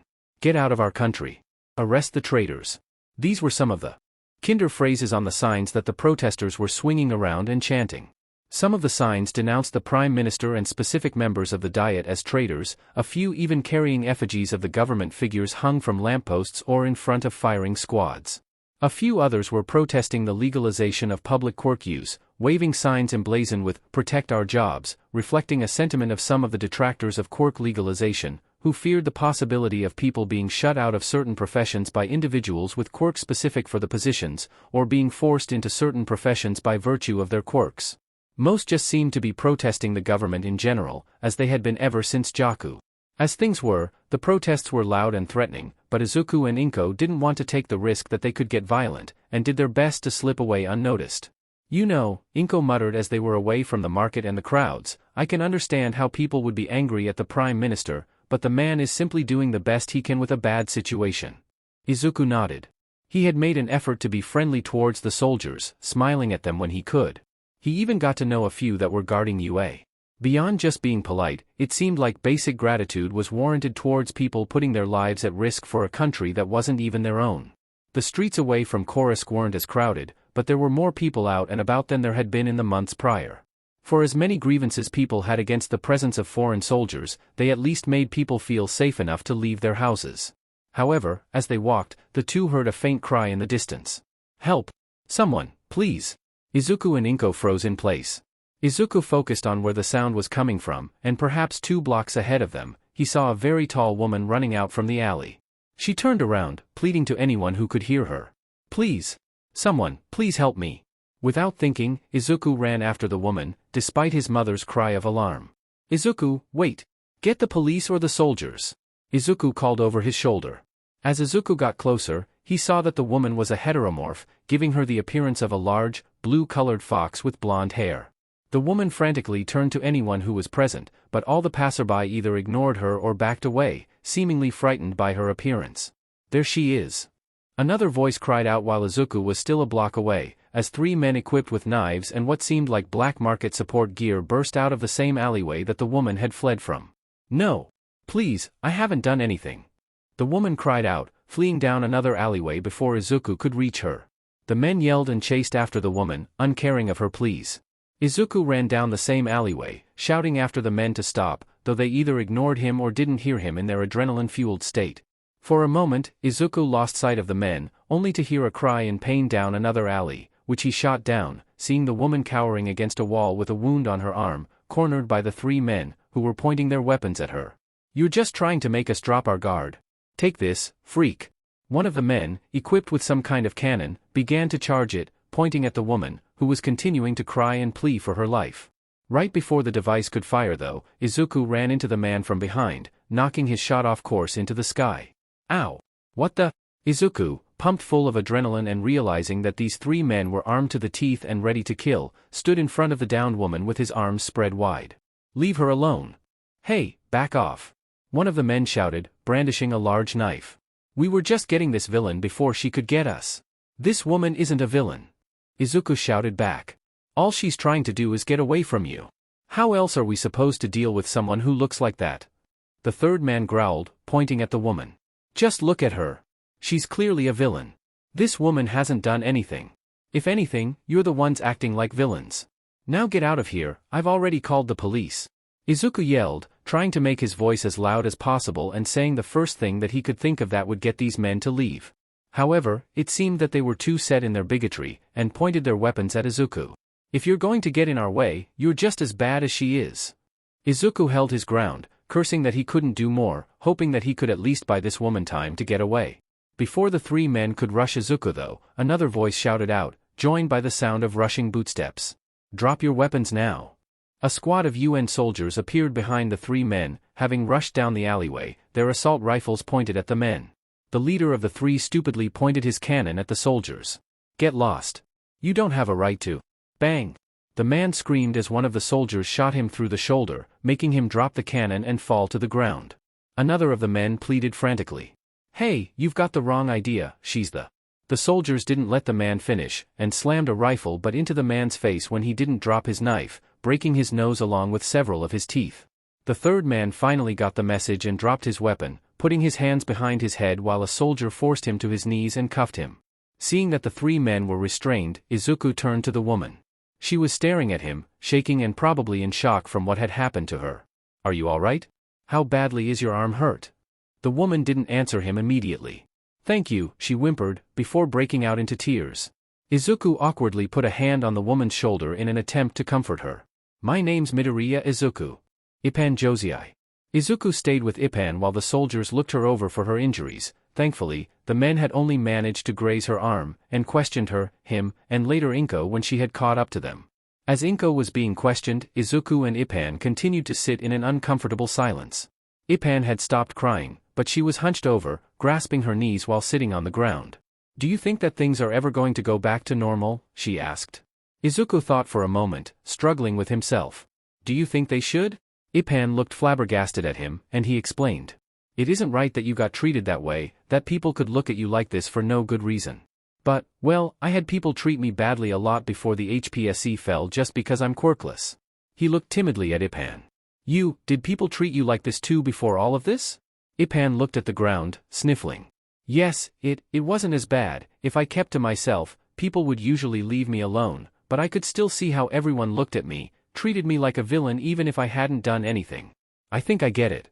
Izuku admitted. Not that people ever were scared of me, but I get what it's like for people to make assumptions about me, to think that I'm not worth as much as everyone else. I sometimes still think that about myself, if I'm honest. Izuku thought about Bakugo used to treat him, how he was bullied and belittled no matter what. And yet, for most of his life, no one had any problem with him, how he acted, or how he treated others. Izuku hadn't even thought that how Bakugo, and so many other people treated him, was wrong. It was just something that he had come to accept. He had convinced himself that there was something wrong with himself, that perhaps there was some justification for being treated the way he was. It was only after getting some space from his childhood friend and looking at Bakugo's behavior from a more outside perspective that he was able to really understand how rotten of a person Bakugo was. There had in fact been something wrong with Izuku, but it wasn't that he was quirkless. It was that he had seen Bakugo as a hero, the same way everyone else did, despite practically everything he did literally screaming how it was obvious that he was better fit to be a villain. But Bakugo had simply been one example of how messed up their thinking was. Despite how destructive Aizawa's actions as a teacher were, he was accepted and allowed to continue to influence and have power over students. Despite Mineta's perverse attitude and SXL harassment, it was deemed as not something worth getting upset over. How many other people like that existed in this society? How many simply accepted them, simply because they were put under the label heroic? How many people were hurt because they were put under the label villainous or weak? There was so much that Izuku had come to accept only to realize how wrong it was. He pointed down towards the street. Have you seen those protesters at the market? The ones protesting the UN soldiers? I can understand how they're angry about the soldiers being there, but the thing is, I also didn't see any of them at the police recruiter's booth either. They're not doing anything about the reason why the soldiers have to be here. A few months ago, people were angry at the heroes for what happened at Jakku and what the UN found out about the HPSC, but then, they got angry at the heroes that quit. The way that people are thinking, getting angry about heroes not being there to protect them, but not being willing to do anything to help anyone else, that's just wrong. Ippan curled up more, remembering all of the people that had ignored her when she was begging for help, only being saved at the last minute by this high school student. And the way that everyone seems to think about certain people, like heteromorphs like you or quirkless like me, that us getting hurt or looked down on is alright. There is just something wrong with the way we all think. There's been something wrong before the HPSC fell. Having the heroes back wouldn't fix that. I think that we need to change a lot more than just having people who make us feel safe. Her face still in her knees, Ipan turned her eyes towards Izuku. What do you think we should do then? Izuku sighed. I don't know. It's something that we're going to have to figure out. But, Izuku took out a small rabbit sculpture made by one of the merchants at Korisk. The sculptor made his work out of shredded pieces of green soda cans. It had quite literally been made from trash, but Izuku had found the trinket to be so fascinating and cool, the detail that the man had put into his work, not to mention the ideas behind it, that a man had found a way to take something that would have otherwise just become another piece of leader, and because of the new law, and with a little time and effort, had managed to turn it into a piece of art. Even if things aren't good now, maybe things can get better than they were before. I know that it's hard for us to accept, but I feel like everything that's been going on is making us take an honest look at ourselves. Izuku handed Ipan the sculpture, an offering to try to cheer her up. I think that it's going to be really hard for a while. We've been hurt badly by what's happened, and it feels like the whole world thinks we're terrible people for letting things get so bad.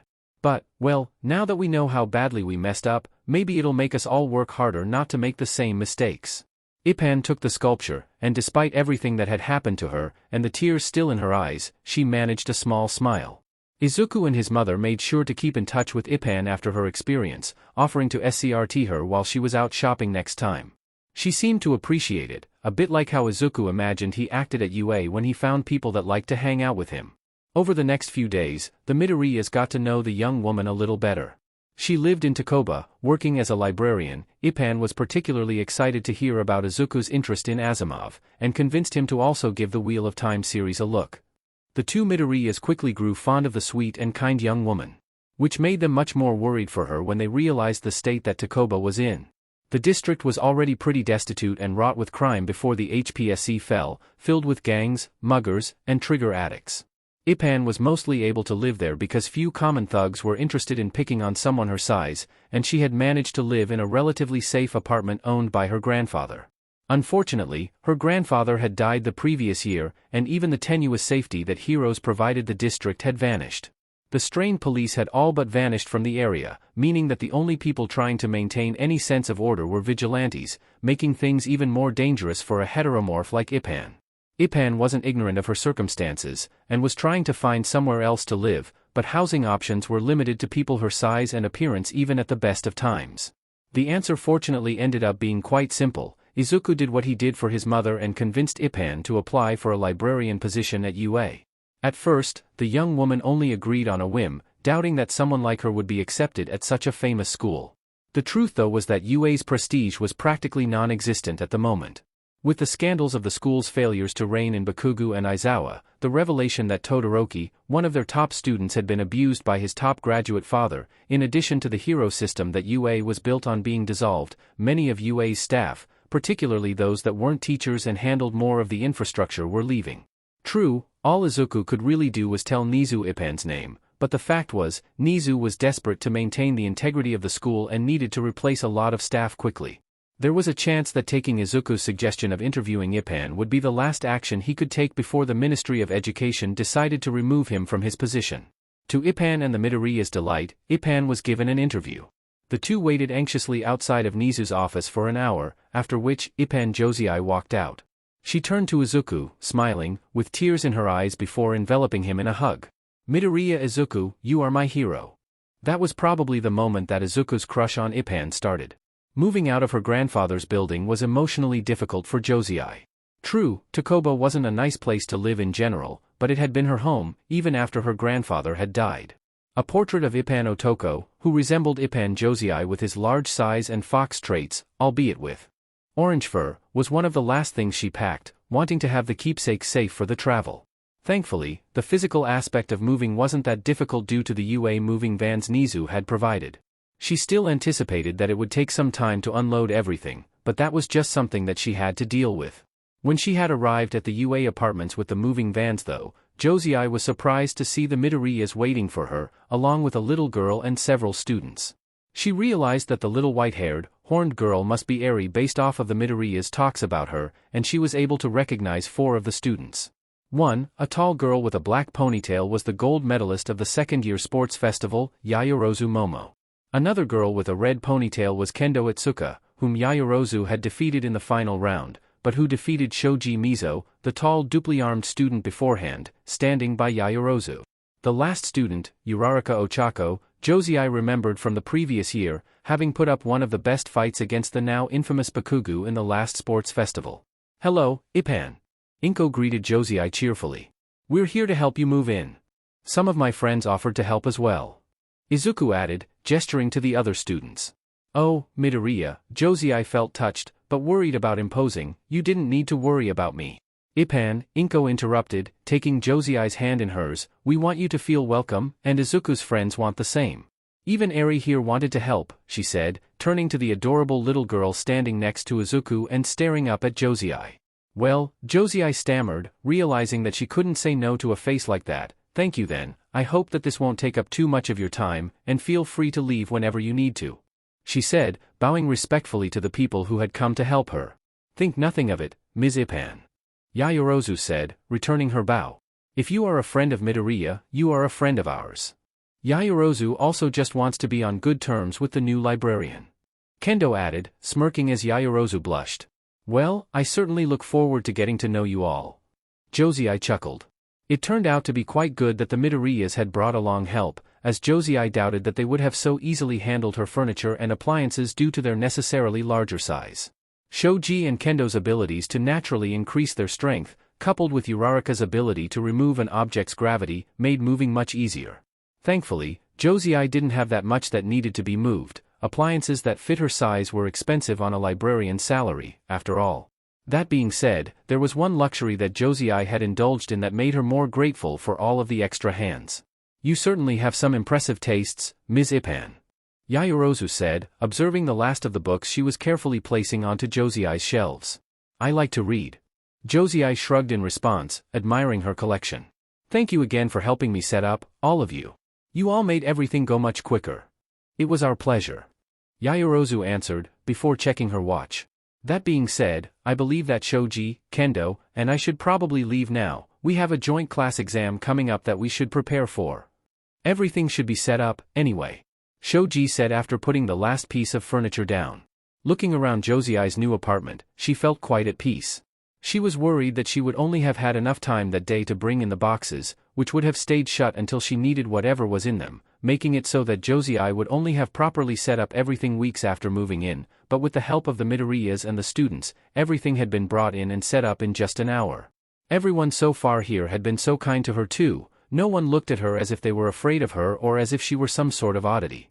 They just saw her as someone who could use some help and sacrificed a bit of their free time to do so, whether it was Shoji, a fellow heteromorph that Josei looked forward to getting to know, or girls like Yayorozu and Kendo, who looked like the kind of girls that belonged in the upper echelons of high school student society, who would normally scorn someone that looked like Josei, but who were just as happy to help her as the Midoriya were.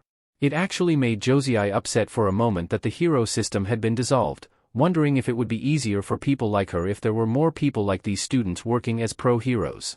But perhaps that didn't matter either, as Josei thanked the emergency course students, as well as Uraraka and Midoriya for their help. Uraraka had perhaps been the most helpful out of all of the volunteers, apparently having some experience with setups like this from what she knew about construction work. Maybe these students didn't need to be heroes, maybe they just needed to be good people for the kinds of changes Midoriya had talked to Josei about to happen. With everything in its place, Uraraka likewise took her leave, welcoming Josei one last time before going back to her own dorm room in 2C. Josei began to wonder what to do now with so much unexpected free time when she smelled food being prepared in the kitchen. "Mrs. Midoriya? What are you doing?" "Preparing your welcome meal, of course," Inko replied cheerfully. "And no more Mrs. Midoriya either, you're my coworker now, please call me Inko." Josei wanted to tell her not to worry, especially considering how much more work the Midoriyas would have to do than normal to make something big enough to constitute a meal for her, but, again, seeing Izuku and Eri already hard at work, she knew that it would do more harm than good. She realized that she'd be better off just helping out. "All right, if you'll call me Josei," she answered with her own smile before helping Izuku to bread some pork chops. Thankfully, the Midoriyas did in fact take into account how much more Josei had to eat than the average person, and prepared a massive amount of katsudon. Josei usually ate rather plainly, having to buy so much of her food in bulk, which often meant that the quality of the food she ate wasn't as good. The katsudon the Midoriyas made though was so delicious that it brought tears to Josei's eyes. Eri had been quiet throughout most of the day, simply trying to help move some of the smaller items when everyone was helping Josei move. As they were eating though, Josei noticed Eri staring around the apartment. It wasn't that surprising. The guests that Josei had over where she lived were often caught off guard by the scale of her home and everything in it, making them feel as if they were living in a giant's house. Eri, however, was mostly looking at the shelves of books that had been stacked along the walls. "Ms. Ipan," she asked. "Yes, Eri?" Josei answered gently. She hadn't been told everything about this little girl, but the Midoriyas had told her that Eri had been through some very difficult experiences. Josei was able to recognize her from a picture taken from Lemillion's fight against Overhaul, so she could make some very unpleasant guesses of what had happened to her. "Have you really read all of those books?" "Most of them," Josei answered. "You must be really smart," Eri said as she stared up at Josei with a look of awe. Eri's adorable gaze and compliment caught Josei off guard, making her blush. She could see Izuku and Inko smiling at this, making her blush even more. "Thank you, Eri, but I just like to read." "I don't know, Ipan, I don't think you could read all of this and not be smart," Izuku commented. "Izuku writes a lot, and he's smart," Eri pointed out. "So, you're probably smart too." Both Izuku and Josei blushed at being complimented in front of others, though this made Inko laugh. "That's something that I've noticed, actually," Inko pointed out. "Most people who read as much as you just use a tablet, but you seem to like using hard copies like Izuku does, don't you, Josei?" "I suppose so." Josei smiled fondly at her collection. "It's just not the same reading through a screen." "I know, right?" Izuku said. When Josei looked at him, Izuku stammered and hurriedly went back to his meal, perhaps not meaning to say that out loud. Still, she smiled at him, glad to know someone else who appreciated the simple pleasure of turning a page. "Is that why you're a librarian, Ms. Ipan? Because you like to read?" Eri asked. "That's a big part of it," Josei explained. "I first started to hang out in libraries when I was younger because they were quiet." She pointed at the orange ear muffs she wore on the side of her head. "When I was younger, I was still getting used to how sensitive my hearing was, which is why I always have these with me in case I ever go somewhere that's too loud. It could get overwhelming when I was your age, so being somewhere quiet like a library was relaxing. Also, libraries are one of the few places that are naturally built in a way that someone my size can fit in, so I started to spend a lot of my time in the library. From there, I suppose I just fell in love with reading." Josei smiled fondly again at her books. "I like how books talk about interesting ideas, how they let you think about places or things that you'd never get to experience otherwise. Sometimes books talk about things that could never exist in the first place, but somehow someone came up with a way to describe them." Eri's eyes got wider, and she seemed to look at Josei's books with a new appreciation. "Eri, if you want, you could borrow one of my books," Josei suggested. "Really?" Eri gave Josei a look that tempted her to just give the entire library over to this precious unicorn child. "I'd be happy to share." Josei smiled back. The group was almost finished with their katsudon when Eri asked another question. "Ms. Ipan, how did you meet Izuku and Mrs. Midoriya?" "Oh, did you not tell her?" Josei asked Izuku as she looked surprised at the Midoriyas. "It felt like I would have been boasting," Izuku answered, shrugging awkwardly. Josei shook her head fondly before turning to Eri. "Midoriya saved me from some men who were trying to hurt me, and cheered me up afterwards." Eri stared at her surrogate brother in wonder. "You were like a hero, Izuku. You were like Mirio." As Eri said this though, her excited smile fell, immediately getting the attention of Izuku and Inko. This was something that the Midoriyas hadn't told her, but it didn't take a genius to guess from the photograph of Lemillion protecting Eri from Overhaul to know that the little girl would have thought the world of the hero that saved her. "He sounds like he was a really great hero," Josei said, wanting to make sure Eri's memories were good ones. "Were you close to him?" Eri nodded sadly. "I bet he'd be really glad to see that you're doing so well," Josei pointed out. Eri lifted her head somewhat and managed a small smile. The change was not unnoticed by Izuku and Inko, who smiled gratefully to Josei. Eri suddenly turned to Izuku, excited. "Can I show her the picture?" For a moment, Josei noticed Izuku blushing again, but he fought it back and nodded. "Sure Eri, I bet Ipan would like to see it." Eri ran off to the front door where she had left a small backpack, from which she took a photograph. Looking closely at it, Josei had to restrain a squeal of glee, slapping her hand over her mouth and nearly crying from the precious sight. Eri was with Midoriya and Togata, surrounded by kittens, while Midoriya was dressed in a cat costume, with a kitten sleeping on his head. Oh my gosh, Midoriya. That is so precious. That's from when Mirio took me to a cat cafe that Izuku and his class were running. It was really fun, the kittens were so cute, and the food was so nice. Izuku was putting up a brave front, managing not to cringe at a picture of him dressed up in a silly outfit, all the while his mother was squealing with glee like Josei was. Is this where you met Eri? Josei asked Izuku. No, Izuku cleared his throat, trying to fight his blush down. Togata had introduced me to Eri a week or so before, asking me to help Eri with her quirk. Josei blinked, confused. She knew Izuku was knowledgeable about quirks, but it was strange that Togata had come to him, a high school student, of all things. Yeah! Eri exclaimed excitedly. Izuku's really smart.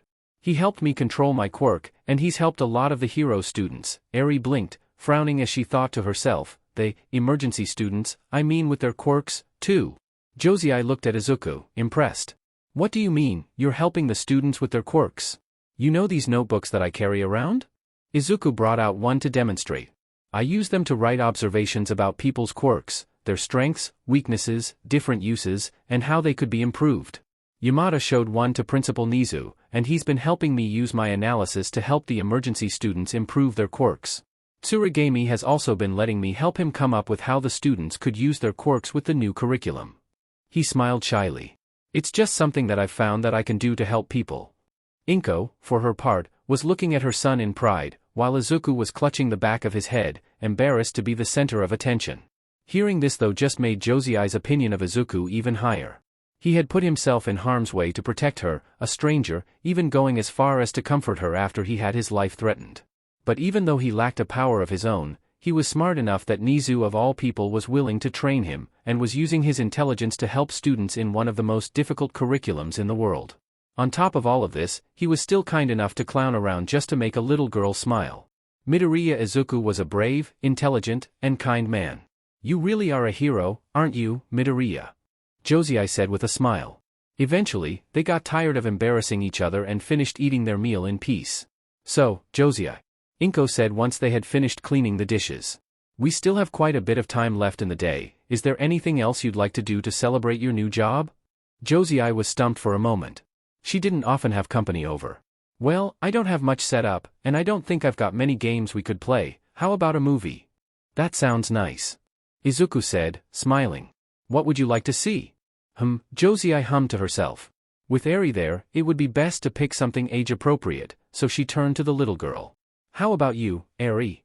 Josei asked. Is there anything you'd like to watch? You don't need to worry about me, Eri said shyly.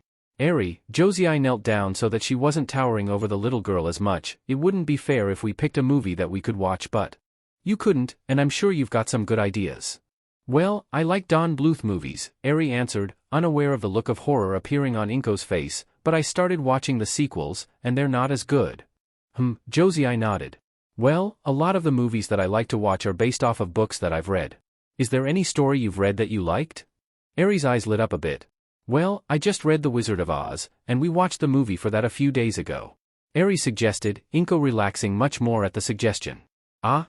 Josei answered, excited. That's a good one. And it gives me an idea. Did you know that there's a sequel? For a movie that's so old, it's got some really good effects. Eri commented, munching on some popcorn as Dorothy and her friends were being chased by growling, claymation gnomes merged with the wall trying to grab them. I know, right? Josei answered. It just goes to show what people can accomplish with a bit of imagination. Josei and Eri were glued to the screen as the Gnome King lifted Jack Pumpkinhead into the air, laughing maniacally while poor Jack was screaming, about to be dropped into the Gnome King's stomach like the bowels of hell. The thing is, this was probably pretty advanced technology for the day. Josei pointed out. So, in a way, it's even more impressive that it holds up so well hundreds of years later. Thankfully, Dorothy and her friends managed to defeat the Gnome King and send Dorothy back home, eliciting cheers from Eri. Yay! They beat that mean Gnome King and Dorothy's home safe, she shouted, lifted her arms into the air in childish joy. Much to Josei's surprise though, Eri ran up to her and hugged her around her leg. Thank you for showing us this, Ms. Ipan. Josei was caught off guard by the show of affection, not used to people being so comfortable around her, especially considering what the Midoriyas had told her about what Eri had been through, though this made her all the more grateful that the little girl trusted her. Gently, she knelt down and hugged her back. "You're welcome, Eri." Eri cuddled in closer to Josiai. "You give really good hugs, Ms. Ipan." Josiai felt her heart twang at Eri's innocence, almost making her blink a tear out of her eye. So many people were put off by Josiai's appearance, and yet Eri so easily accepted her. That settled it, she was going to spoil this little girl silly. "If you want Eri, and if Mrs. Midoriya is okay with it, I'd be happy to watch another movie or read a book with you again." Eri gasped in excitement, her eyes lit up. "That sounds like fun. Can we do that, Mrs.?" Eri turned to the Midoriyas but paused, confused. Inko was as still as a statue, staring at the screen with her eyes wide, crushing her son in a hug. "Mrs. Midoriya? Are you okay?" Josiai snapped her fingers next to Inko's ear. "It's his head, you can't have it." Eri gripped her backpack nervously. Her own mental state wasn't helped by the fact that despite their efforts to remain calm, she could tell that Izuku and Inko were also nervous as they waited for the bus. Today was going to be her first day of school. So far, she had been taught either by tutors that UA had been able to bring in or by Izuku and Inko when they had free time available. Unfortunately, there wasn't anyone who didn't seem busy nowadays. Izuku had his own classes and studies to handle, on top of the quirk analysis that he was doing for the emergency course, and Inko had her nursing duties. She did her best to help with Eri's schooling, but this was also on top of simply handling every other aspect of Eri's care, such as making sure that she was fed, comfortable, and otherwise happy. Lately, Ipan had been helping out some, providing Eri a quiet place in the library to study or to do online classes. However, the Midoriyas had told Eri that they thought it would be best if she got the chance to get to know other kids her age and to study in a normal classroom, or at least as normal as was possible nowadays. Eri though was scared. Sometimes she felt like she struggled with her studies, not understanding things as quickly as she liked. While Izuku hadn't told her much, she had started to understand that his own time in school before UA hadn't been good. What if people thought she was dumb because she was behind? Izuku and Inko had told her not to worry, that if she was having a hard time compared to the rest of the class, they would give her whatever help she needed. This was something though that Eri knew that the Midoriyas weren't entirely sure about. By listening carefully, and guessing what was going on outside of UA, Eri realized that a lot of kids her age hadn't been going to school lately. Without heroes, people were afraid to send their children out alone where they could get hurt in a villain attack or a riot. Now that the UN troops were in Japan though, the government was trying to make things go back to normal. According to Izuku, usually kids would just walk to school when he was her age. Now however, they were waiting for a bus at a stop near UA. Across the street, Eri recognized one of the UN soldiers that guarded this area. He had a dog head like Mr. Tsurigami, only his head was like a German shepherd. Izuku and Inko had talked to him a bit, apparently his name was Joe, and while he didn't speak much Japanese, Izuku could understand him because he spoke English. Izuku had taught Eri a few simple phrases to say to Joe if she ever needed help, like "I'm lost" or "there's a bad guy chasing me." Joe seemed nice even if Eri couldn't understand everything that he said. Finally, the bus arrived, skirted by a big metal jeep with the UN symbol on it. Inko knelt down to talk to Eri. "Okay Eri, this bus is going to take you to school. Do you still have your stress ball?" "Yes, Mrs. Midoriya." Eri pulled out the ball she carried with her in case she ever lost control of Rewind. "Good. Remember though, if you're holding something in your hand that isn't living, like a pencil, or a sheet of paper, that will work just as well if you don't think you can get your ball fast enough, okay? I don't think that you'll need it, but we need to be safe. We've talked to your teacher ahead of time, so she knows about your quirk and what to do if anything bad happens." Inko gave Eri a hug, making her feel a bit more confident. Izuku knelt down as well, putting his hands on her shoulders. "You're going to be fine, Eri," he said. "You're smart, and if there are problems, I know you're going to be able to handle them. But if you need any help, just remember that my mom, Yamada, me, and even Ms. Ipan will be there to help you." He gave Eri one last hug. "I hope that you have fun." Eri hugged Izuku back before nodding. She needed to be strong and brave like Mrs. Brisby, or Dorothy, or Mirio. She imagined Mirio giving her a thumbs up before the bus opened its door to let her in. Getting on the bus, Eri looked for an open seat, but most of them were already filled. The only one available was one in the back, next to a girl with green hair and wide eyes. "Excuse me, can I sit here?" she asked. The girl didn't quite look at Eri, but she nodded. Eri sat down, worried that this girl didn't like her. The bus was quiet. The girl next to Eri wasn't the only kid not speaking. From what Eri had seen so far, Most of the kids looked scared, staring out the windows, their heads on a swivel as they were trying to see some unknown threat, though quite a few were looking at the armored UN vehicle in front of them in either fear or suspicion. It didn't make Eri feel comfortable talking, and she and the girl next to her sat in silence until they got to their elementary school. When Eri arrived in her classroom though, she saw that the green-haired girl had a seat next to her. Once everyone had their seat, the classroom teacher walked over from the door and introduced herself. "Hello everyone, my name is Himura Fuyumi, and I'm going to be your new teacher." Eri was struck by how pretty Ms. Himura looked, having a tall and thin figure, snow-white hair streaked with red, and turquoise eyes behind a pair of glasses. However, like so many of the kids, Eri couldn't help but notice that Ms. Himura seemed stressed and pale. Her thin figure might have been so to an unhealthy extent. Despite this, she was clearly trying to smile to the students in a way that would make them feel welcome. "I understand that schoolwork has been difficult for us to handle online, but hopefully, we'll get everyone up to speed." Himura grimaced and put her hands together.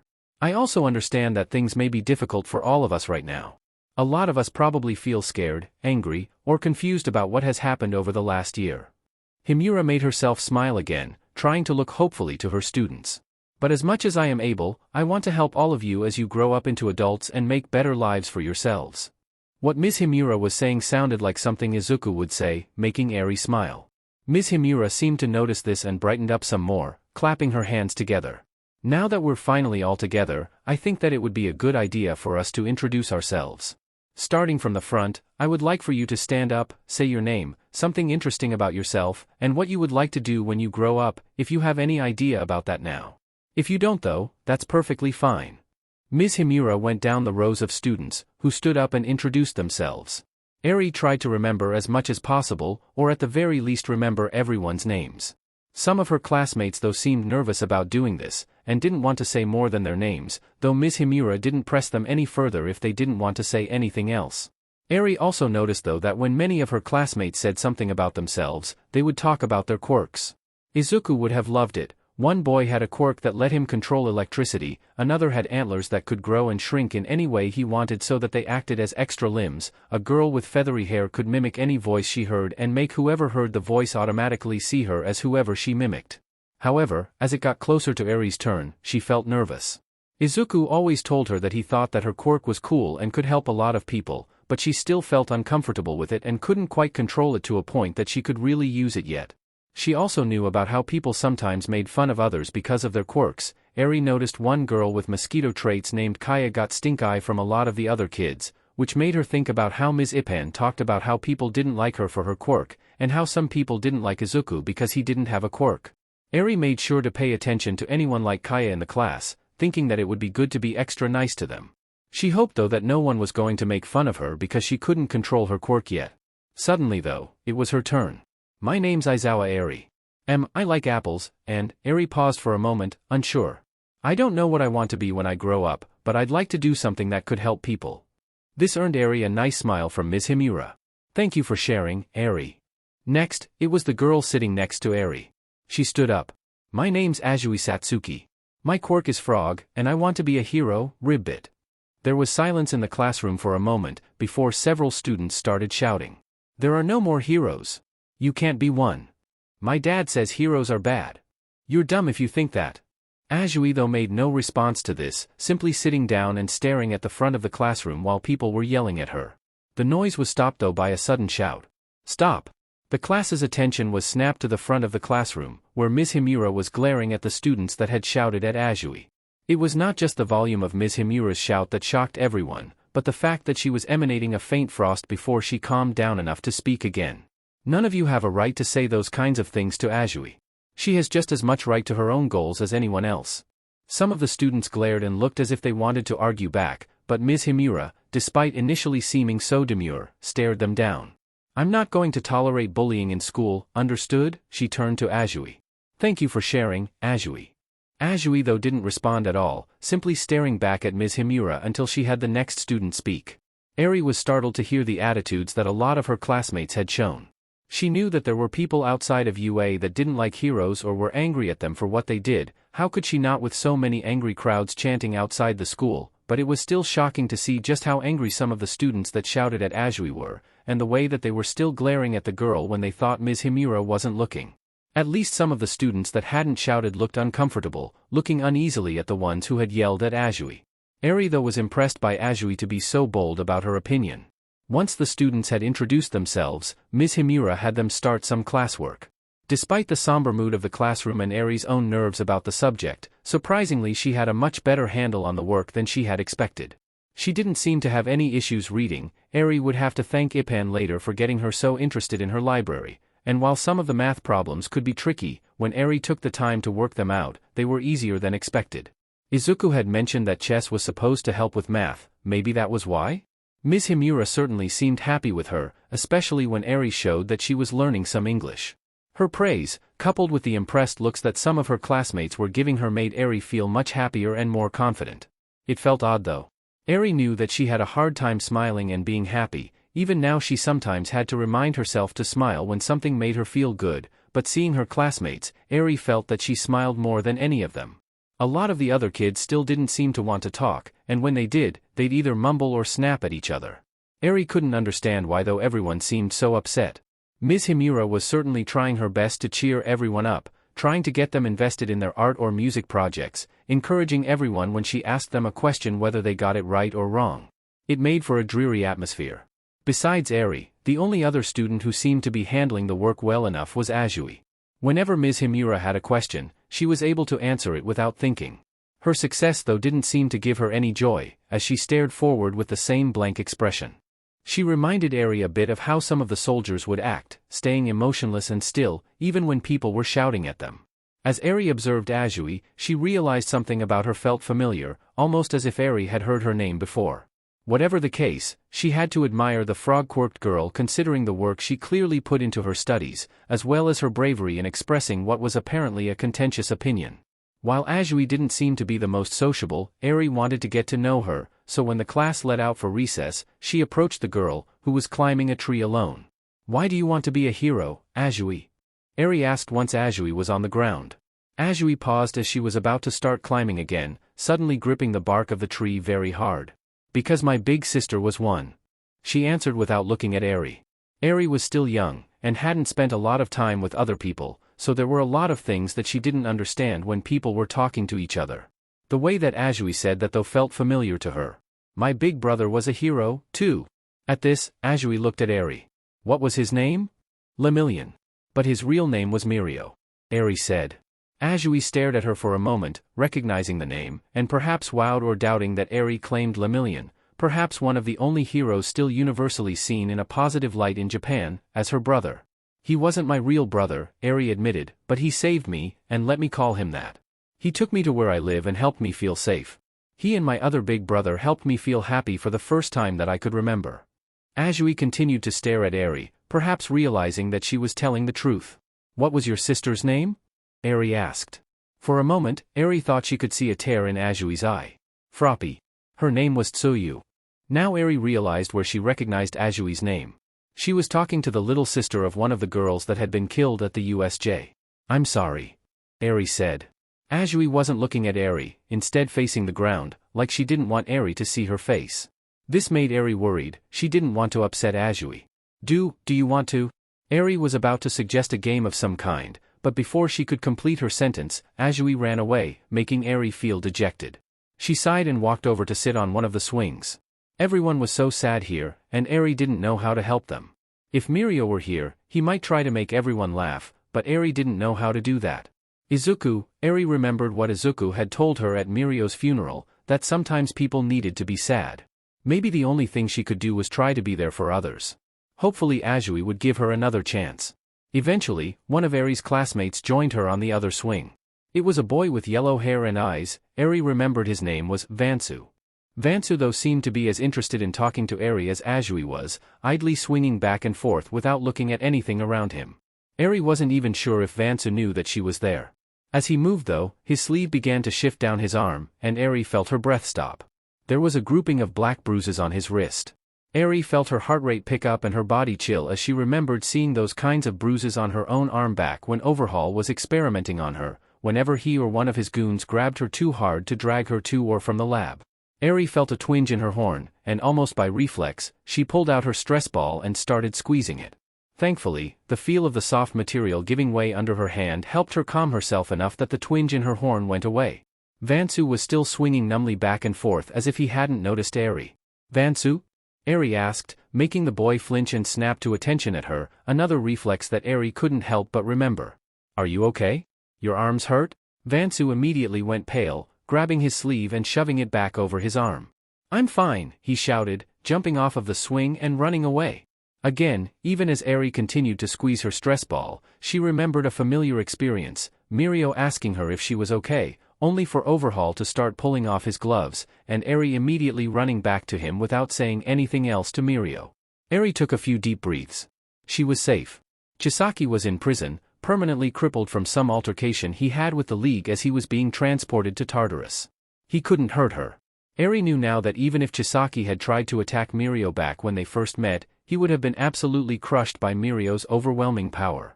Sometimes, she chastised herself for not trusting Mirio enough back then to stay with him before he could get another chance to rescue her a few days later. The thought galvanized Eri's resolve, and she ran back into the school. Eventually, Eri found the teacher's lounge, where to her luck, she found Ms. Himura.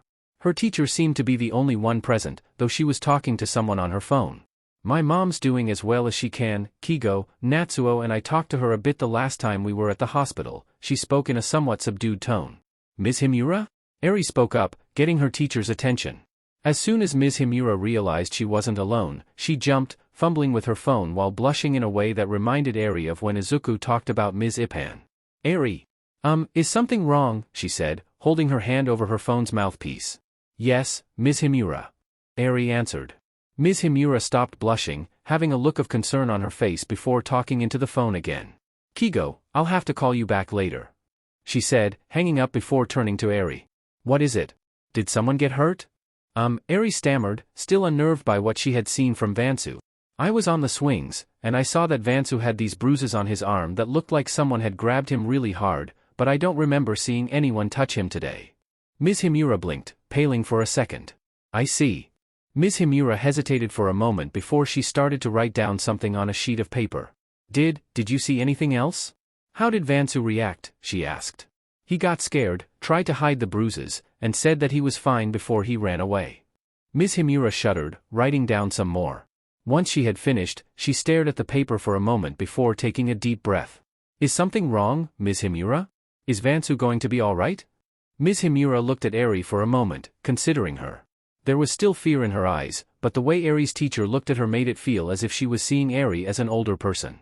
"You did the right thing telling me about this now, Eri," Ms. Himura said. Despite being told this, Eri felt a bundle of nerves in her stomach.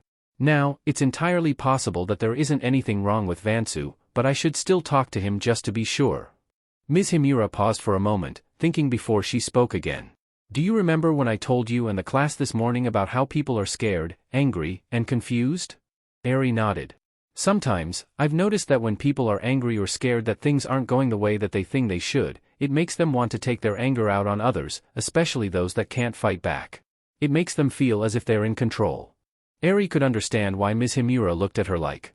She was older, remembering how Azui was able to recognize her from Lemillion's rescue of her and his fight with Overhaul.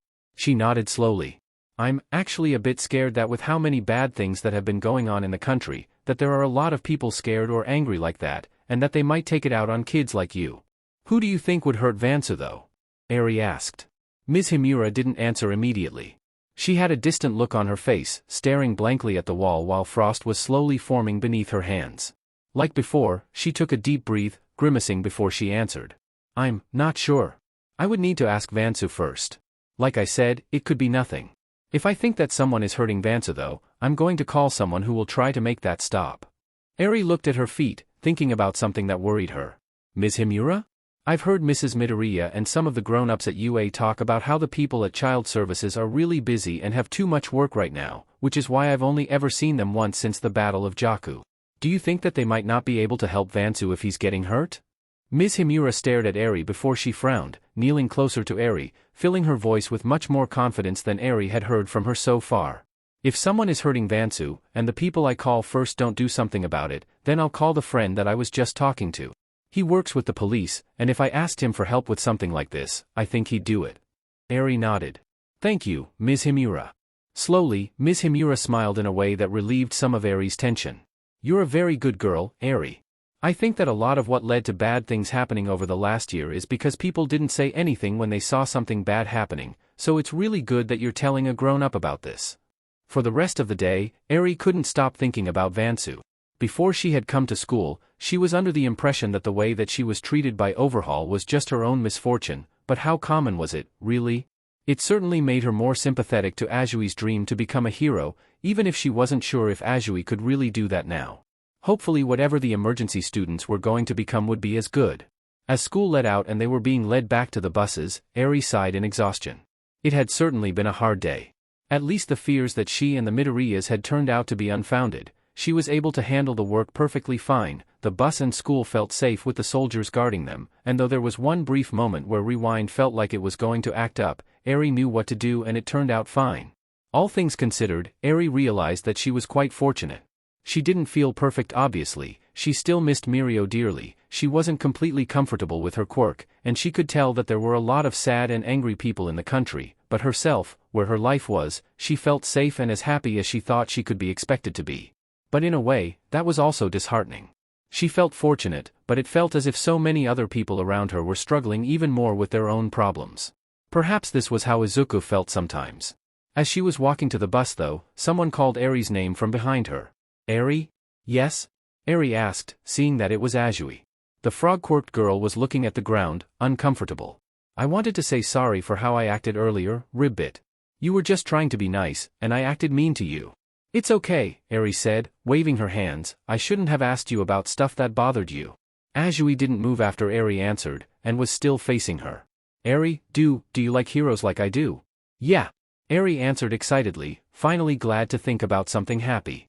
Heroes rescued me, and they've been taking care of me ever since, like Yamada, and Uraraka, and Mirio. Eri frowned slightly at Mirio's memory, but thinking about him smiling at her and playing with her cheered her up quickly.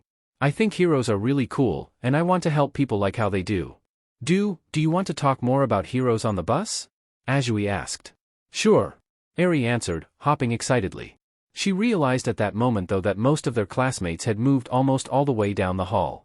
Oh, we should get going, she said, taking Ajui's hand and running to catch up. While the day at school had been sad for Eri, the bus ride home was much more cheerful. Ajui's expression still seemed blank for the most part, but as the two talked about their favorite heroes, Ajui favored aquatic heroes like Selkie and Gang Orca compared to Eri's favorites of Ryukyu, Fat Gum, Sir Night Eye, Eraserhead, and of course Lemillion. Every now and then Eri thought she could see the corners of Ajui's mouth twitch up some. As they were getting closer to where Ajui said that she lived though, she became more reserved. Is something wrong, Ajui? Eri asked. She was startled to see Ajui's eyes had gotten watery. Eri, I know that I'm not easy to get along with, she sniffled. But, could you call me Satsuki? Eri blinked. Satsuki looked like she had been holding her tears in for a while, and it was hard for her to control them. This felt familiar to her, and it took a moment for her to remember why. She scooted over to Satsuki and gave her a hug. Sure, Satsuki. I'd like that. Satsuki hugged Eri back, rib-biting between her sniffles. By the time that she walked off the bus, she was able to give Eri a small smile. Eri didn't know how to make Satsuki or anyone else feel better right now, but she could at least do what Izuku did for her and be there for her new friend. Alright, this is the most comprehensive text on fungi available here, Ipan said, handing Izuku the extremely thick catalog. Izuku could only be grateful that he had started joining Kagaya on some of his workouts, otherwise he wasn't sure he'd be able to lift this. Thanks, Ipan, he said, flipping through the pages, recognizing some of the species from earlier studies. This will be a big help with Komori's quirk. Ipan smiled from behind the checkout desk. Komori's already checked it out a few times, so I'll be interested to see what you figure out that she hasn't. Izuku was currently in the library, researching subjects he was unfamiliar with that could help him better understand the emergency course quirks. Komori Kanoko's quirk, Mushroom, which allowed her to spread fungi spores from her body, had so many potential applications that Izuku was kicking himself for not focusing on her sooner.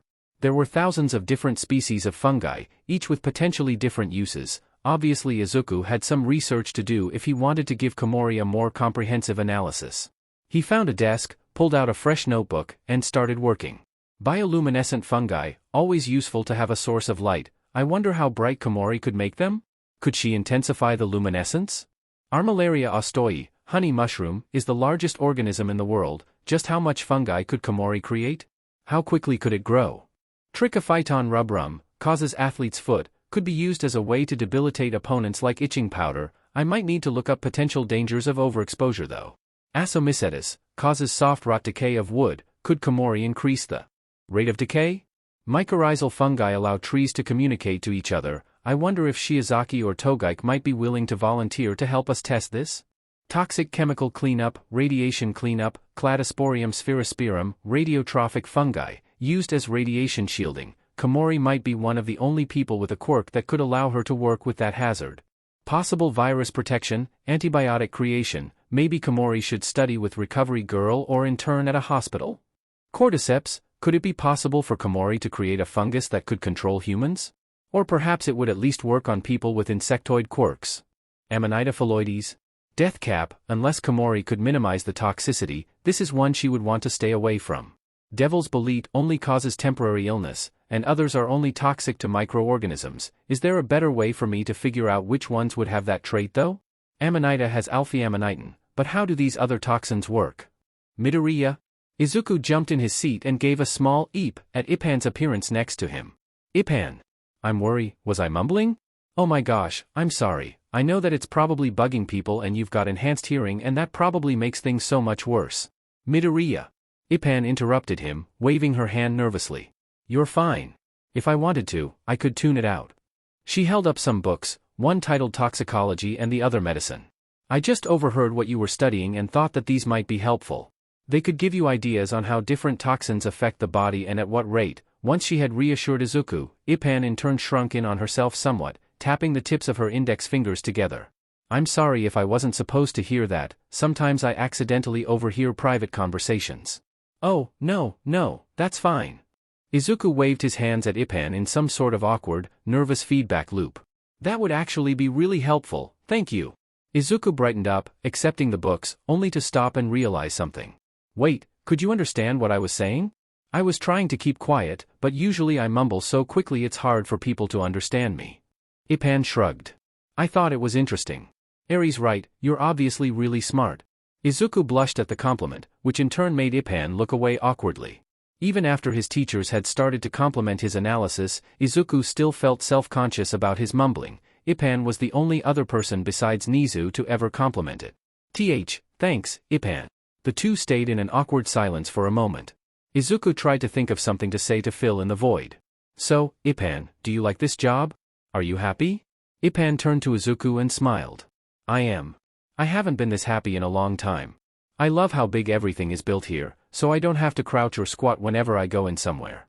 I love how the school actually seems to care about this place, so it's not falling apart like my old library.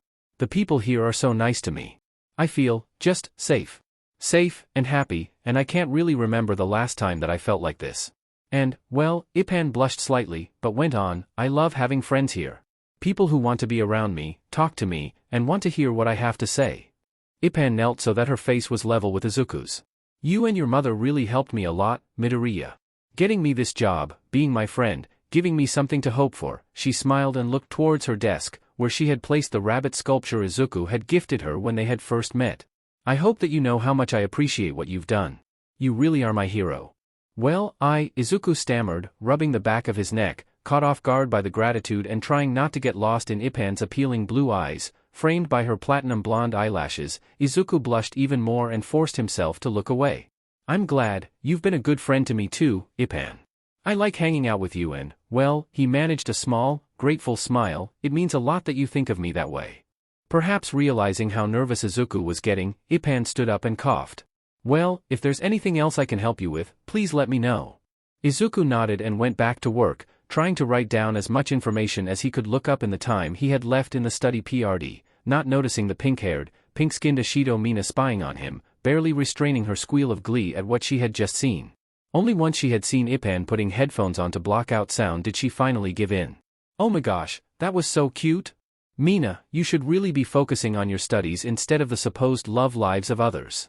Yayorozu chided, pulling Ashido back to the table where the two A girls were studying with Uraraka, though a part of her was admittedly happy that her friend had someone who admired him so much.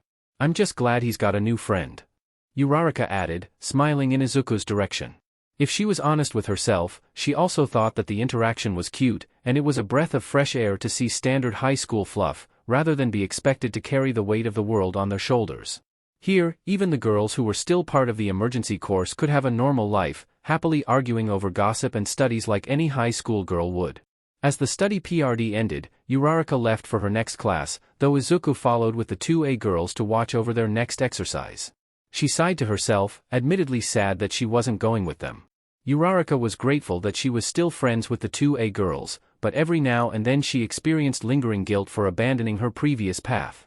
Thankfully, none of the girls seemed to hold this against her. Mina, Hagakure, and Jairu all admitted that they occasionally had thoughts about switching out to a field that might be more fun, but felt that they needed to do this regardless. Uraraka smiled to herself, watching Izuku blush as Mina said something to him with a smirk while they were walking away. She'd try to do her part to help people just like her friends. Tsurigami stood in front of the 2 assembled emergency courses. All of you will be separated into teams of 4 with one student in the team being designated as the team leader. Each team will be assigned a random scenario with varying objectives that will match with a real-life scenario that you would face as emergency responders. Tsurigami looked at his tablet and gave the first assignment. First team, team leader Yaoyorozu, with Monoma, Ojiro, and Tetsutetsu. You will be performing a sting operation to arrest 2 gang leaders and their associates. Your mission is to plant a wiretap at a meeting to gather evidence before moving in to arrest them. Be warned, we have a volunteer acting as one of the gang leaders. Izuku grinned to himself, knowing who the volunteer was and curious as to how Yaoyorozu's team would fare against them. He observed the monitors with Tsurigami and the emergency courses, trying to predict the best possible strategy for the scenario, notebook at the ready, with entries for the 4 students marked and ready to be updated. This exercise was set in a replica back alley bar. The students were dressed in civilian clothing and lightly equipped, each only having a sidearm that fired paint rounds and a wiretap. Yaoyorozu though ignored the wiretap given, choosing to create her own.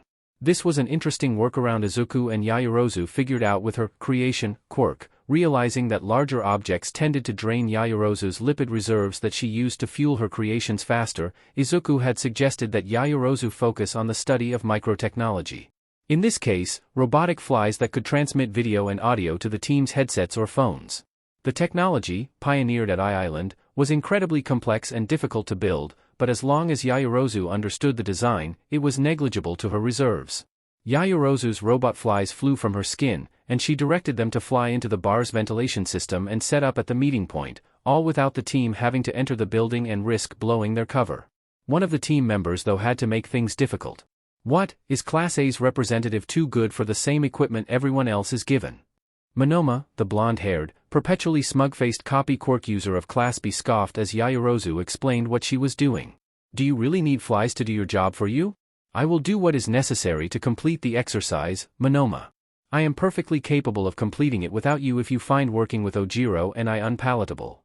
Yaoyorozu answered without a second glance.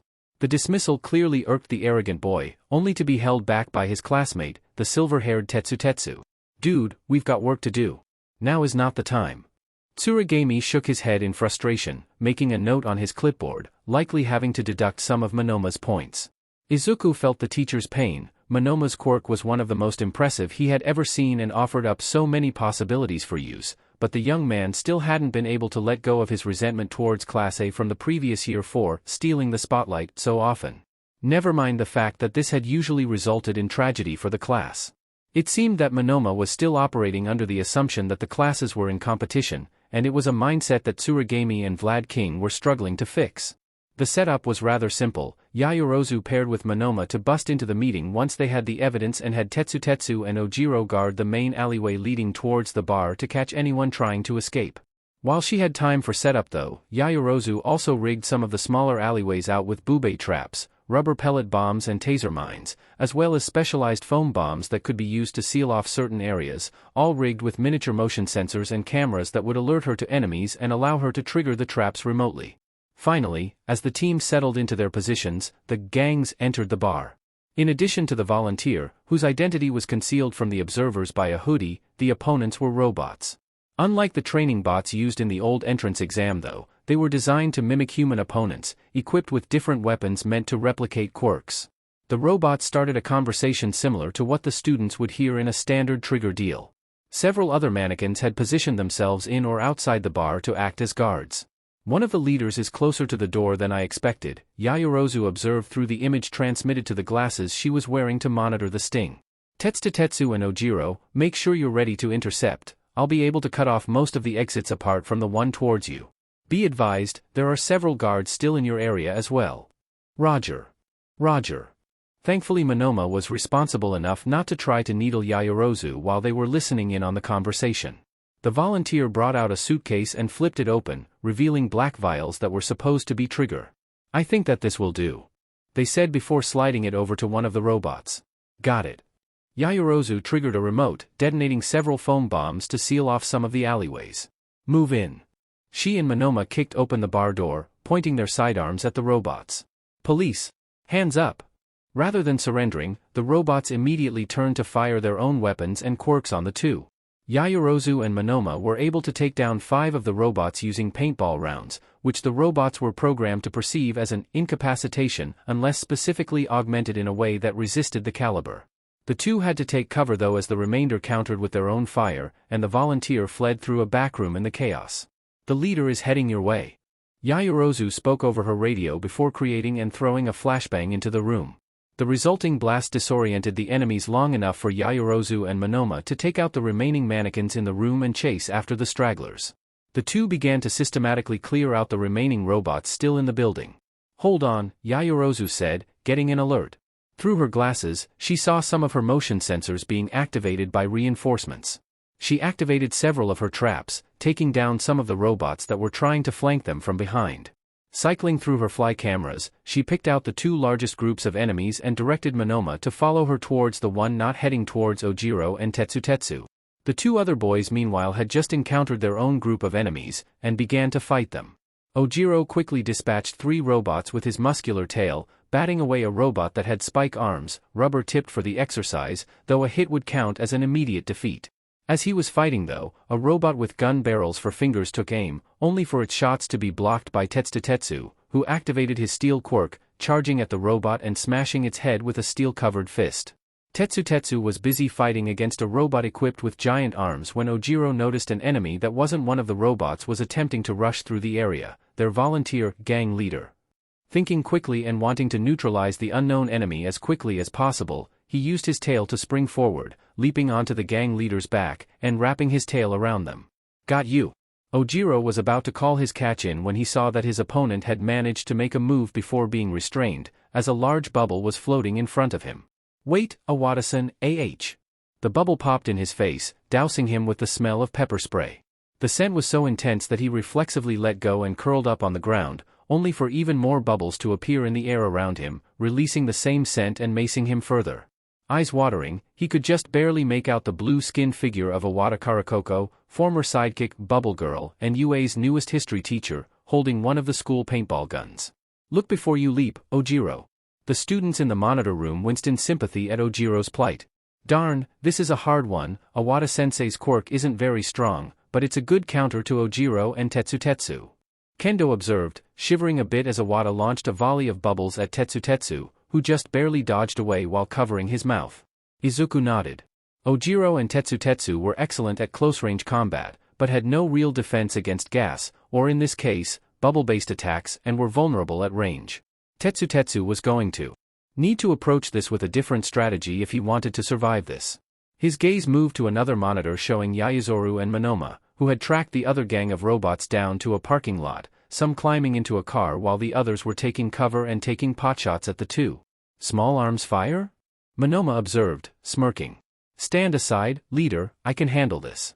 He activated his copy of Tetsu's quirk, turning his skin to steel and allowing him to walk out into the line of fire of paintball bullets, countering with his own sidearm before closing in and fighting hand to hand, knocking out several of the robots. Yaoyorozu meanwhile focused on the group getting away in the car, using her quirk to create a spike strip roll, which she threw out in front of the vehicle, puncturing its tires and stopping its movement. With her sidearm out of ammo, she created another gun, a design of which she had come up with help from the support department. This one was fitted with straps around her arm, and openings that allowed her to feed ammunition directly from her exposed skin. This allowed Yaoyorozu to create ammunition specified to the situation, fired from a barrel similar to that of a grenade launcher. The other students liked to joke that the appearance and use of the gun was similar to Mega Man's arm cannon.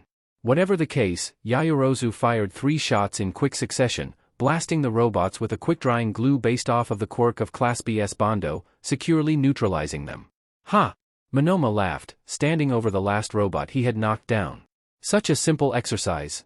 Of course, it would have to be, for Monoma's boast was cut off though when the robot he was standing over suddenly morphed, its armor flipped out into scuts, a massive tail growing from its back, and its head growing into a giant, crocodile-like mouth, which latched onto Monoma's leg. The support department really went all out with their quirk designs, Izuku muttered as he observed what was going on. With its grip, the robot yanked Monoma screaming off his feet and started swinging him into the ground, cratering the asphalt. Thankfully, Yaoyorozu saw what had happened, loaded a canister of liquid nitrogen into her arm cannon, and shot the robotic crocodile with a blast of freezing air. The robots were designed to mimic the quirks and limitations thereof of real-life people, so the robot released its hold on Monoma and froze up, simulating the effects of torpor. "You shot me," Monoma complained, covered in debris and trying to pry himself from the hole in the ground the robot had slammed him into. Tetsutetsu's quirk grants him resistance to extreme changes in temperature. "I knew you'd be fine," Yaoyorozu answered, pulling Monoma upright. Tetsutetsu and Ojiro were still having difficulties fighting against Iwata though. Ojiro had been blasted with such an intense barrage of pepper spray-laced bubbles that he was essentially non-responsive. Tetsutetsu could only cover his nose and keep his quirk active as Iwata shot at him with her own pistol and blasted more foul-smelling bubbles at him. "DMN it, it's just like the summer camp," Tetsutetsu growled to himself. He looked over at Ojiro, curled up on the ground and stunned. Every instinct in him told him that he needed to help his fellow hero, to take the pain like a man. However, as he thought this, it gave him pause for thought. "No, I can't do things like that, I need an actual plan, but how am I supposed to get at her from?" Tetsutetsu blinked. "Oh, right." Tetsutetsu pulled the gun out he had forgotten he had and shot Iwata in the torso. The impact of the paintball made her drop her own gun and stop producing her bubbles. Tetsutetsu took advantage of her distraction and rushed forward, tackling and restraining Iwata. "The criminals have been apprehended, the exercise has been completed," Tsurigami announced over the speaker. "You may return to the monitor room for debriefing." "Not bad, kid." Iwata grinned, slipping out of the cuffs Tetsutetsu put on her and helping Ojiro up, trying to soothe the tailed boy's nose by producing some sweet-smelling bubbles. "You two still have a lot to learn, but you completed the mission, at least." Moments later, the 4 students were standing in front of Tsurigami to be critiqued on their performance. "Overall, I would say that it was a good plan," Tsurigami stated, turning to Yaoyorozu. "You did a good job sealing off the area, and I approve of the use of your own wire taps when they were clearly superior." "Excellent job." Yaoyorozu bowed, smiling. The boys next to her though were noticeably sweating as Tsurigami turned to them. "Monoma, you need to keep your ego in check. Posturing has no place in this field." Monoma grimaced, but held his tongue. "Tetsutetsu, good job on taking down the target. I'm glad to see that you've been working on your gunmanship. However, this begs the question, why did you and Ojiro wait so long to use your firearms in the first place?" Tetsutetsu and Ojiro had their heads down, embarrassed, but Ojiro spoke up. "To be fair, sir, while it wasn't smart of me to rush Iwata-sensei without knowing what her quirk was, weren't we doing all right beforehand? Tetsutetsu and I were managing pretty well at first. I know we're focusing more on long-range combat, but the tactics heroes used have worked before." "No," Tsurigami interrupted. "No, they didn't. The HPSC liked to put a focus on the kinds of duels that you two were getting into prior to the gang leader's arrival as a way of making heroes look powerful, but I can tell you as a police officer that I have come across a lot of crime scenes where heroes relied on these same tactics in some back alley that led to them getting killed. How do you think this would have turned out if one of those robots had an electricity quirk like Kaminari? Or a quirk that lets them grow spines out of their body? How would your tail handle that? Or if more of those robots were equipped with guns? For that matter, what would you two have done if Iwata had taken Ojiro hostage? You were lucky that you were in tight quarters and your opponents didn't have time to pull their own weapons out. You're being trained to focus on long-range combat because it works, and it's safer. By keeping your opponent at a distance, you are less likely to put yourself in harm's way." As Ojiro was cowed, Izuku thought about Tsurigami's point. While it had been said that quirks had rendered guns obsolete, the results here indicated otherwise. Unless they possessed a quirk that specifically countered said weapon like Tetsutetsu, the majority, if not all of the students present could be taken out by a simple bullet. It was one of the main reasons why all of the students were expected to get used to wearing body armor. As Tsurugami finished his critique of Ojiro, he turned back to the rest of the class. I know that these changes can be rough. You're being asked to completely change the way that you act and think. However, this is something that you need to adapt to. I'm trying to teach you all how to coordinate with each other, combat threats in a safe manner, and use your quirks in a way that doesn't put yourself or your surroundings at risk. You're not here to showboat, and I don't want any of you to get the idea that you're entering some sort of honorable combat like a duel. Despite what the HPSC has been feeding you, that is not the way that the world works. I understand that can be difficult for you, but that is what you are here to learn. As the next group began, Iwata stood next to Izuku. Hey Midoriya, I wanted to thank you and your mom again for the welcome party. No problem. Izuku answered, smiling. Iwata had quite a bit riding on her as Kayama's replacement. There were rumors about how exactly she had left the Night Eye Agency, suggestions of some sort of scandal that All Might's former sidekick was trying to cover up, but Izuku didn't have any interest in asking Iwata about them. Since she was new, Izuku's mother, himself, Eri, and Ippan had collaborated on a small welcome party for Iwata. Eri in particular was happy to see one of the heroes that had saved her now so often. For his part, Izuku had grown to like the new teacher. Being part of Night Eye's agency, she had a talent for investigative work that Izuku liked to poke her brain about, and she was likewise encouraging towards his analysis. While she didn't like to talk about her time with the Night Eye agency, Iwata did mention that she was happier here. The two refocused their attention as Tsurugami announced the next exercise. Next team, leader Tokage, with Kamakiri, Shiro, and Shoji. You four will be dealing with a hostage situation on top of a high-rise. The hostiles have rigged the building with explosives and will detonate it within 15 minutes. The four students entered the training area on a building adjacent to the one the hostages were held. Over the monitors, they could hear Tokage start to speak. Okay, first step, we've got to find the hostiles and the hostages. Kamakiri, open the vent. The bug-headed Kamakiri used his quirk razor sharp to slice open one of the grated vents on the roof the team had gotten onto. Setsuna began her role. The students' costumes had changed a great deal over the past year.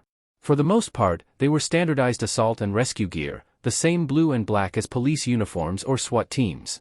Tokage's costume was an exception though, looking very similar to her old hero costume out of necessity for her quirk. The difference though was the equipment she had with her. Originally, the costume was a purple-scaled bodysuit, but now it was covered in various kinds of equipment, cameras, transceivers, and small firearms, 6 in total. Tokage used her quirk, Lizard Tail Splitter, to split her body into multiple pieces, most of which flew into the vent and began to spread throughout the S of the building, leaving behind a floating head missing an eye.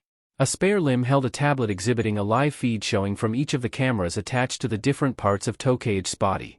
This was a unique, albeit very difficult trick that Izuku had brought up to Tokage. Her ability to control dozens of different body parts independently displayed an incredible skill in multitasking. Izuku's suggestions to attach cameras to her costume pushed this skill even further. By maintaining a live feed that one eye could watch, Tokage was able to direct her parts throughout the ventilation S of the building without having to be in her direct line of sight.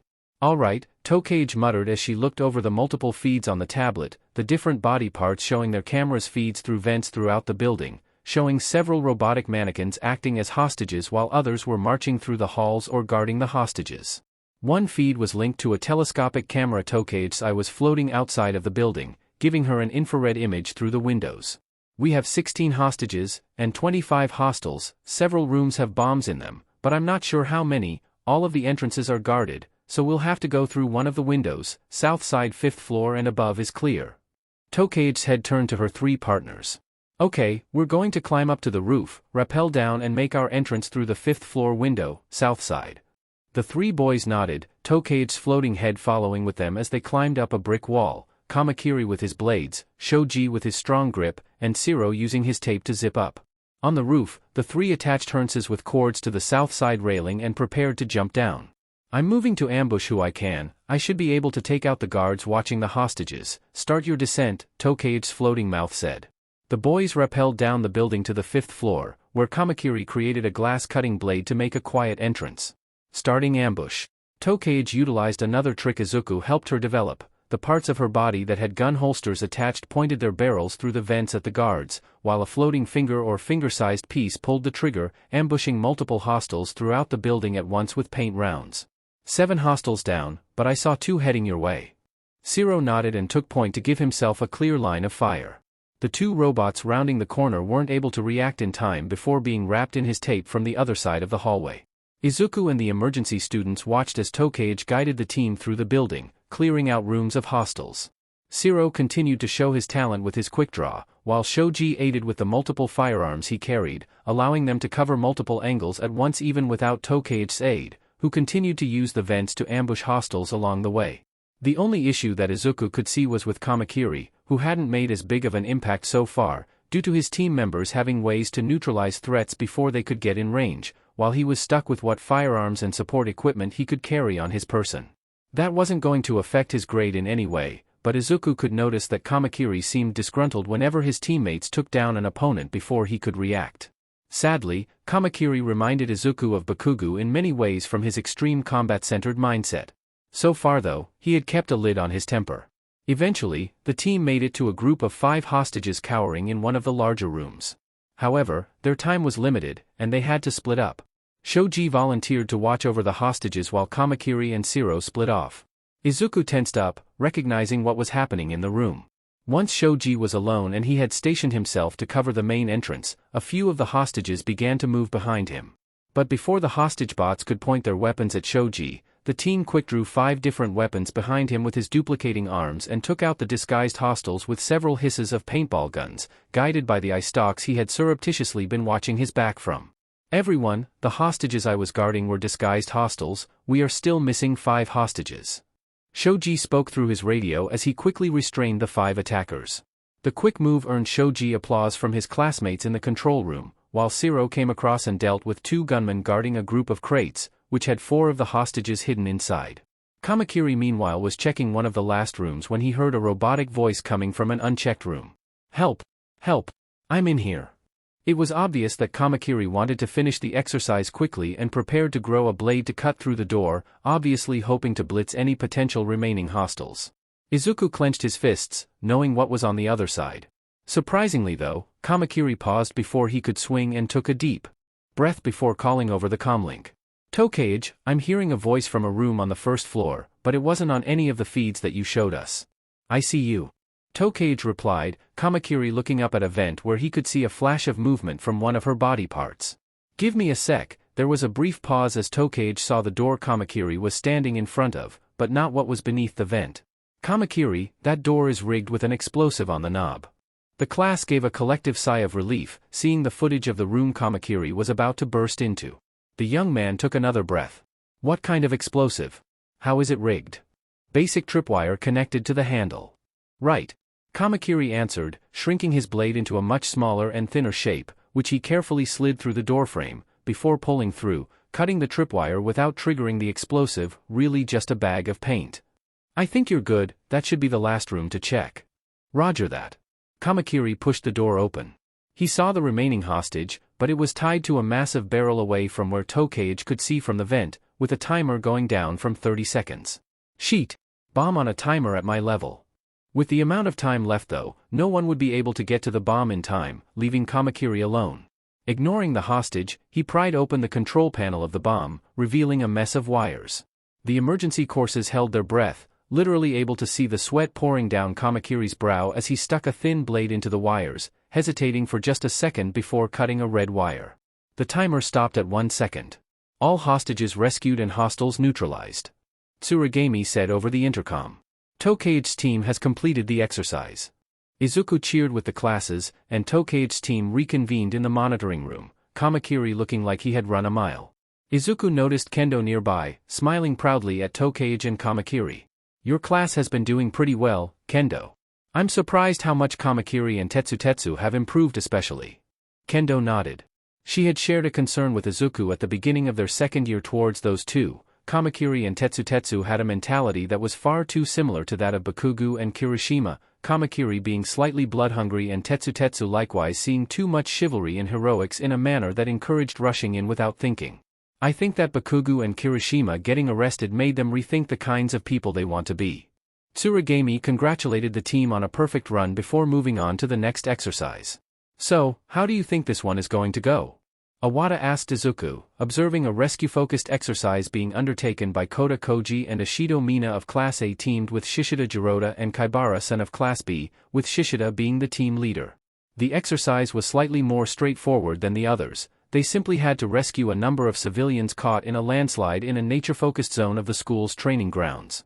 Hard to say, Izuku mused. Ashido's acid and Kaibara's gyrate could be useful in digging through the rubble as long as they're careful not to overdo it. Shishida's enhanced senses in his beast form could help him locate the injured, though he can't stay that way too long or risk going berserk. Honestly, the smartest move might just be to, oh, wait, Izuku noticed Shishida speaking to Kota.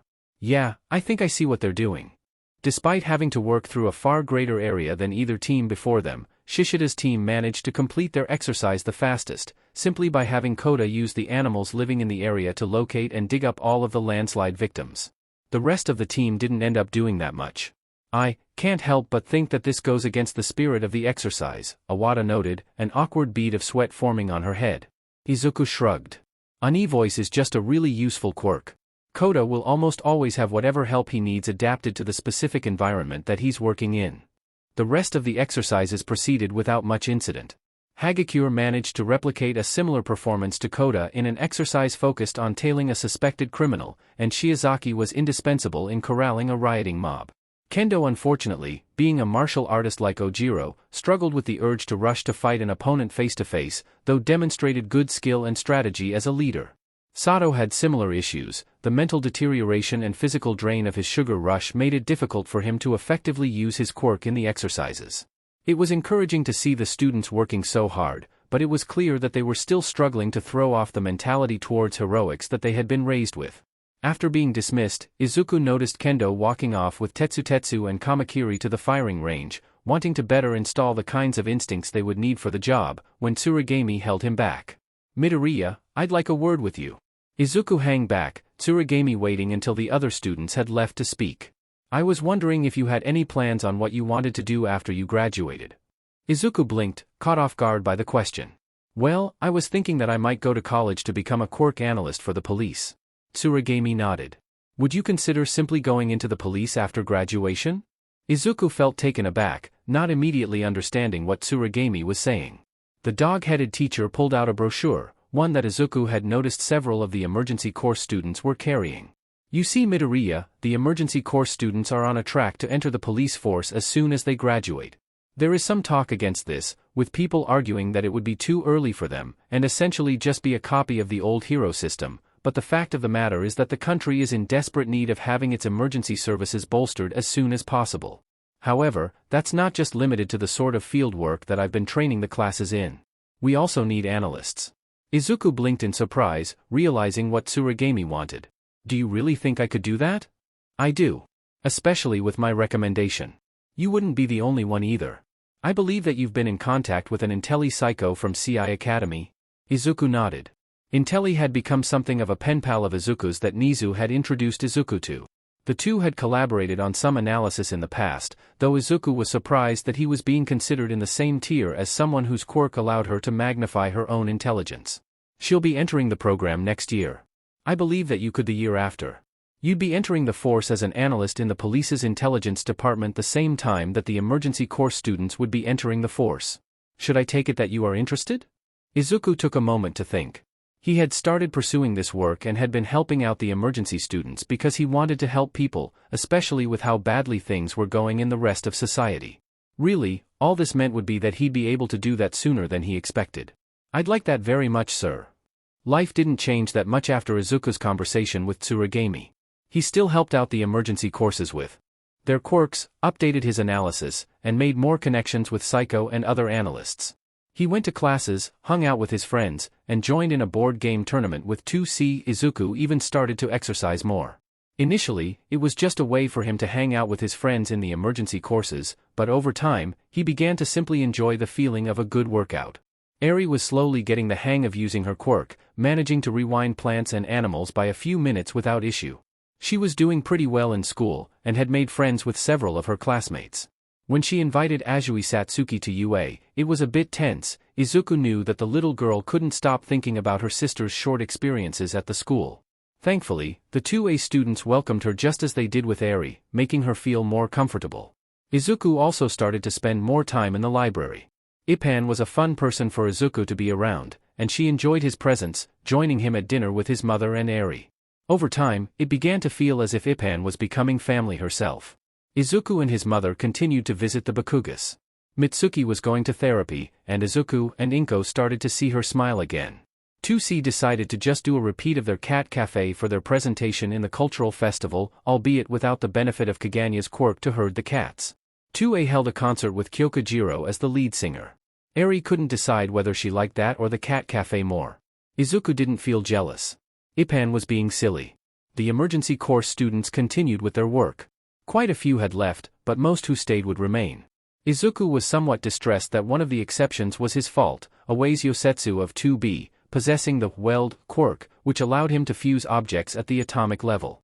As the two had talked about the different ways that Awa's quirk could be used, Awa's came to the conclusion that weld could be more helpful in a scientific context rather than in heroics, and transferred to the general education course. It was a little upsetting, but Izuku had to admit that what Awa's could learn in the fields of atomic physics and the theoretical materials he could create was fascinating. Kodai Yui, whose quirk could shrink and grow objects, had expressed similar interests in how her quirk could be used for transportation.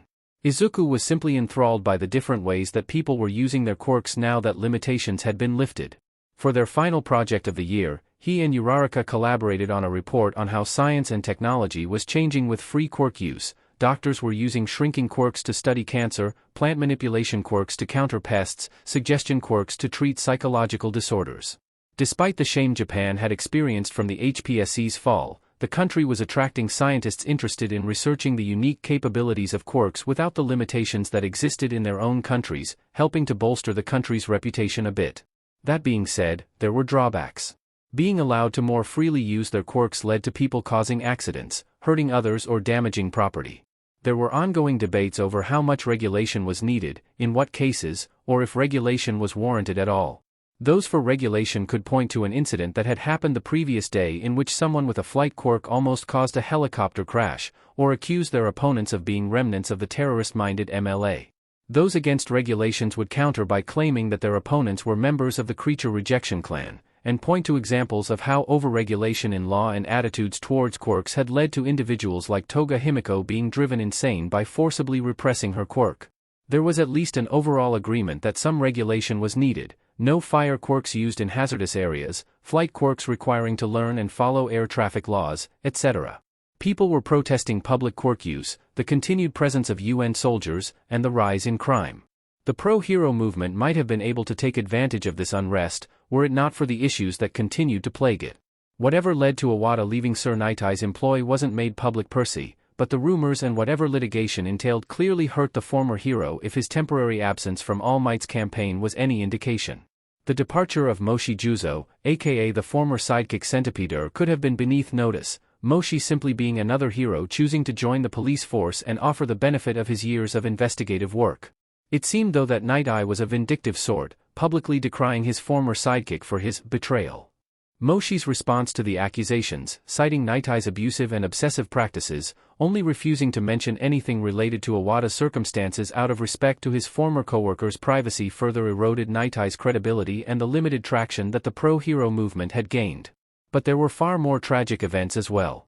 Around the end of Izuku's second year at UA, the former number 5 hero Mirko was hospitalized after a year of vigilantism, permanently crippled from the continuous fights without support. Mirko had been offered to join the police force after the fall of the HPSC, but had rejected joining something so regimented. In many ways, Mirko was an inspiring woman, strong, brave, tenacious. However, in the wake of her injuries and the scandals of the previous year, it was pointed out how toxic much of her philosophy was: her distaste in working with others, her tendency to rush into scenarios without a plan, and her love for violence. It wasn't that much of a stretch to compare her to Bakugo. While she had channeled her impulses into a more constructive manner, the end result had still left her unable to walk. For as much as Mirko had espoused her longing to live life without regrets, Izuku doubted that she didn't have regrets now. Many vigilantes had by this point ended up the same way, either worn out from working without the support the HPSC once provided them, having become so violent that the police had no choice but to arrest them as they would any other criminal, or dead. A week before the end of the term, Aizawa's body was discovered in his apartment. The man had apparently tried to put up a fight, but it seemed that he was overwhelmed by his attackers, leaving his body mutilated for the police to later find. By the time that his funeral occurred, the police were still trying to find the perpetrators, whether it was associates of villains that he had helped to arrest, or former students whose lives he had ruined. Despite the circumstances by which Aizawa had to leave the school, the staff of UA as well as some of his underground associates organized his funeral for him. The students of 2A came to pay their respects to Aizawa, along with Eri and Izuku. Yamada gave his eulogy for his old friend, talking about their exploits as fellow students, heroes, and teachers, trying to let people know of the good that he did. Afterwards, the mourners gathered at UA for the reception. While there though, Izuku noticed that Eri was bothered by something. It was to be expected considering the circumstances, and it wasn't like how she was at Mirio's funeral at least, as when she went up to Aizawa's coffin to pay her respects, she cried openly. She thanked Aizawa for helping to save her, for taking care of her for her first few months at UA, promised to take care of his cat Milo, and walked off with Izuku to let the other mourners by. However, while she still seemed sad, she also seemed confused and frustrated about something. Izuku led her over to a table in a quiet corner of the room where the reception was being held. "Are you alright, Eri? You look like you have something on your mind." Izuku asked once he and Eri had sat down. Eri frowned, thinking to herself, seeming to struggle with her words. Wasn't Aizawa a hero? Izuku looked at Eri quizzically, wondering where this question came from. "Yes," he answered simply. Eri struggled with her words for a moment, seeming unsure of whether she wanted to say what was on her mind. I heard some people talking a while ago, saying that Aizawa wasn't a good teacher, that he hurt some people who used to be his students." Izuku frowned, starting to get an idea of what the problem was. They said that he did something where he expelled students, but let them come back later, but they still got hurt by that? And that maybe the people who killed him were some of his former students, but I don't understand that. Why would Aizawa do that, and why would that make anyone mad enough to want to kill him? Izuku sighed. He tried to get his thoughts together, hoping to explain this in the proper way. "From what I understand, Eri, Aizawa would expel students that he thought weren't taking their classes seriously, but then would re-enlist them in the hero course. But why would people still be angry at him for that?" Izuku chewed his lip for a moment before answering. "You see, Eri, when someone is expelled, they get this thing called a black mark. It's something that goes on your permanent record. When someone wants to get a job, whoever is hiring them sees their record, and for a lot of people, if they see a black mark, it makes it so they don't get hired. So, even if these students got through school, it would make it really hard for them to get a good job, since people wouldn't take them seriously, and it makes life really hard for them." Eri stared at Izuku in horror as she thought about the implications of this. "But, that's horrible. Why would Aizawa do something like that? He was a good guy. He was a hero," she cried. Izuku stammered, putting his hands on Eri's shoulders to calm her down, noticing some of the other mourners looking their way. "I'm not sure if Aizawa knew what black marks did or how damaging they could be. I don't know how he wouldn't, since he was a teacher, but it feels to me like this is just something him and other people ignored until it was too late." Izuku could feel Eri shaking in his grasp, tears flowing out of her eyes in sadness, anger, or some combination of the two. "But, he was a hero, he got hurt trying to save me, he couldn't have been a bad guy, he couldn't have." "I don't think that he was, Eri," Izuku explained. "I think he was a good guy too, he helped a lot of people." "Then why did he hurt so many people too?" Eri whimpered. "Sometimes," Izuku stammered, unsure of what to say at first, "sometimes, Eri, people don't do bad things because they're bad people. Sometimes they do bad things because they're wrong about what's right. It sounds like Aizawa did some bad things, but I don't think that he meant to." Eri's outburst got the attention of Inko, who came over to check on Eri in concern. Seeing Eri crying, Inko sat next to her and hugged her close. Behind her though was Yamada, worrying Izuku that he was upset at Eri. Fukakato, who was with him, turned to the rest of the crowd to distract them and shoo them away. When Yamada got to Eri though, he wasn't angry at all, and instead knelt in front of her. "Hey little listener, I'm sorry you're feeling upset." Eri curled up in herself, the fact that she had shouted out loud during a funeral finally dawning on her. Yamada though continued to speak gently. Saw some really bad things happen to heroes and wanted to keep the same things from happening to the kids he taught. He just didn't realize that the way he was doing this could hurt people just as badly. Then there were times where he should have done more, but believed that the students needed to figure it out on their own, not realizing that the only way they could deal with a problem was if he helped them. Yamada grimaced, taking a moment to collect himself. He was my friend and even I can't explain everything he did or didn't do. It might have only made sense to him. Maybe I should have made him think about this stuff more. I don't know, maybe he wouldn't have listened anyway. He was pretty stubborn. Izuku had heard Yamada tell him something like this before, but it still felt as if he was intruding on something private. Yamada was sharing personal experience from his life working with Aizawa, with someone who could have come to see Aizawa as a father. Still, Izuku and his mother stayed sitting next to Eri, trying to help her come to terms with both the loss of someone she had come to care about so much, but also the realization that he wasn't as perfect as she had imagined him to be. I can't ignore the fact that he did some bad things.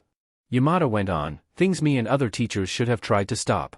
It really upsets me, because I always thought he was such a great guy, and it hurts to have to deal with that. But, I want to try to remember the good he did too, like the people he helped like you, and the good times that I got to spend with him. I can understand if that's hard for you or for the other people here though, so I don't blame you for being upset either. Eri looked down, embarrassed, sad, and confused. I'm sorry, she said softly. Fukakato though stepped in, patting Eri on the shoulder. Hey kid, it's alright. Everyone's feeling upset, it just happens at these things. There's no real fun in funeral. Eri calmed down some, but still didn't seem to want to look at anyone in the eye. Say though, if you want, I could tell you some stories about Sho and me that might cheer you up. Would you like to hear them? She asked. Eri nodded, though Izuku wondered if it was just to escape the awkwardness she must have been feeling at the time. Thankfully, no one seemed to be too judgmental towards her as Fukakato led her and Izuku's mother over to where some of the food was being served. As Fukakato and Inko led Eri away, Yamada sighed, looking like a man with the weight of the world on his shoulders. You know Midoriya, with the way that you're able to talk to so many of these kids and make them feel better, you really make it look easy. Are you okay, sensei? Yamada sat in the chair next to Izuku, putting his head in his hands. Not really, Midoriya. Not really. I've been telling myself what I said to Eri over and over in my head, and it's not making things easier for me. It's just something that I'm going to have to deal with, I guess. Izuku looked at his teacher in concern. Perhaps it was inappropriate to act so familiar, but he patted Yamada on the shoulder. You don't have to deal with it alone, sensei. Whatever Fukakato was saying to Eri and whoever else was listening, she had managed to elicit a few chuckles. For her part, Eri still wasn't smiling, but she didn't seem as sad as earlier. Izuku hadn't gotten to know Aizawa that personally, but he liked to think that would have made the former hero a little more content. 2 months after Aizawa's death, Izuku found himself in a courtroom. It was an intimidating place, painted white and lit by bright lights with the only deviating color coming from the polished wood of the judge and court seats. The accuser and defendant tables were arranged to face each other, and Izuku could only imagine how one would feel if they were made to sit between them and beneath the gaze of the judge. This was a place where people had their fate sealed, and whether it was to be sent to prison or be granted a lucky release, anyone in this room would likely revisit it in their nightmares for years to come. Which made it an extremely welcome contrast with how everyone present actually felt. Seated behind Izuku were a group of people including Uraraka, Yamada, Ippan, Amajiki Tamaki, and Hado Nijire. The last two were holding hands, and from what Izuku had been told, Nijire would soon become Amajiki Nijire. Apparently, despite Amajiki's normally timid nature, the past year had convinced him and Nijire to not put off a chance to be happy. All were either grinning widely or crying in happiness, though none of them could match the volume of tears that Izuku's mother was creating. Happiest of all though, standing in front of the benignly smiling judge was Eri, barely able to contain herself with excitement, holding onto Izuku and Inko's hands as they waited for her caseworker to finish her statement. While Midoriya Izuku is not a licensed quirk specialist, the fact is that with his help, Eri has managed to gain control of her quirk to the point that it no longer poses a threat. Midoriya Inko has been caring very well for Eri's physical, mental, social, and emotional needs, and I have no objections to this adoption being made official. The judge nodded to the caseworker and had Eri step forward. Inko clutched Izuku in a teary hug, possibly happier and more excited than he had ever seen her before. Young Eri, the judge began, and the entire courtroom went silent with nervous anticipation. I have heard enough so that I am satisfied with my decision, but ultimately, the choice must be made by you. He gestured towards the two Midoriyas. Do you want Mrs. Midoriya Inko to take care of you, to be your mother, and for Midoriya Izuku to be your brother? Eri couldn't hold it in any longer. Yes. Yes. More than anything. The judge beamed. In that case, by the power invested in me by the government of Japan, I hereby declare you to be Midoriya Izuku. The judge slammed his gavel down, and the courtroom erupted. Some cheered, some sobbed. Izuku and his mother did both, but none could compare to the pure joy Midoriya Izuku showed when she ran at the Midoriyas, jumping into Inko's waiting arms, embracing her new mother and brother. What she had only known in years she was too young to properly remember, what she had been cruelly denied by Chisaki, but slowly reminded of through the kindness of Mirio, Ippan, and the Midoriya, she now embraced with more joy than she thought was possible. She had her family. The second years became third years. They stressed about careers, finals, normal things. They found time to hang out, to party, to waste time. UA had its sports festival, and like Yamada had predicted, it was a much smaller affair, but in hindsight, Izuku and the other students, including the emergency courses, had a lot more fun with it than their first one. There was no need to worry about looking good for a camera, there wasn't the overhanging threat of how this could make or break their careers, and no gladiator-style fights with powers that they had only just begun to learn how to use. It was just a bunch of teenagers having fun with creative games, for the sake of having fun. Not being needed to aid Yamada as an announcer, Izuku participated with his class, getting cheered on by his mother, sister, and crew, Ippan as he played capture the flag, dodgeball, and smacked Monoma in the head with a giant foam sword. Izuku turned 18 and his classmates convinced him to have his first drink. He absolutely loathed his first taste, but hanging out with friends like this was something that he had never imagined would happen years ago, and he treasured the memory. The summer afterwards, his friends took him out to the beach again and he learned how to surf, being taught by Ippan of all people. She was quite talented in the water it seemed, as her quirk also granted her dolphin traits. Apparently when she was younger she had a vocal tic where she would squeak in the middle of her sentences. It was however an exercise in willpower for Izuku to not pass out when he saw Ippan in her swimsuit. The final term started, and Halloween came. "Wow Midoriya, that's a really good best jeanist costume," Ippan remarked. Izuku blushed, both at the praise, and at the sight of Ippan dressed as Ryukyu, looking absolutely appealing in a dark red cheapao and a clawed headband. "Thanks, Ippan, you look really great too." Ippan giggled, and saw who was with Izuku. Eri hadn't gone as far as her brother had in the details of her costume, but she proudly wore the white 1,000,000 top and red cape of Lemillion, one of the more prevalent hero costumes people still wore in Japan for Halloween. Her friend Azui had come in another hero costume, a green and black striped bodysuit with long black boots, tan-colored gloves, and large green-tinted goggles, the costume emphasizing her frog-like traits. "Eri, Satsuki, are you here for the party as well?" "Aha." Eri nodded. "Mama said it was okay, and I invited Satsuki too. My parents don't want me trick-or-treating or going to the party Samidare was having with his class, but they said that this would be okay," Azui added. Together, the four walked through the campus to the 3A dorms. While there, Ippan looked closer at Izuku's costume. "Was this something you bought, or made yourself?" she asked, going through the doorway. "I made it," Izuku answered, grateful for the chance to talk about his fanboying in a way that felt natural. "The costume itself was the easy part, I just had to recycle old denim and stitch it together." Izuku lifted his arms, showing off the turtleneck, jean turtleneck, more. "The hard part is getting the hair right." As he said this, Izuku felt his naturally fluffy hair coming undone from all the work he had put into forcing it to remain straight, requiring that he immediately pull out a comb and reset it with some product.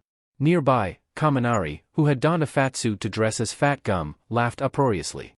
Before Izuku could get offended though, Kaminari waved his hand. "Sorry Midoriya, it's not you, I just remembered something," he said, with a somewhat rueful smile on his face. "Ippan, Midoriya." Yaoyorozu cried out, running towards the two, dressed as Mandalay from the Wild Wild Pussycats. "Thank you for coming," she greeted, and saw Eri behind the two. She smiled at Eri, and was about to greet her, when she saw Azui standing next to her. Thankfully, Azui had the sense to let Izuku and Yaoyorozu what she was coming dressed in a copy of her big sister's hero costume ahead of time, so it wasn't as much of a shock to Yaoyorozu to see Azui as it could have been. Despite being forewarned though, there was nothing to stop the brief sensation of shock, fear, regret, and sadness to pass over Yaoyorozu, Kaminari, and many of the other 3A students who had noticed the new arrivals.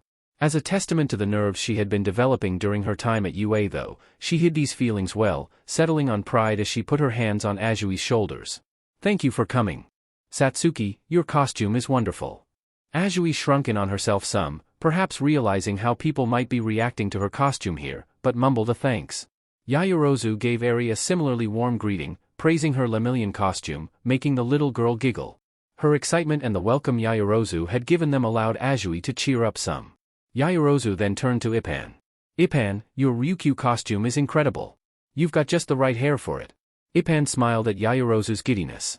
For a girl that took her studies so seriously, Yaoyorozu certainly seemed to enjoy it when she could have fun with her friends. Thank you, Yaoyorozu, you pull off Mandalay pretty well. Do you really think so? She replied, looking at her ensemble. I was a little nervous at first, thinking that this was just going to be something embarrassing that Mina had talked me into. Yaoyorozu smiled softly. But it feels good to honor the pussycats this way, especially with how much they went through for our sake. Yeah. Ashido squealed, popping up next to Yaoyorozu in her own pussycat costume. Behind her, Hagakure and a somewhat reluctant Jairu were dressed likewise so that the 4-3A girls composed the complete set. Yamamo, let's show them what we practiced. The four proceeded to strike a series of poses. Rock on with these sparkling gazes. We've come to lend a paw and help. Coming out of nowhere, stingingly cute and cat-like. Wild, wild pussycats. The display was ended with Hagakure refracting light in a technicolor display. Izuku, Eri, Azui, and Ippan clapped and cheered. That was incredible. Izuku cheered with stars in his eyes. You got the choreography down perfectly. Mina wouldn't let us sleep until we got it right, Jairu grumbled. Well, Yaoyorozu gestured to the rest of the dorm. Please, make yourselves at home. Sato was kind enough to make the desserts even though he has his own class now, she explained, pointing to the snack table. Thank you, Yaoyorozu. Izuku and Ippan said, and the girls dispersed to elsewhere, Eri and Azui following with them to talk more about their costumes. Now alone, Ippan and Izuku looked after the girls and smiled. That was really nice. Ippan remarked. Yeah. Izuku agreed. It was a great tribute to the former hero team, especially considering the work they were still doing. Despite dropping their official branding, the Wild Wild Pussycats had been some of the heroes who had not only stuck with rescue work even after the dissolution of the HPSC, but had continued to excel in their work.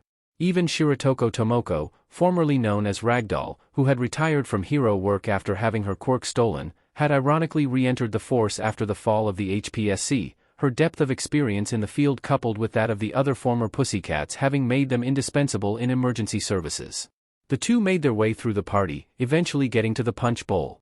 There, sulking by the corner though was Shinso, dressed as Eraserhead. The way that he glared at his classmates made it seem as if he wanted them to challenge him on it.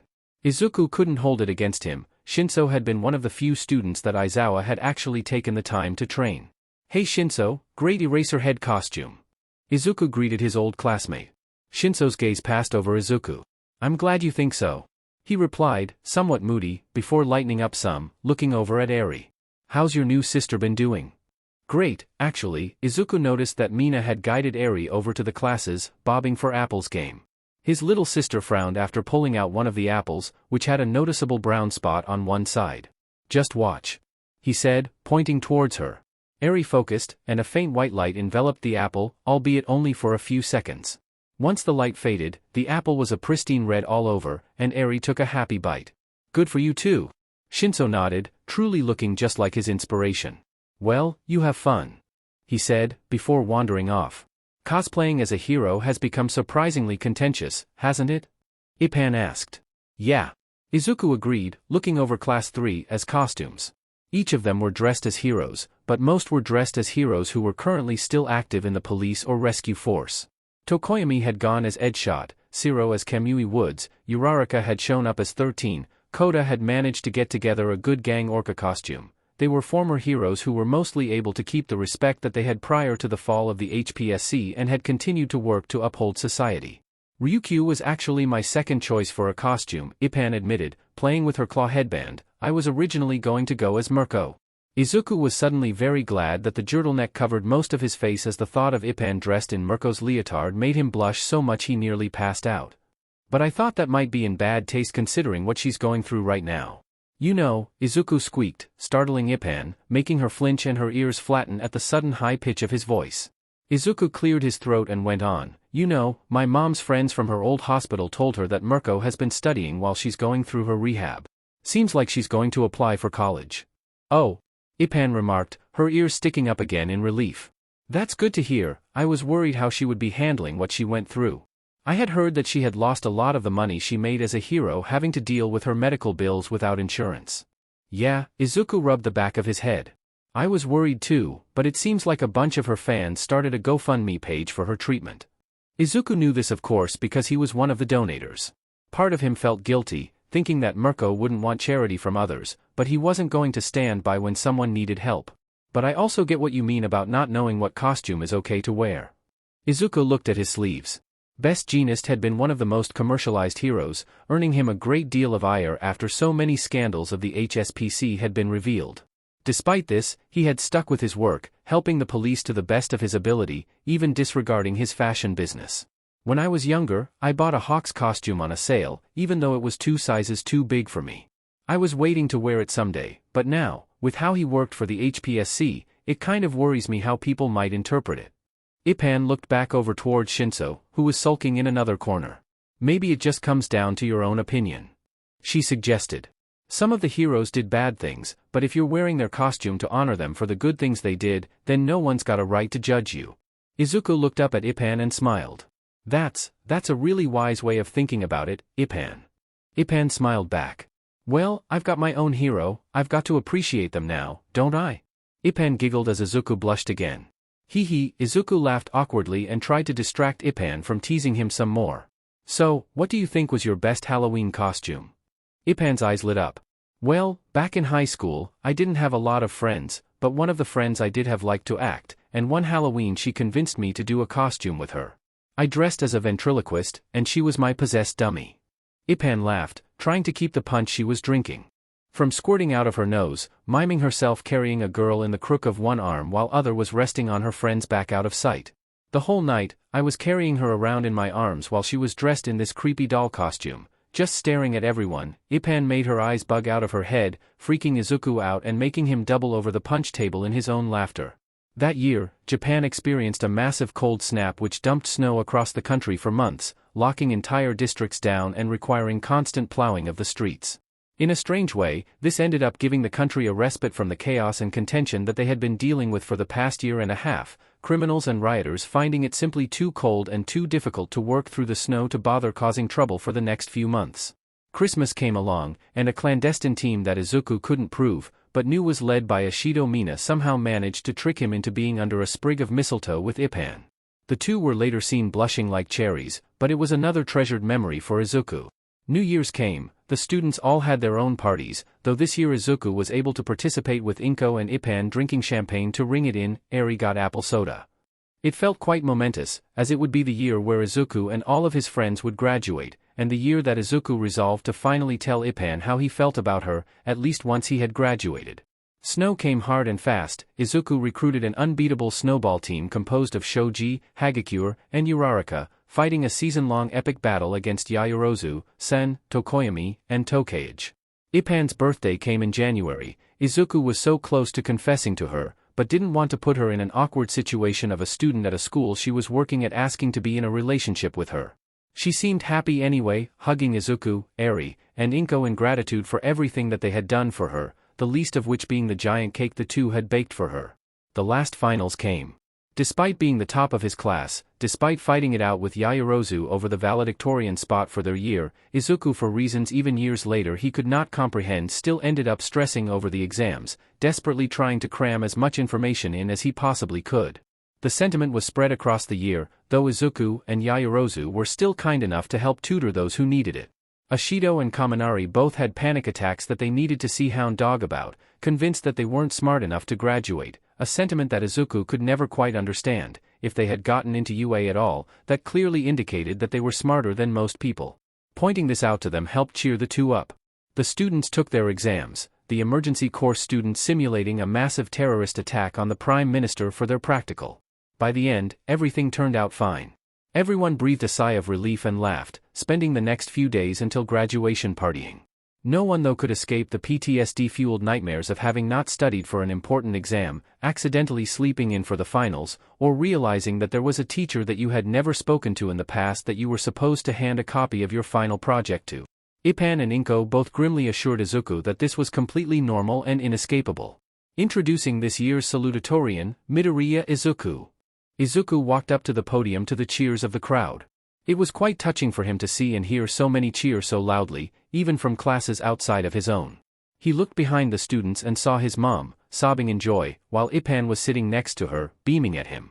Eri was cheering on Inko's other side, waving a rainbow-decked poster emblazoned with, "Congratulations, Izuku." Next to Eri, Izuku could see Mitsuki and Masaru. They both were more reserved than they had been years ago, but the fact that they were here, cheering for him was both encouraging to their overall well-being and touching to him personally. He could just see the faint bulge in Mitsuki's abdomen from his position. It was quite the surprise to him that the Bakugas were going to have another child, though Izuku happily accepted their request to be the godfather. He cleared his throat and began his speech. "When I was younger, it was my dream to go to UA. Of course, like everyone else, it was my dream to become a hero." Izuku smiled sadly. "Eventually, I had to give that dream up. For a while, I was at a loss for what to do with myself. You don't spend 14 years chasing a dream only to lose it and come out fine. However, I did my best, and tried to put myself back together. I wanted to help people however I could. Thanks to the support I got from my teachers and friends here, I found a way that I could do just that." Sympathy and pride passed over the faces of many of the students gathered. A few knew how Izuku wanted to be a hero when he was a kid, and could imagine how disappointing it was when he found out he was quirkless.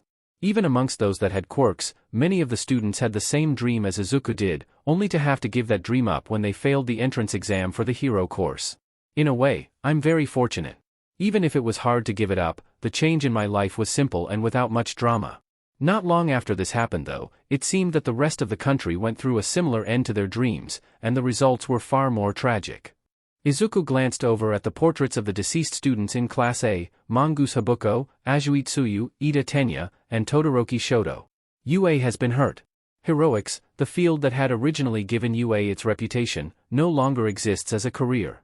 It's painful, because becoming a hero was such an amazing dream. To keep people safe, to be someone that inspires others and makes them smile. For many, UA was a fulfillment of that dream. It was certainly how I saw this school before I came here. So, I know what it can feel like for some of us for that dream to end. Izuku's statement struck a somber chord for many of the gathered students. Some looked depressed, others looked even offended that Izuku would bring up such a fresh wound. The emergency course students grimaced, almost in pain. The ones who had stuck with their class still wanted to help people with their quirks, but it was obvious that this was not the dream that they had set out to accomplish 3 years ago.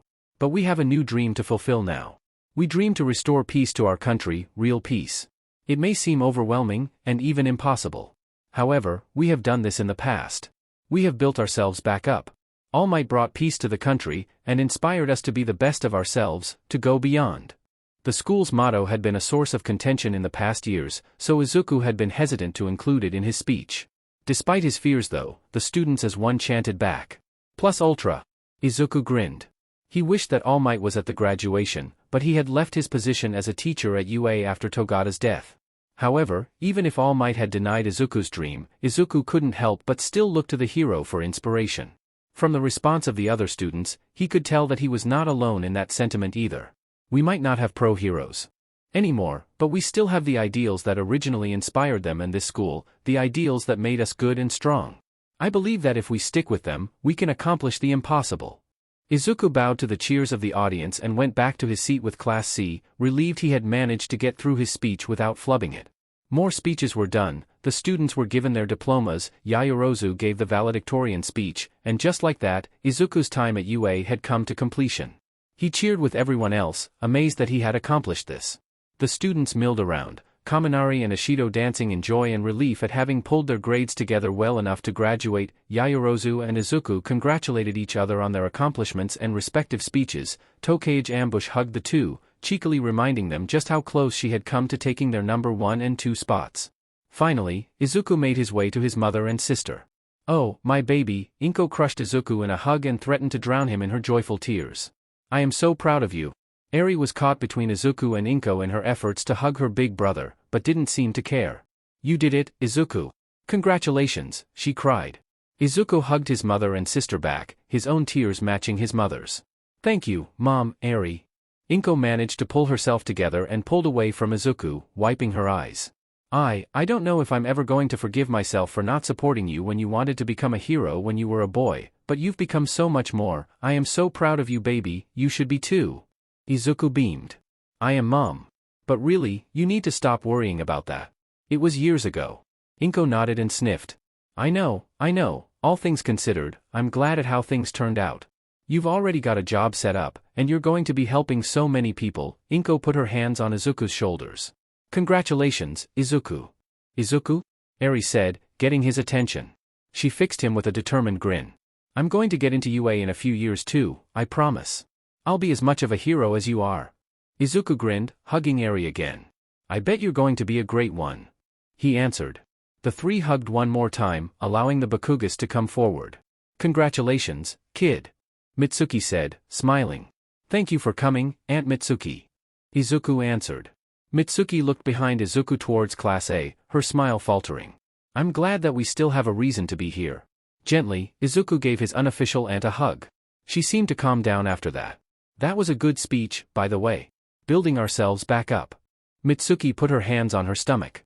"We're going to try to raise Iane better, but I'm still scared." Mitsuki's voice wavered, but Inko put a hand on her friend's shoulder. "It's going to be all right, Mitsuki. We're going to help you this time." Mitsuki blinked back a tear and nodded, letting herself be steered away by her husband. Finally, there was one last person Izuku wanted to talk to, though he had something specific he wanted to say. "Congratulations, Midoriya," Ippen said, smiling down at her best friend. "Thank you, Ippen." Somehow, giving a speech in front of a crowd had been easy for Izuku. Now that he was with Ippen though, he lost his ability to speak. The two stood awkwardly, Inko, Eri, and the Bakugas having left them alone. "So, are you excited about your new job?" Ippen asked, trying to break the ice again. "Why, yes," Izuku squeaked before clearing his throat. "Intelli's already told me a bit about the kinds of things that she does, and I'm glad that I'll get to start so soon." Good, Ippen nodded. Her ears laid back some, showing she was anxious about something. "Do you know what you're going to do about housing?" "I'm allowed to stay with Mom for a bit at UA," Izuku explained, reassuring his friend. "I should be safe." "That's good to hear," Ippen answered, her ears turning irked once more. Finally, Izuku managed to work up the nerve. "Ippen, I was actually wondering, I don't know how long they're expecting us to stay at the police station to settle in, but maybe, afterwards, if you have time, would you like to go to the coffee shop down the street to get some bubble tea?" Ippen blinked, staring at Izuku. "Do you mean, just the two of us?" "Yes," Izuku offered. "I mean, if you'd rather it be with other people, I understand. I don't want to make you uncomfortable or anything, it's just—" Izuku was cut off as Ippen smiled and knelt down, kissing him on the lips. "You can call me Josiai, and I would love to, Izuku." 10 years later. The alarm blared, and Izuku rolled over, turning it off. Beside him, Josiai groaned slightly as she woke up. "Good morning, Josiai," Izuku said, the sight of his wife cheering him up from whatever tiredness remained. Josiai smiled in response, the two leaning into each other for a kiss. "Good morning, Izuku," she said, hugging him closer before letting him go. "If you wake up the kids, I'll start on breakfast." Izuku nodded, crawling out of their large bed. Practically everything in their home was big, of course, bigger showers, cabinets, doors, etc. It was a necessity for the sake of Josiai and their son and daughter, though thankfully there were adjustments made to make things easier for Izuku, such as a second, lower door handle Izuku used as he headed to Isho and Inori's rooms. Izuku couldn't complain though, since the extra space was useful for Josiai's books, as well as all his hero merchandise. Izuku knocked on the doors of his children's room, calling them to breakfast while he adjusted his tie to something that less resembled a monster from Lovecraft's work. His daughter Inori woke up first, mumbling as she came out of her room. She resembled her mother, albeit with green fur instead of her mother's blue, and blue hair instead of her mother's blonde. Inori was 7, but already was as tall as Izuku was. "Morning, Dad." Isho came next. While Inori had gotten Josiai's quirk, Isho had developed a new mutation, granting him what Izuku and Josiai could only assume was a mix of her quirk and Izuku's father's fire breath, resulting in a dragon mutation, complete with green scales, wings, horns, and fire breath.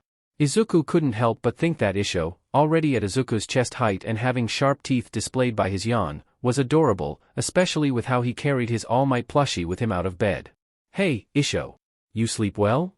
Isho nodded, still half asleep. Izuku chuckled, hugging Isho and guiding him towards the kitchen. "Come on, your mom and I will make you something nice to eat." The family livened up more with some breakfast.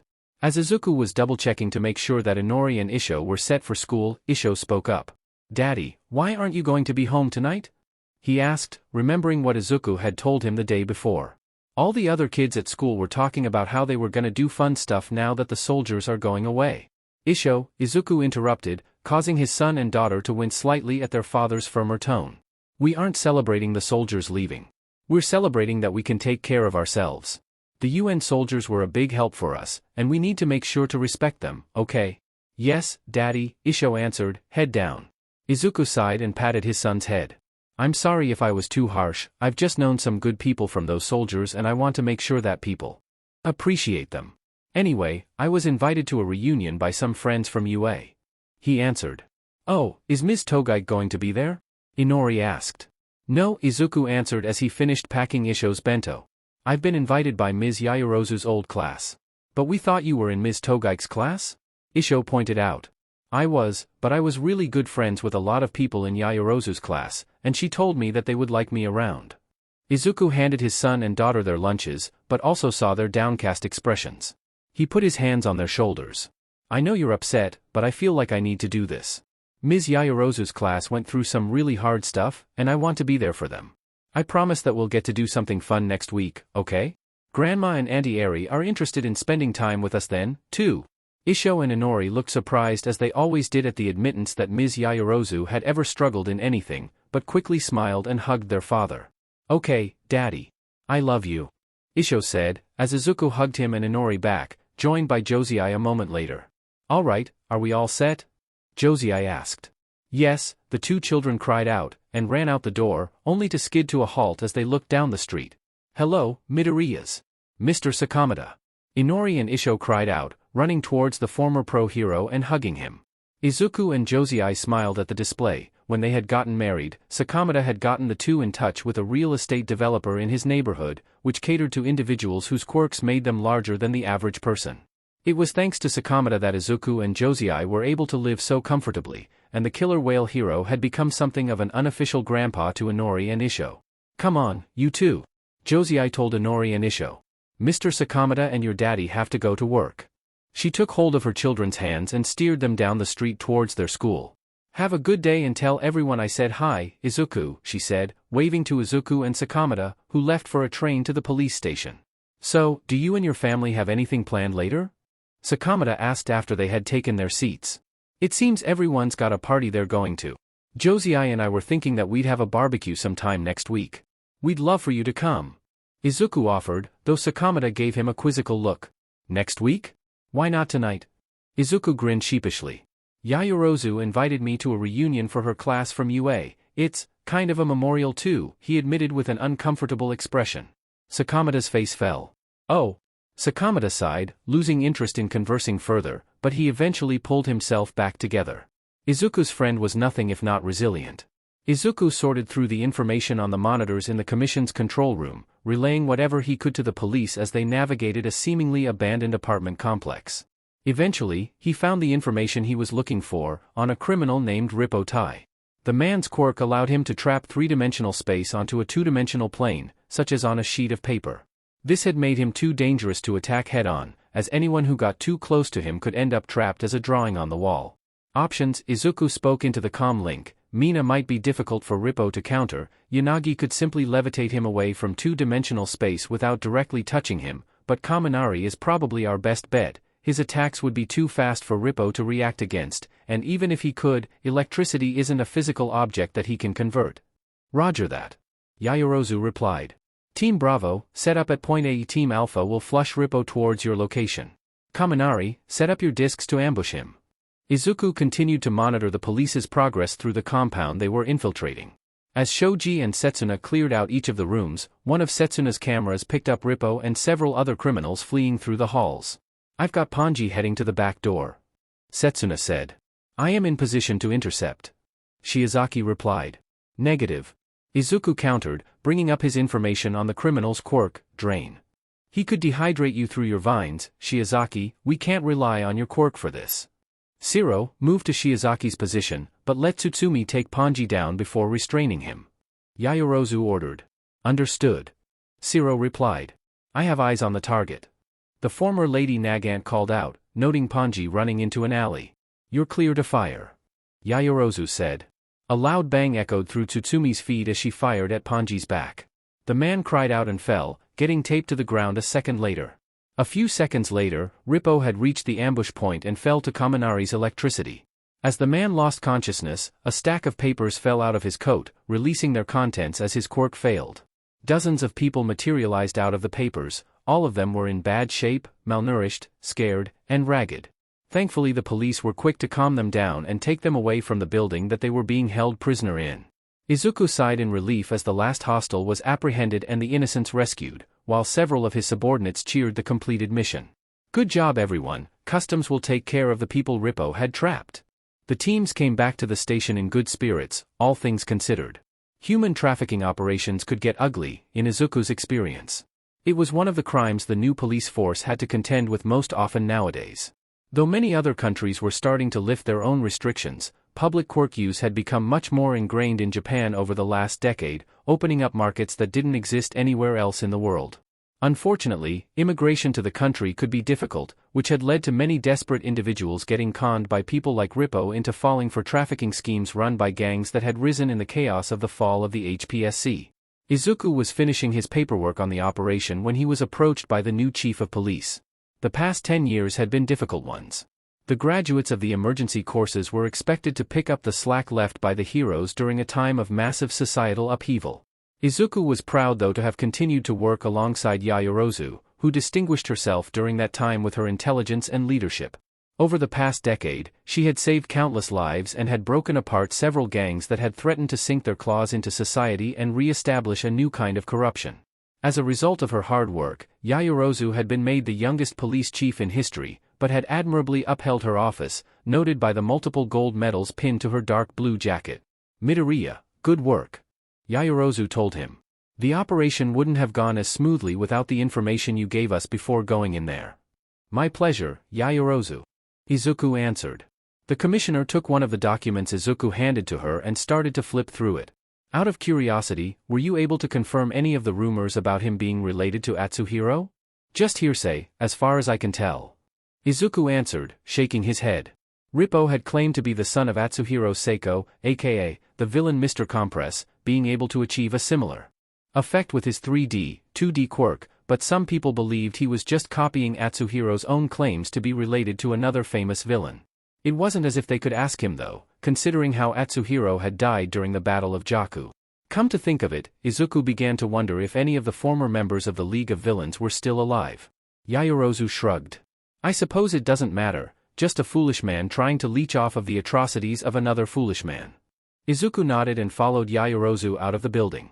As they walked, Izuku thought about the fates of the League. Magna had been killed by Overhaul before a short, disastrous alliance between the League of Villains and the Eight Precepts. Twice had been killed by Hawks at Jakku, and Shigaraki had died in Togata's final attack. After the League's fall, the remaining members had all been arrested shortly afterwards. Mustard had been beaten to death by some rivals he had made in prison. Dabi, Dr. Garaki, Muscular, and Moonfish had been executed. Toga had committed suicide a year after her arrest. The villain, All for One, had apparently died in his cell in Tartarus a few years ago, though he had spent a few years before that in a catatonic state following the death of Shigaraki. Spinner was still alive. Izuku remembered an interview he had read that man had given from prison, explaining his motivations and those of his compatriots. It was sad, certainly, the villains being comprised of people abused and neglected by the hero system and society for mental illness, the negative stigmas associated with their quirks, or being made a pawn in an effort to obtain greatness. Even Shuichi though admitted that over time he came to realize how pointlessly destructive and evil the League was, and how foolish he had been to assume that they adhered to any kind of noble ideology.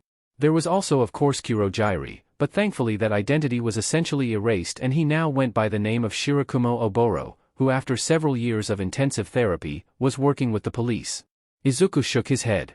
The League may have revealed the corruption of hero society, but they themselves weren't people worth focusing on. The reunion was held at the kind of upscale restaurant that people not friends with Yaoyorozu would visit only once or twice in their lives, if at all. Everything in the building was made of pristine marble or furnished with gold. The food was both delicious and impossible for someone not versed in other languages to pronounce.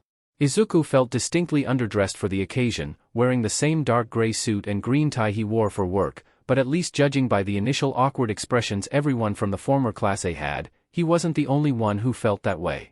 They had all gotten used to Yaoyorozu's eccentricities by this point anyway, and broke into conversations catching up with what had happened over the past decade. Mina, Kaminari, Shoji, Shiro, Tokoyami, Shinso, Kagaya and Hagakure had come in uniform with Yaoyorozu, Shoji having achieved the rank of captain. Koda had arrived, still somehow managing to look meek in his uniform for the rescue department. Izuku hadn't gotten to work with Koda as much due to him working out in the country, so he made sure to catch up with the Ani voice user, congratulating him on his promotion to lieutenant of his department. Sato had opened up a bakery, which had become popular with the police force. Uraraka's construction company was doing well.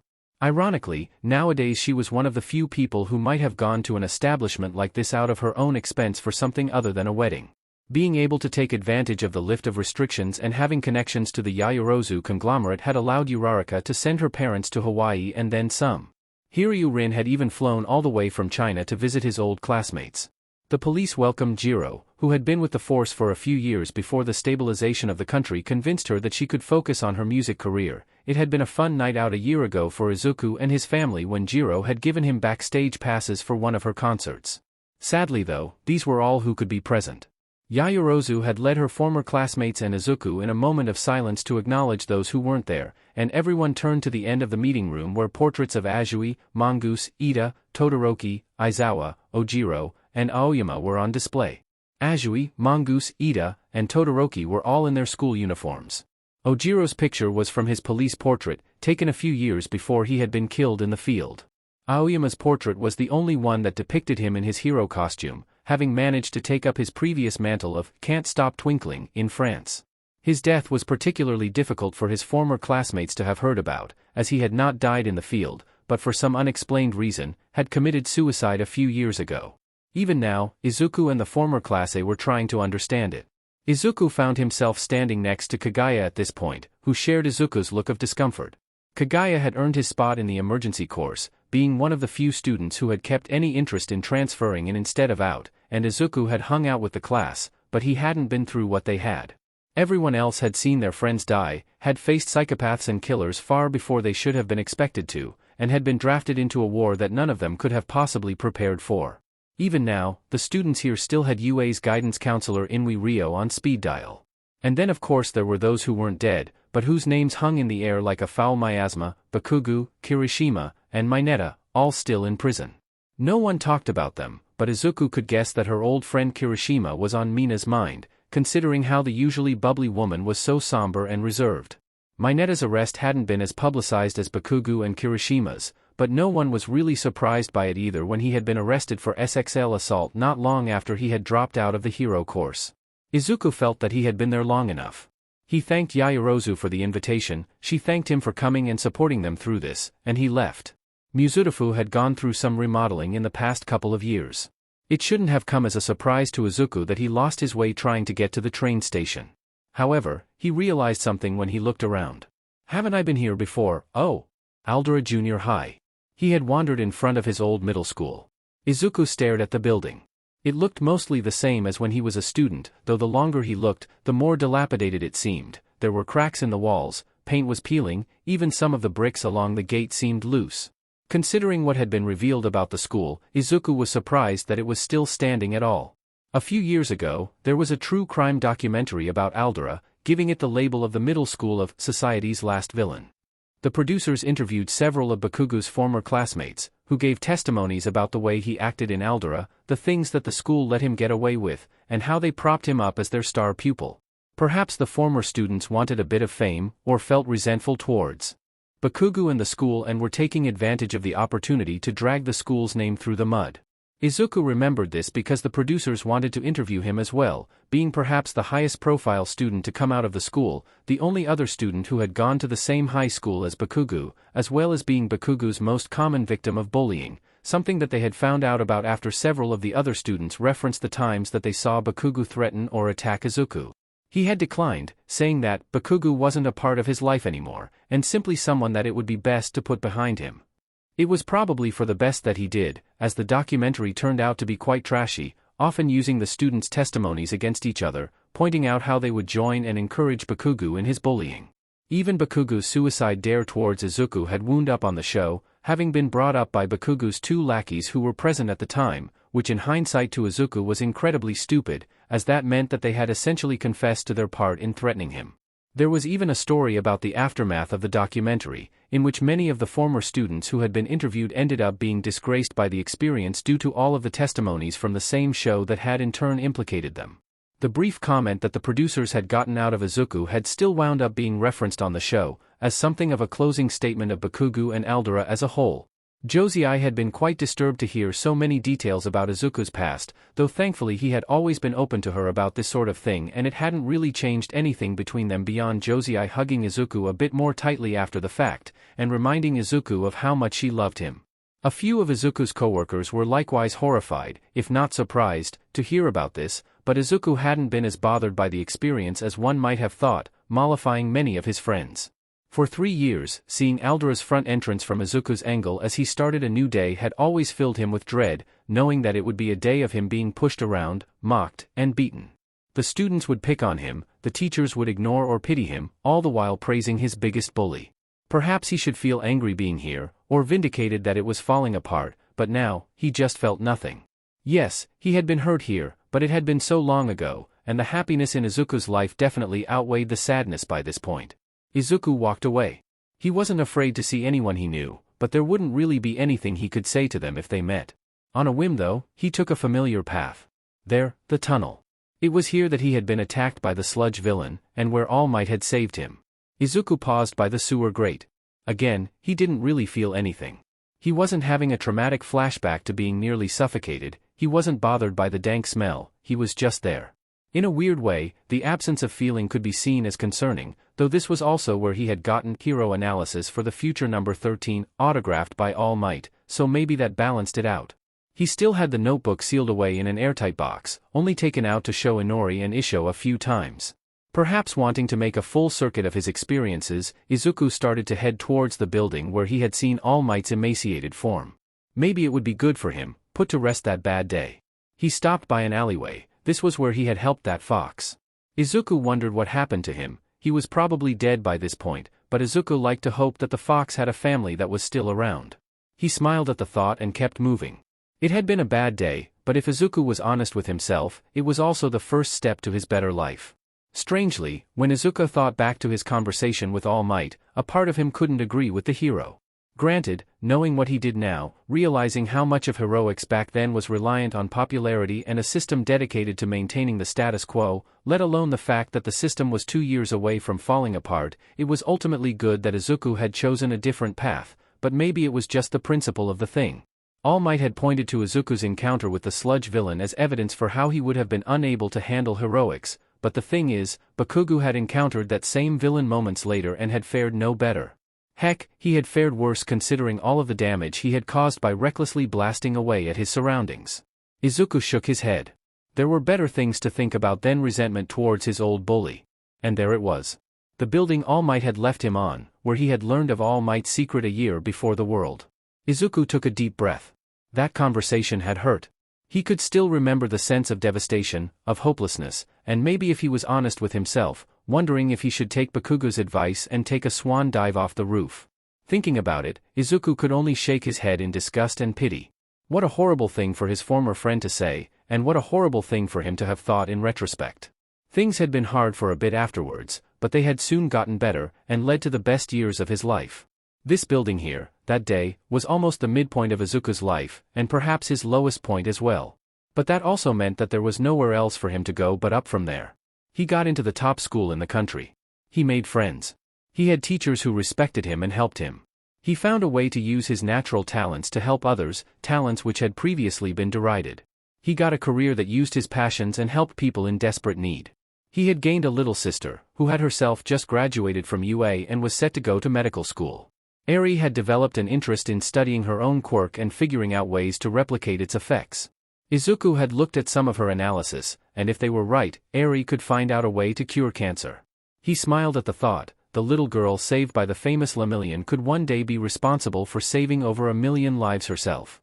Izuku had fallen in love with and had gotten married to an appealing woman who loved him back, and had a daughter and a son that he loved more than life itself. And from here, Izuku believed he could hope that things would get even better. He could hope that the country was going to fully recover, that he'd grow old with his current friends and make new ones along the way. His children could grow up, have their own jobs, maybe get married and have their own kids, making him a grandfather. Izuku breathed out, smiling. He really had a great life. He took one last look at the roof of the building before he left. Izuku paused, and blinked. Was that? He blinked again, rubbed his eyes, and looked back at the roof. As far as he could tell, he wasn't hallucinating. He recognized that wild head of blonde hair. All Might was standing on the roof of the building. Why though? Izuku looked closer. The man was high up, so maybe he was mistaken, but All Might didn't look right. Slowly, the man stepped onto the ledge. Izuku's legs moved without him thinking. Izuku's legs hurt as he rushed up the stairs and burst through the door of the roof. For a brief second, Izuku felt horror as he saw All Might flinch, worried that he was going to lose his balance, but the man was still standing there on the precipice. All Might? Izuku asked. All Might looked even more like a walking skeleton than when Izuku had first met him. He was pale, his hair limp and graying. Worse though were his eyes. When Izuku had met the hero, he seemed sad, but there was still a grim determination to him, the feeling that he still had a job to do. Now though, they looked empty, staring off vacantly. All Might, could you get down from there? It's dangerous, I don't want you to fall. Izuku pleaded, trying to remember what he knew about handling people who were suicidal. I don't know why you're here, but you shouldn't. It's you. Izuku flinched at All Might's voice. It was raspy and strained. Izuku could only imagine what state the man's remaining lung was like at this point. It's you grew up? Izuku nodded, taking a few tentative steps forward. Yes, it's me. Do you recognize me? It's Midoriya Izuku. I was a student at UA a few years ago when you were a teacher. I wasn't one of your students in the hero course, but I worked with them a lot. I still work with them, I bet they'd like to see you. I was just in the neighborhood at a reunion. All Might was staring at Izuku as if he was a ghost. It was unsettling, but at least Izuku had the man's attention. He had enough forethought to push a panic button in his pocket before coming to the rooftop. His position with the police required certain precautions be taken for his personal safety, one of the reasons why he walked to work with Sakamata, so for now, it was best if he tried to buy time for the police to show up. He took a few careful steps closer to the man. It should have been you. Izuku blinked, confused. Excuse me? What do you mean, it should have been me? All Might didn't answer immediately, and kept on staring at Izuku. Izuku tried to get closer. If I had given it to you, maybe you could have stopped it from falling apart? Izuku stopped, worried about startling the man. I don't understand, All Might. I would have loved to have helped you with whatever is bothering you, maybe I still can? Could you talk to me about it? All Might's expression couldn't change, but Izuku could see a few tears dripping from his eyes. I'm a hypocrite. A worthless hypocrite. I'm no hero. That's not true. Izuku said, probably more forcefully than what he knew would be good in this circumstance, but he couldn't help it. He admired All Might even as a grown man. He shouldn't be talking about himself like this. You were the greatest hero. You are the greatest hero. I don't know what's bothering you, but whatever you did or didn't do, that doesn't change all of the people you saved and made happy. Izuku could hear the man's ill-bred breathing. He seemed to choke up a bit before speaking again. You asked me if a quirkless person could become a hero. I said no, even though someone else gave me that chance. Izuku tried to process what All Might just said to him over his own racing heartbeat as he tried to keep the hero from jumping. For the time being, he decided that it wasn't important to focus on. All Might, I remember, but I got over that. I've got a really good life now. You don't need to tear yourself up about that. All Might dropped his gaze and shook his head. Izuku felt his heart stop as he realized how close the hero was from the edge. If I had given you that chance, you could have been a great hero, you could have stopped the League, you could have kept heroism going, young Togata wouldn't be dead. All Might, please get down from there, Izuku pleaded, though All Might couldn't seem to hear Izuku anymore, and was rambling at this point. It's all my fault, I killed him, because I was so pathetic, I'm so sorry, I'm so sore. All Might leaned back, letting gravity take him, just as Izuku rushed forward, reaching for the hero's shirt collar. Shoji had arrived in response to Izuku's distress call and drove Izuku and All Might to Fujiya Hospital. The former hero wasn't injured, but considering his mental and emotional state, it was believed that it would be best to keep him in a calm and quiet environment for the time being. The room he was housed in was clean, but plain, meant to help patients relax, with only a fake bouquet of flowers set in one corner of the room to add color. Yagi hadn't spoken at all since Izuku had saved him, but the green-haired man was sitting by his bed nonetheless. Izuku was stuck in awkward silence. On one hand, he wasn't sure how appropriate it was that he was there. It wasn't as if he was a close friend or relative of All Might, just a passing acquaintance from more than a decade ago. On the other hand, he was the only one here, and there was no way that Izuku could just leave the hero alone. All Might, could you tell me, why were you up there? Why were you about to jump off of that roof? All Might closed his eyes in response. I understand if you don't want to talk to me, but I can't just leave you like this. Would you be willing to talk to one of the doctors? Izuku suggested. Is there anyone you'd like me to call? Anyone you'd be willing to talk to? The hero didn't answer. He looked so tired and empty, laying on the white sheets of the hospital bed. Perhaps Izuku was being presumptuous staying here. He had only ever spoken to All Might once in his life, and it wasn't as if it was a good talk. Izuku had latched onto him as the hero had jumped hundreds of feet into the air, and All Might had told Izuku to give up on his dreams. I'm not sure if you have any emergency contacts, but I could see if there's anyone from UA who'd. Don't. All Might finally spoke in a dull, emotionless croak. Oh, I'm sorry, Izuku stammered, standing up and backing away from All Might's bed, bowing in apology. I understand if you're not on the best terms with anyone at UA. Don't, the hero croaked again, call me All Might. Izuku blinked, hazarding to sit down again. Okay, what would you like for me to call you? Yagi, the man responded, not looking at Izuku. My name is Yagi Tashinori. Yagi closed his eyes again. I told you, I'm no hero. Any other time, Izuku would be thrilled to know the name of his favorite hero, but this was not the time. Yagi was tolerating him enough to tell Izuku his name, so perhaps he still had a chance to try to understand why the man had tried to kill himself and help him. All right, Yagi. Izuku said. He wasn't sure of what to do from here. As much as he wanted to, Izuku wasn't trained to help people in this kind of situation. I'm sorry for presuming on you, asking you questions when we don't really know each other, I just want to be sure you're okay. If you want me to, I can leave, but is there anyone I could call? No. The last person I could talk to about this stuff died last week. Yagi barely whispered. So maybe that was part of the reason, Izuku thought to himself. I'm sorry. What was his name? Yagi blearily opened his eyes, staring at the hospital ceiling. Torino Sorahiko. Gran Torino. Izuku hazarded to scoot closer, not recognizing the name. Who was he? He was my homeroom teacher from UA. It struck Izuku as odd that out of all of the people Yagi could be close to, it was a homeroom teacher. Granted, Izuku was still friends with Yamada, but he would have thought that with Yagi's years of experience and connections, he would have had more people he could talk to. The memory of Aoyama flashed in Izuku's mind though. Clearly, he didn't understand the social lives of heroes as much as he thought. Do you want to talk about him? Yagi sighed. He was my mentor's friend. When she died, he took me under his wing and prepared me for being a hero. For just a moment, Yagi's expression softened somewhat. He was also a taskmaster that gave me PTSD. Izuku wasn't sure if that was meant as a joke or not, but it seemed to make Yagi marginally less depressed. It sounds like he made a big impression on you. Yagi though, frowned. I hadn't even talked to him that much. I just started showing up at his apartment when I felt depressed. Years of being the symbol of peace, Yagi spoke the title with a biting sarcasm, and I had to go to an old man to cry. Izuku blinked, not sure what to make of that. Oh, sorry. He tried to think of something else. What about Sir Night Eye? I'm sure he'd. I don't want to see him. Yagi's voice was harsh, cutting Izuku off. Despite appearing to be partners in the pro-hero movement, it seemed that the relationship between Yagi and his former sidekick wasn't as good as Izuku would have thought. I used to have a friend in the police force, but thanks to Sasaki, I'm pretty sure that bridge has been burnt.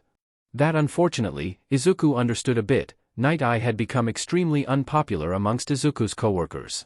Ever since the fall of the HPSC and the country had been trying to rebuild its police force, Night Eye had been campaigning against the police, blaming them for replacing heroes as the country's primary law enforcement agency.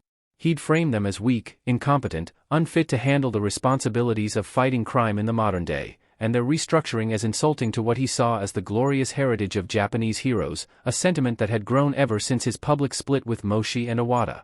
As the UN soldiers had been pulling out of the country, Night Eye's campaign had increased in vitriol, likely seeing this as an opportunity to fill the void back with heroes. Any time that the police made an error, Night Eye would publicly call them out on it to fit his narrative. While All Might had never said anything like this about the police, instead focusing his campaigning on the ideals of heroes and how they helped the country, Night Eye had a tendency to take whatever the former hero said and twist it to fit the anti-police narrative. I could ask around if you want. Izuku suggested. If this officer was your friend, no matter what happened, I'm sure they'd be worried about you. Yagi didn't respond immediately, but Izuku didn't want to press him anymore. Eventually, Yagi opened his eyes again. He started at the hospital ceiling before turning his gaze back to Izuku. "Why did you help me?" Izuku blinked. "Well, why wouldn't I?" "No, I mean," Yagi grimaced, thinking about his question. "What was going through your head when you saved me?" Izuku was caught off guard by the question, but tried to answer it honestly. "You just looked like you needed help," he answered, shrugging. "I didn't really think, my legs just moved on their own." When Izuku looked at Yagi again, he felt a chill. The former hero was staring at Izuku as if in shock. Izuku couldn't understand how his answer could have caused this kind of reaction, but as Yagi mulled over Izuku's words, his eyes became hollow. His body was shaking, his face had the expression of a man stuck on a deserted island who had seen a boat, but one that had already long passed him. "Yagi?" Izuku asked after a moment, worried. "No. Yagi?" Izuku tensed up, his instincts warning him that something was going to happen. "No." Yagi's hands clenched at his bedsheets. Shaking, he clenched his eyes shut and ummed. "DMN it." Suddenly, he beat his fists on the bed. "DMN it, DMN it, DMN it." Yagi's MMMMS became pained shouts. Izuku stood up and tried to get a hold of the man's shoulders for fear that he was going to somehow hurt himself, wondering if he needed to call another officer. "Yagi, what's wrong?" "DMN it. DMN it. DMN it." Yagi didn't fight against Izuku's hold, but slowly his shouts quieted down and he stopped abusing his body. "You would have been perfect," Yagi murmured, barely audible over his sobbing.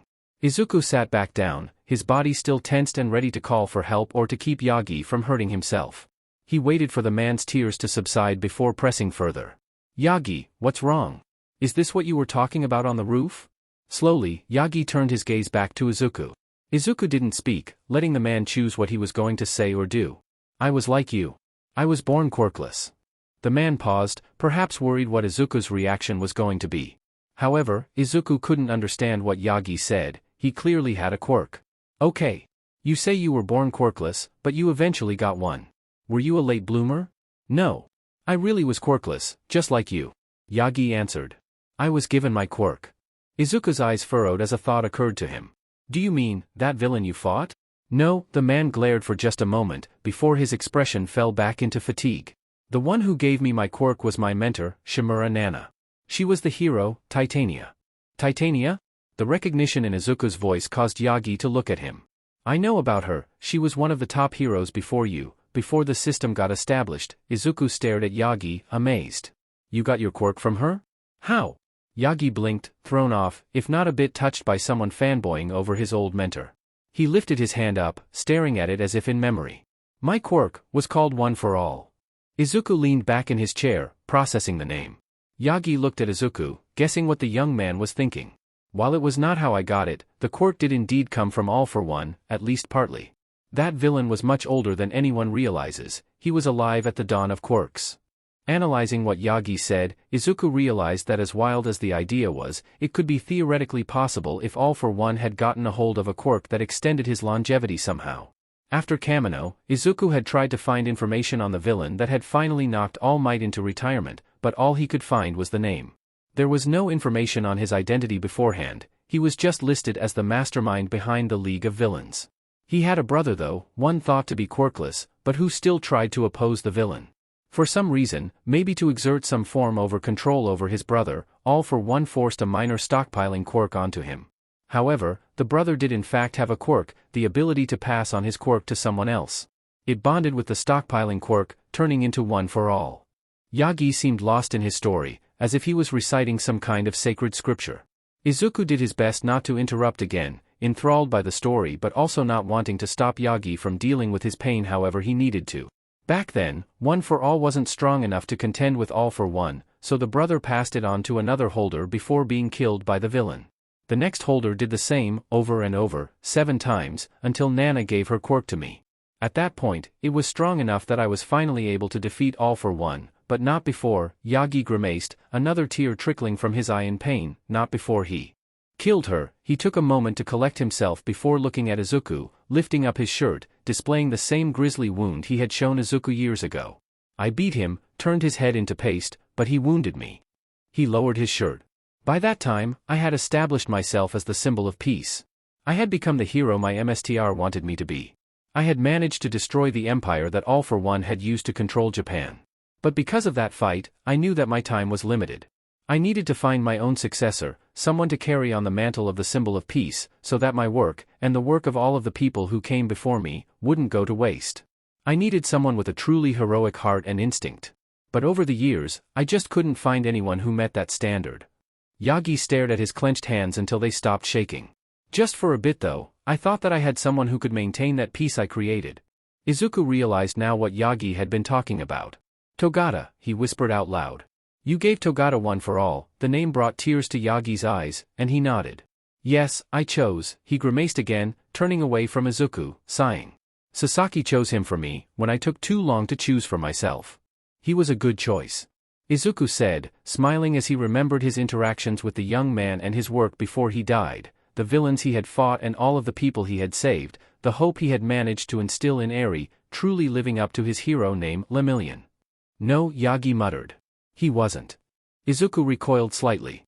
Excuse me? Yagi turned back to Izuku, a pained expression on his face.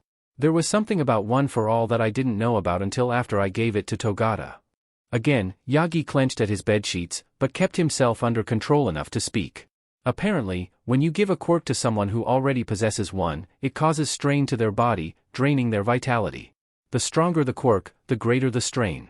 The fourth user's body was falling apart by the time he turned 40.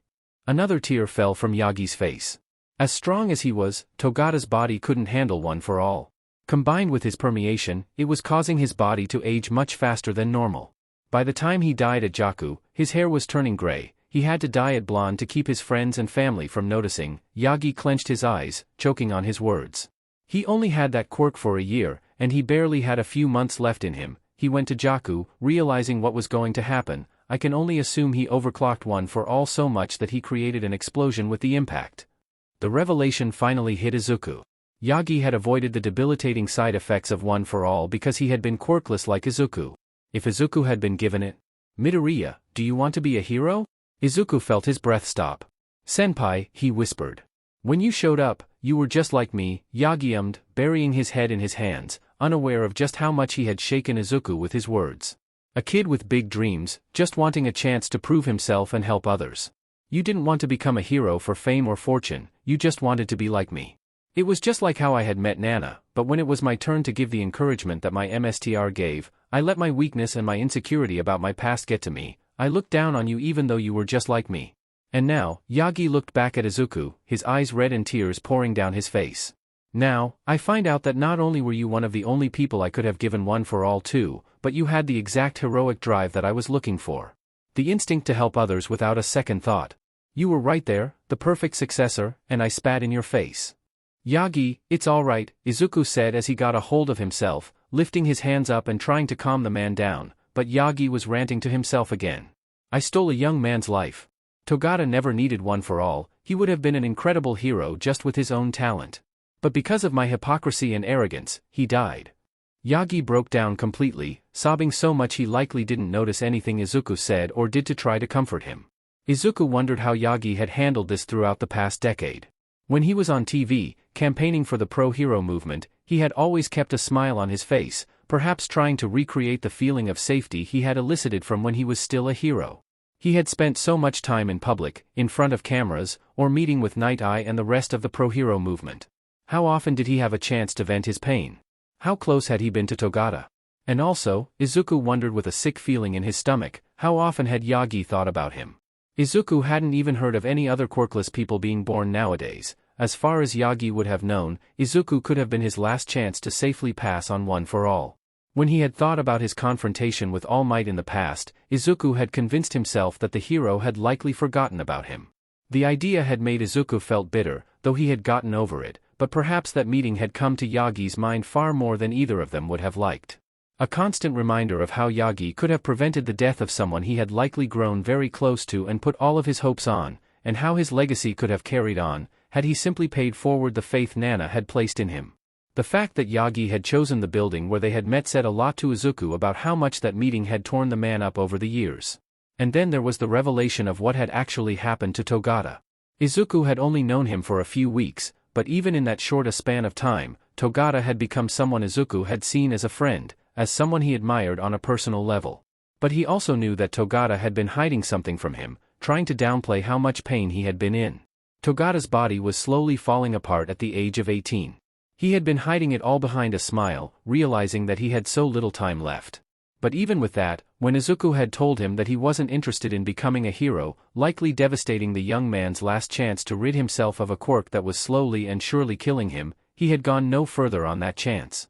He had let Izuku keep his happy life without guilt while carrying the burden of one for all on his own. Truly, as Izuku thought back to that time, it began to dawn on him just how noble of a man Togata really was. As Izuku was trying to comfort Yagi, the door to the room slammed open, making Izuku's heart jump into his throat.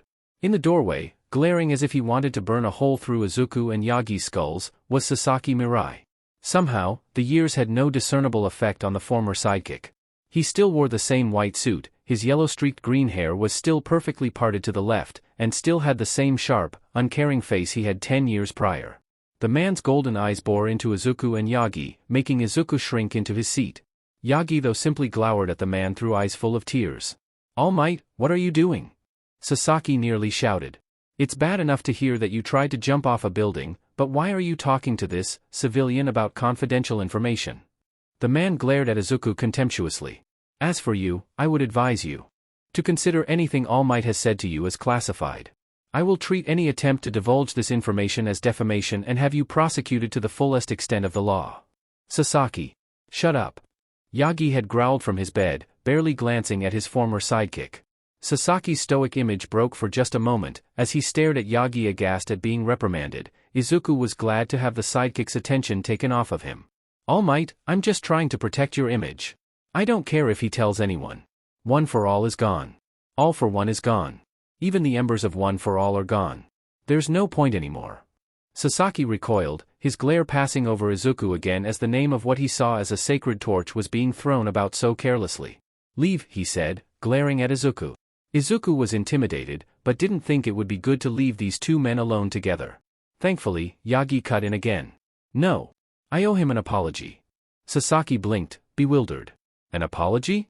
For what?" "That's none of your business." Yagi snapped back. Izuku felt grateful to the man. From what he could tell of Sasaki and how controlling he was, he would be even more hostile towards Izuku if he found out that Yagi considered him as a successor, even in retrospect. Sasaki tried to recollect himself and simply ignore Izuku for the time being. "Why did you try to jump off a roof?" Yagi didn't answer, didn't even look at Sasaki. "All Might, I am trying to help you." He shoved past Izuku. "We are trying to restore heroism to a lawless country, and your reputation is our greatest asset. If people find out that you had a moment of weakness, they'll lose even more faith than they already have." "Moment of weakness?" Yagi murmured before turning over and scowling at Sasaki. "The last 12 years have been nothing but a moment of weakness. There's nothing we can do anymore, Sasaki. I'm a dead man walking, and I'm tired of pretending otherwise." Sasaki recoiled. "So, you're just giving up? Is that it? Does Togata's sacrifice mean so little to you?" Yagi glowered at his former sidekick. For a moment, his hand twitched with the repressed urge to punch Sasaki. "Get out." Yagi growled. Sasaki glared at Yagi for a moment before turning around, only to stop at the door.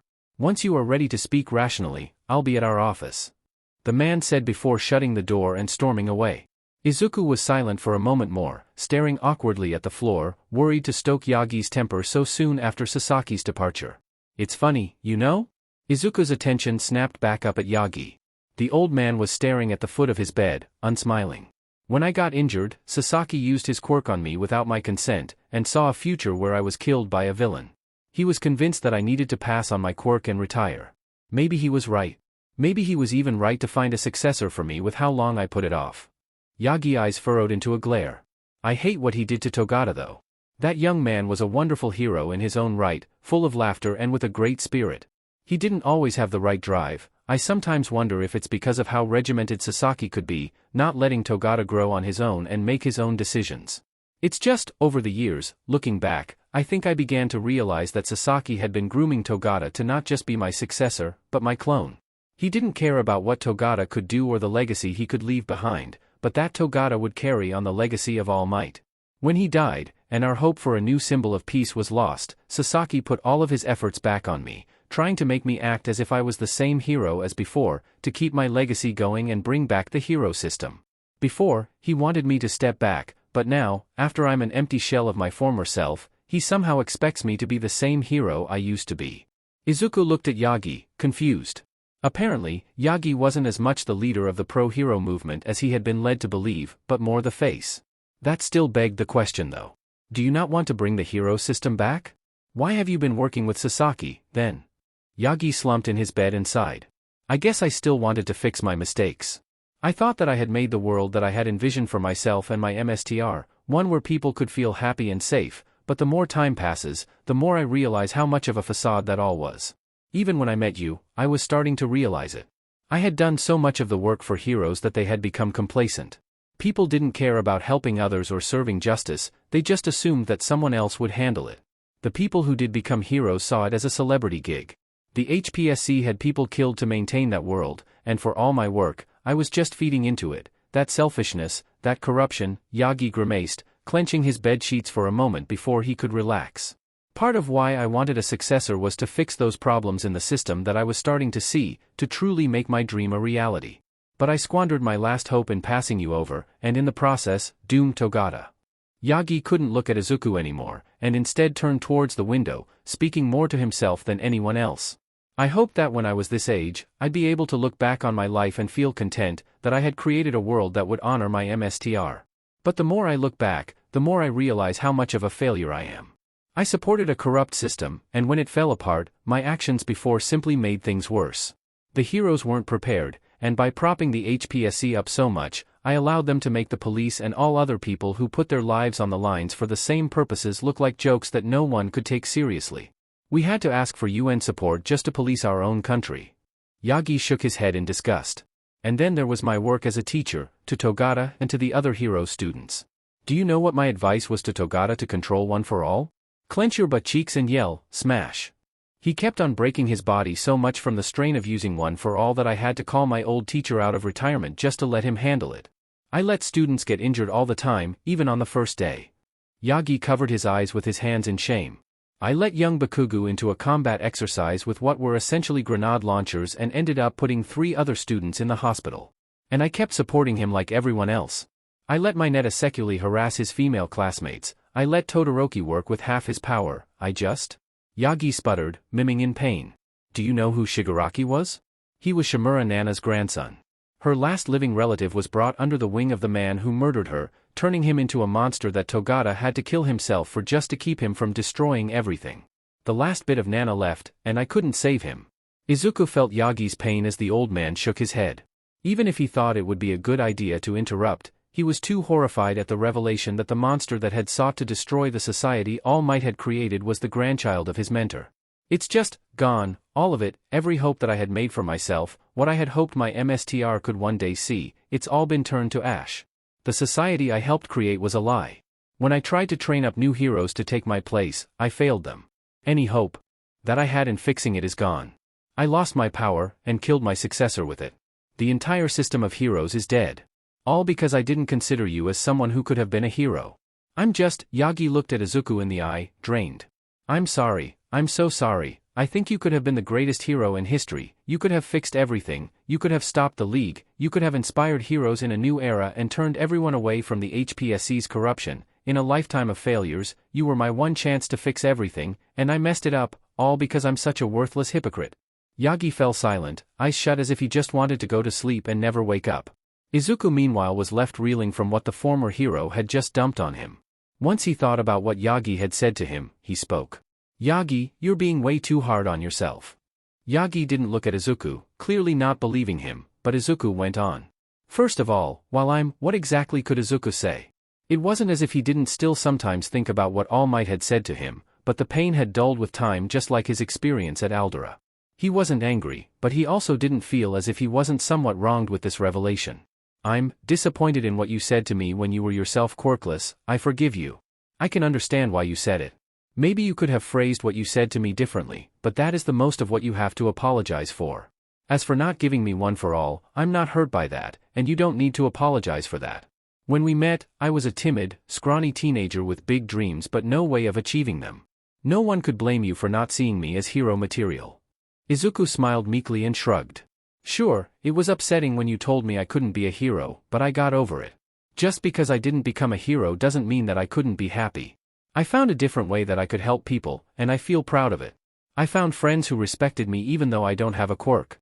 I married a wonderful wife and have an appealing son and daughter. I've had a really great life that I wouldn't trade for anything.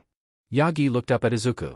At least he had the man's attention from this, but what he would say next required more thought. Izuku took a breath and frowned. Look, I wish I could have helped my friends who got hurt in the hero courses. I wish I could have been at the USJ and helped Azui and Mongoose, that I could have stopped Ida from going through with his stupid plan for revenge. I wish that I was at Jaku, that I could have saved Togata, Todoroki, Kayama-sensei, and all of those other people who got hurt. Izuku noticed Yagi crying silently again. He grimaced, allowing himself a moment to mourn Togata, as a man he wished now more than ever he could have gotten to know. But also, I think that you're putting way too much stock in me. Tell me, Izuku leaned forward, when did you meet Togata? When did you give him one for all? Yagi blinked. He glanced at the wall, thinking for a moment before turning back to Izuku. I met him a few days after I met you. I gave him one for all a few months later, just before his third year at UA started. If I recall, Togata was already pretty strong by that point. Was that part of the reason why you gave him one for all? Izuku asked. Yagi nodded in response. All right. If it was still a few months before he gave it to him, I guess that means you were using that time to try to better prepare him for it, right? Yagi nodded again. But even with all of that preparation, you said that Togata still struggled to handle one for all. Izuku pointed out. If he had a hard time, what do you think it would have been like for me? You remember what shape my body was like when we first met, right? How do you think I would have handled it? Yagi paled, a sick expression coming over his face. Well, I wouldn't have just given it to you then, I would have trained you. But would you have the time to do so? Maybe I could have gotten stronger by the time I could have applied to UA, but that's not a guarantee that I would have been able to handle a quirk with that much power, especially not when someone already as strong as Togata had issues. And what if I had ended up in 1A with Aizawa? Izuku pointed out. I know about his expulsion record. How do you think he would have reacted towards a student who couldn't control his own quirk? Yagi looked away in thought, a disconcerted expression on his face. And even if I could get into UA, do you really think I would have gotten a good enough handle on one for all in time to face off against Shigaraki and the PLF at Jaku? I've heard about what Shigaraki was like then, what Dr. Garaki did to him. The top heroes didn't stand a chance against him, and that's without taking the Nomu and Gigantomachia into account. Yagi paled, shaking. Perhaps it wasn't a good idea for Izuku to bring up such a memory, but he felt he needed to make a point here, and continued. Togata was just barely able to stop the league, and that was only by overclocking one for all. Izuku lowered his head, sobered by the weight of Togata's sacrifice. I wish, so much, that he hadn't died. I wish that he could have still been around for Eri, that I could have gotten to know him more, but I can't see who else could have stopped Shigaraki with who we had available at the time. I don't mean to be callous, but if Togata had been any weaker, Shigaraki and All for One would have won, and they would have either taken over the world, or killed millions of people, or both. How do you think someone who wasn't as strong as Togata was at that time would have fared? What would the world be like afterwards? Togata was the only person strong enough to beat Shigaraki. Yagi looked at Izuku, sobered, but shook his head. You're stronger than you think. I still believe you could have done it. Izuku shook his own head in response. I wish I had your faith. But let's say you're right, and that I was able to defeat Shigaraki and All for One. I still don't think that me becoming a new symbol of peace would have fixed what was wrong with Hero Society. How can you say that? Yagi asked, sitting up, an almost desperate look in his eyes. I saw the way your eyes looked when I was in despair. I saw your spirit. Tell me, if you had the power to help someone, can you honestly tell me that you wouldn't? That your feet wouldn't move on their own to help? Worried about antagonizing Yagi, Izuku put his hands up and tried to speak more gently. If I see someone who looks like they need help, yes, I still can't help but to run in. However, I can't guarantee that I would always know when to run in, or what to do. Yagi still seemed angry and confused, so Izuku quickly tried to explain himself. Listen, I told you, I was naive when I met you. I still saw heroes as paragons of justice. I was just as shocked and disbelieving as anyone else when the truth about Endeavor and Lady Nagant were revealed. Yagi still had the same stubborn expression. Izuku realized he'd have to go with a more personal example. He looked up at the ceiling and grimaced. You know how Bakugo and I went to the same middle school? The day that I met you, he suicide baited me because I wanted to become a hero without a quirk. Yagi gasped, shocked out of his anger towards Izuku. Perhaps he hadn't seen the Aldera documentary, probably for the best. He looked sick, but Izuku kept on speaking. He was my worst bully since we were 4. I still have scars from him using his quirk on me, whether it was because I was writing in one of my notebooks, I said something about heroes, I scored higher than him on a test, or I accidentally looked at him the wrong way. But do you know what the sickest part about our relationship was? I still saw him as a hero, even back then. It was only after I had started to spend time away from him that I realized the kind of person he really was, and how distorted my view of him was. I saw him at his worst and still somehow twisted my perception into seeing him as an ideal. Izuku chuckled sadly, rubbing at a shoulder where he could still sometimes see a red, discolored burn on his skin. Maybe the fact that I had experienced prejudice and injustice could have made me more aware of it, but it didn't make me see it as wrong or drive me to change it at all. I could have told people about what Bakugo did, to try to keep him from getting more power to abuse, but I chose not to. I told myself, he's got such great potential. I couldn't take away his future for something like this. Somehow, Yagi looked even sicker. Izuku grimaced, gesturing to the former hero. You thought the same thing, right? Everyone did. Even though he hurt people, used force far in excess of what was ever appropriate for the situation, and showed absolutely no concern for anyone else's well-being, I thought the same thing as everyone else. I had just accepted it. Izuku looked into his hands and sighed. I would have loved to have been a new symbol of peace, but honestly, I think I would have tried to be like you too much and have made the same mistakes. The HPSC would have taken advantage of me the same way they took advantage of you and would have used me to stay in power. I would have told myself to always have faith in people, to look for the best in them, regardless of what they had already done, regardless of how they had shown what they're actually like, and the consequences that they should face. If it's anything like how I looked at Bakugo, I would have just ignored it, or not been able to see it at all.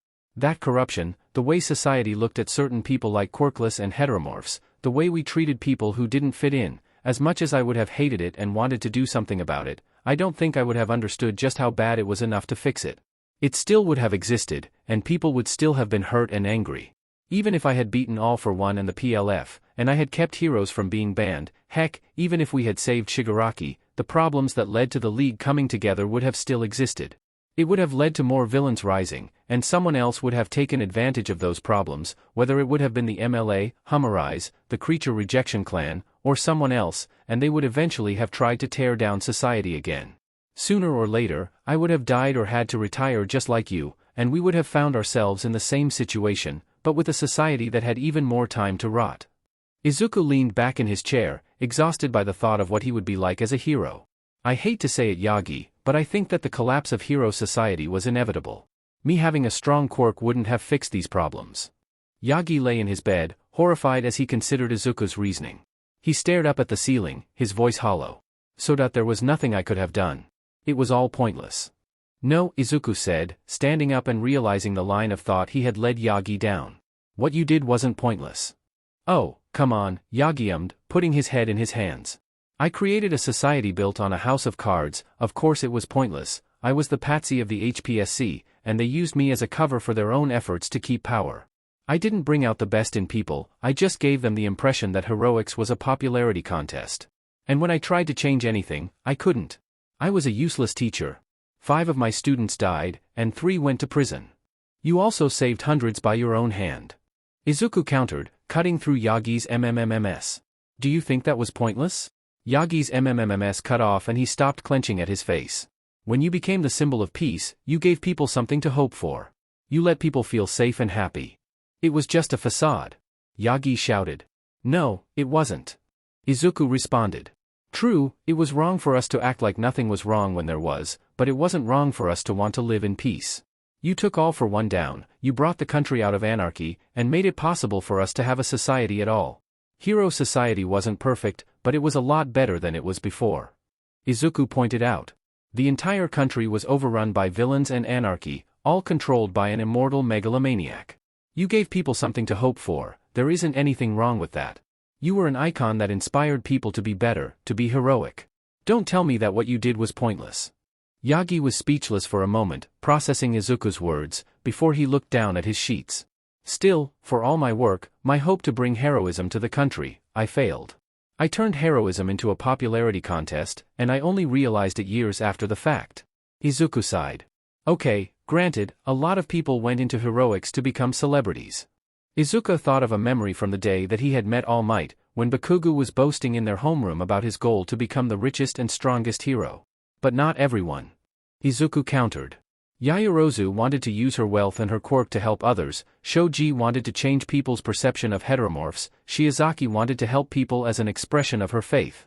Heck, even Kamakiri, who was like Bakugo at first, ended up changing his motivation to legitimately help people. Perhaps there were a lot of noble heroes out there, Yagi admitted before becoming more morose. But the system itself was so corrupt that it encouraged that celebrity mindset. Even truly noble heroes ended up being forced to play along with the system just to get by. Izuku frowned.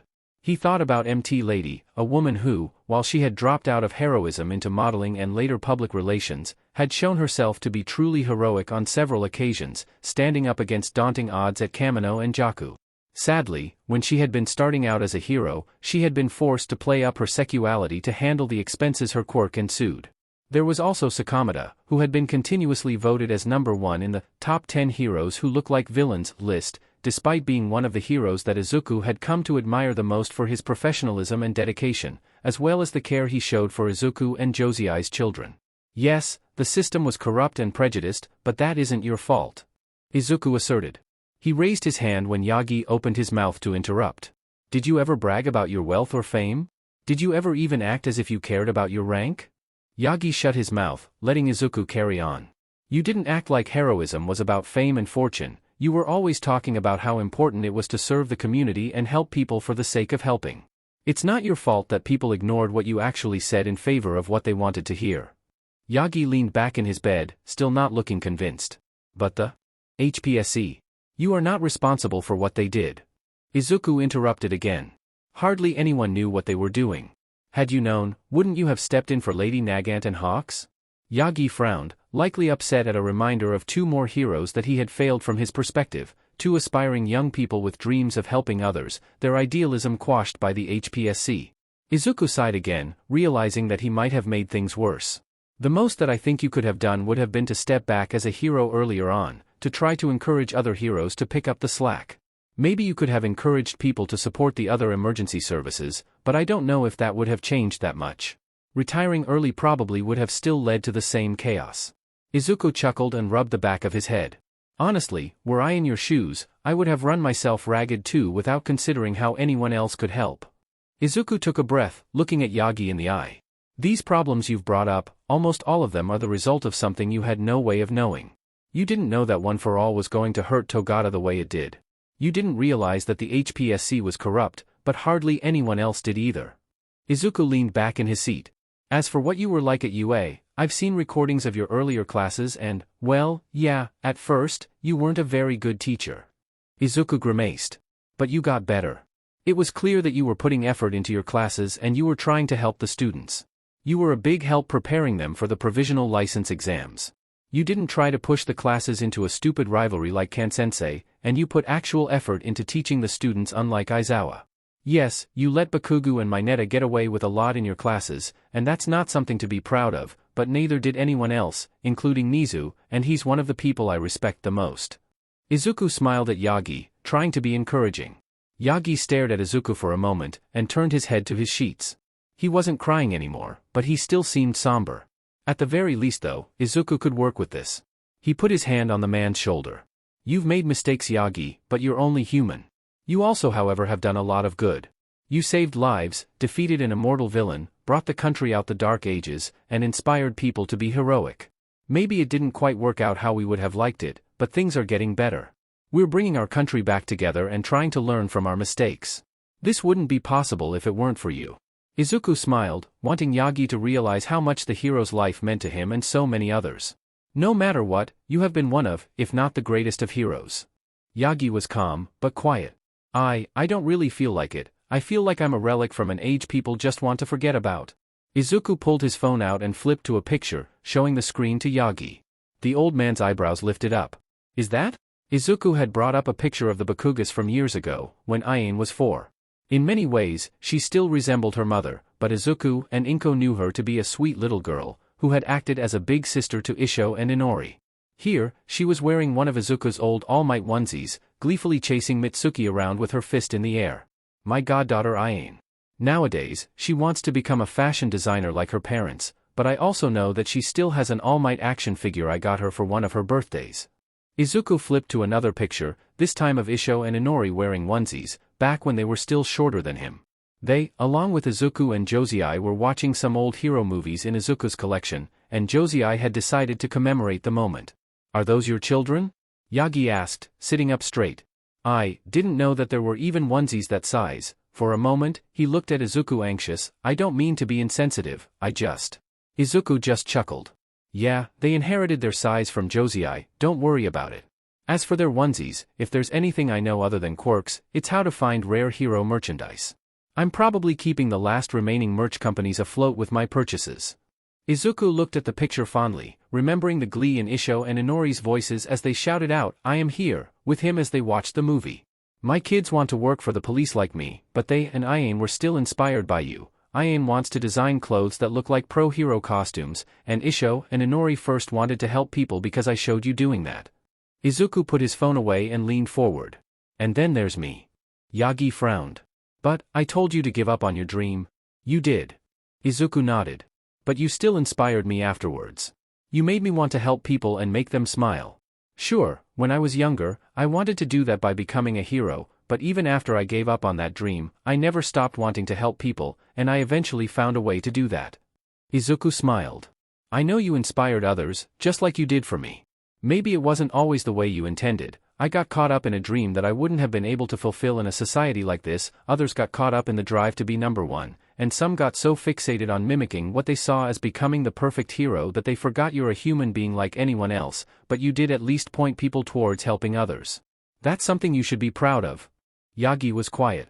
He stared at Izuku, but he didn't seem lost in his misery anymore. Tentatively, Izuku started to breathe a bit easier. What should I do now though? Yagi asked.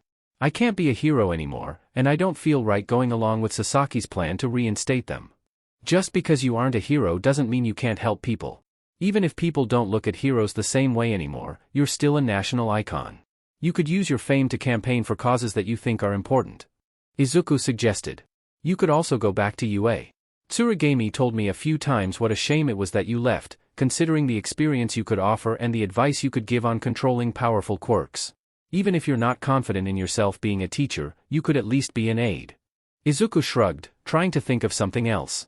What kinds of things do you want to do? What makes you happy? Yagi thought to himself. I did like teaching, at least later on when I think I got a better handle on it. I liked thinking I was helping kids to use their abilities to help others. After a moment, a ghost of a smile appeared on his face. Honestly though, I think that my happiest memory, apart from when I was with Nana, was when I was with young Togata, cleaning up Dagoba Beach. Wait, Dagoba? Togata cleaned that? Izuku asked. Yes. Yagi nodded, his smile growing as he was lost in happy memories. That was how I first trained him. I wanted to build his body up as much as possible, but I also thought that it would be a good way to serve the community. Young Togata cleaned the entire beach in less than a year. He said proudly. Togata cleaned the whole beach in a year? Izuku repeated incredulously. My family loves that beach. My old Gen Ed class spent a bunch of our summers there. I had heard that it used to be a dump. Are you saying that Togata cleaned that on his own? Yagi nodded. I think I'd like to do something like that again, even if it's just a small thing. I think it would be a good way to honor Togata's memory. Izuku smiled. Knowing that he and his family got to enjoy something so much by the effort of his senpai made it feel that much more special to him. Izuku regretted more than ever that he hadn't gotten to know Togata more while he could. However, this gave Izuku an idea. You know, my family was planning on having a barbecue at Dagoba next week. My little sister Eri, the girl that Togata rescued from the 8 precepts, is going to be there. Would you like to join us? It would be nice to hear more stories about Togata. Maybe you could tell us more about Nana and Gran Torino too. Yagi's smile grew even more. It wasn't his old All Might smile, but in a way, it felt more genuine, like he wasn't trying to put up a front. I'd like that. Okay, sadly the chapter is over, and if you enjoyed the video just leave a like, and subscribe with post notification, so when the next chapter is ready, you will be notified. Okay, see you in the next video. Bye.